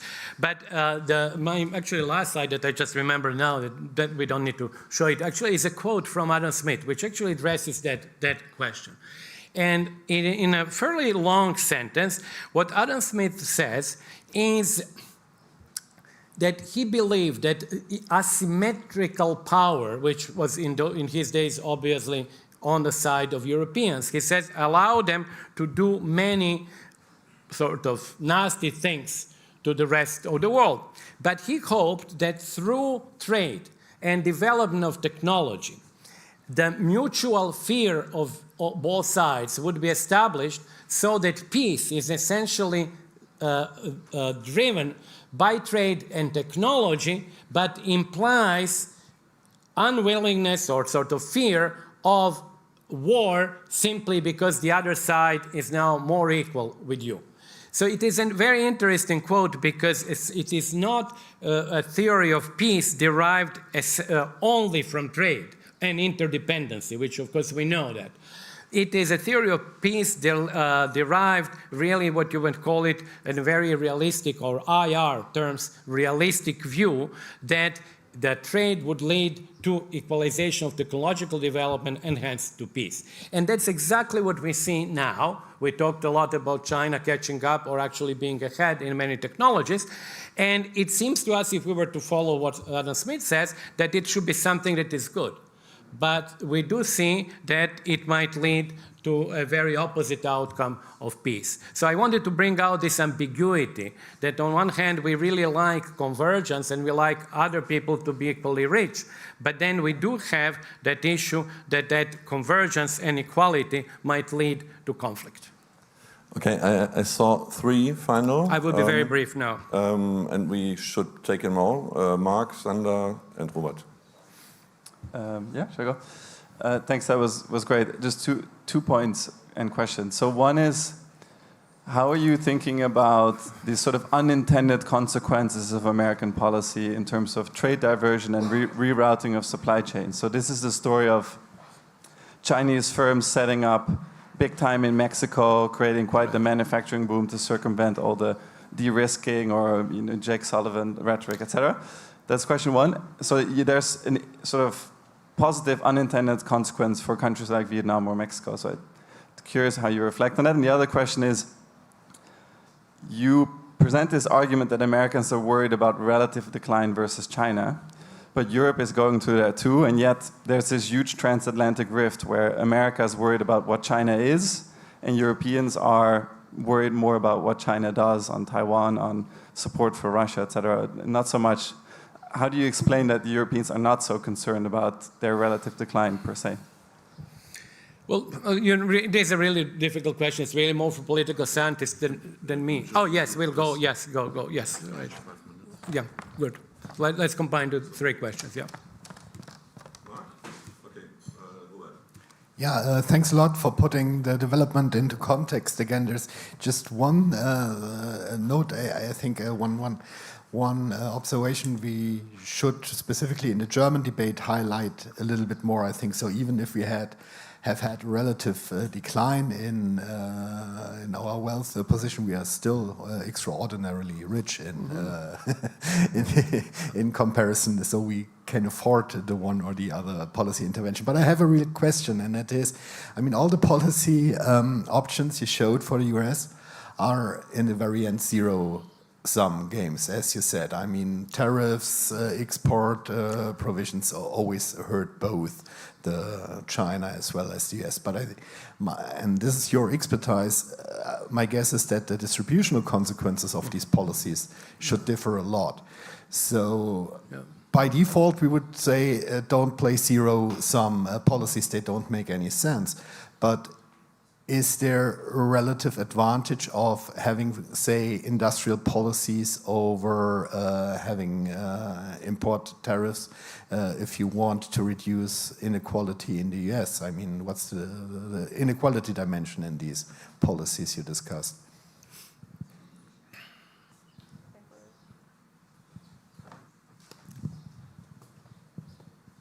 Should I answer? Yeah, I think we're good. Yeah, sorry. Yeah, you know, both questions are extremely complex and very difficult to answer. The first, especially the difference between Europe and the United States. I really focused on the US because I think that concern with the rise of China is very, very present for strategic, political, and military reasons in the US, much more so than in Europe. And US is in driver's seat when it actually makes these these policy decisions. One thing to answer to the second question, like I don't know what will be the distributional implications, but what worries, there are two things which to some extent worry me and I don't like them. The first one is that many of these policies with which we might be even in agreement of Biden administration were really done for, if you will, wrong reasons. They are done for political and strategic reasons, and they have not been done in 20 years while people were pointing out to the problems. So it's much more easy to do policy change when you have sort of a threat, military threat or something, which I think is a lot of that is fictitious, than to do it for domestic reasons alone.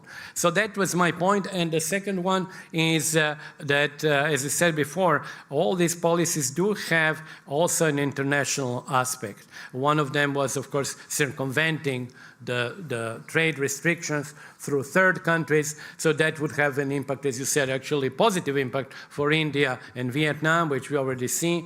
It might have positive impact for Mexico. So there will be always something like that, but I think the underlying motivation of that has become, in my opinion, a very negative one, in the sense that it would accept even, some people would accept even the negative sum game, so long as the losses of the other side are greater than the losses on your side, in the expectation, as I mentioned before, that that would delay the overtake. So that, I think, is, if it's true, and of course they would never tell you that it's true, but if it's true, then it would really show a setup of which is very deeply alien to economists who actually do believe that at least the policies should have positive impact on one side, at least zero impact on the other side, but not have in a summation a negative overall effect.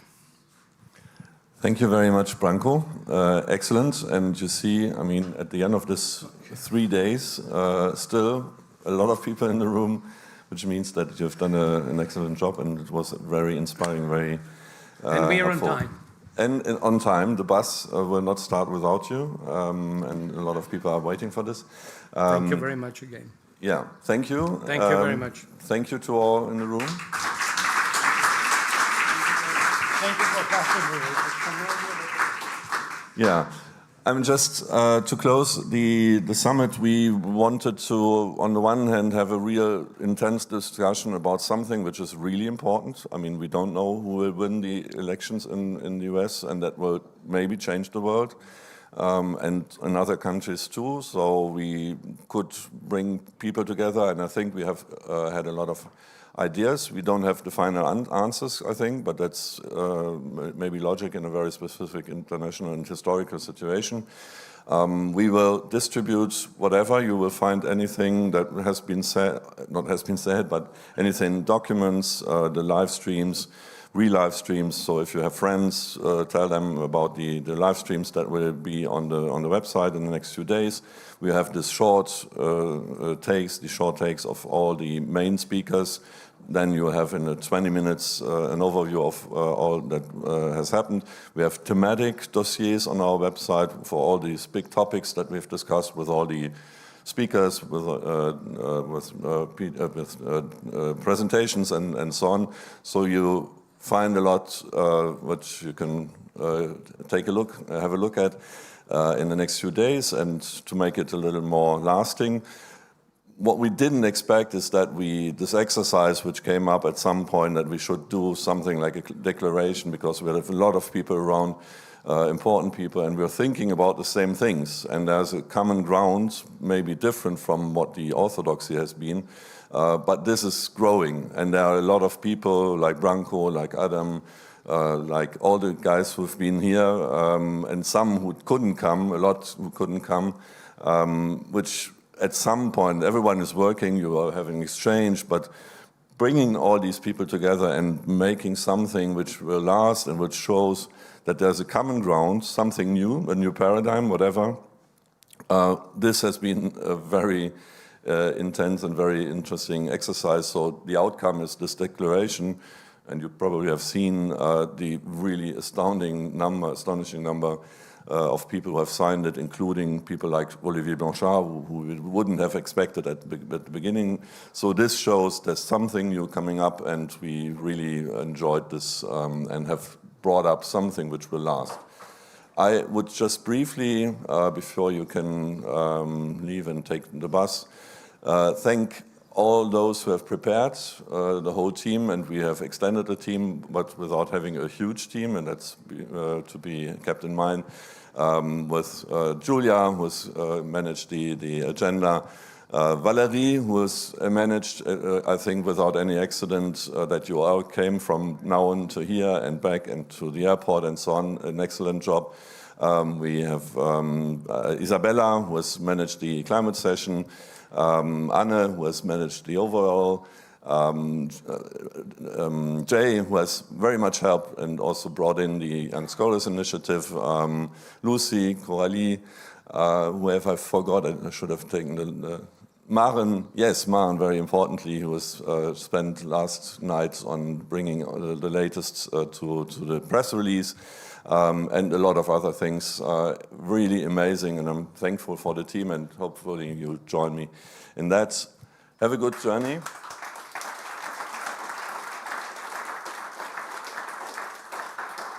This was a big enterprise, big expedition, and I hope you take something out of it, and we'll reconvene and continue these discussions, because we're not yet at the end, but I think we've made a big step. Thank you all.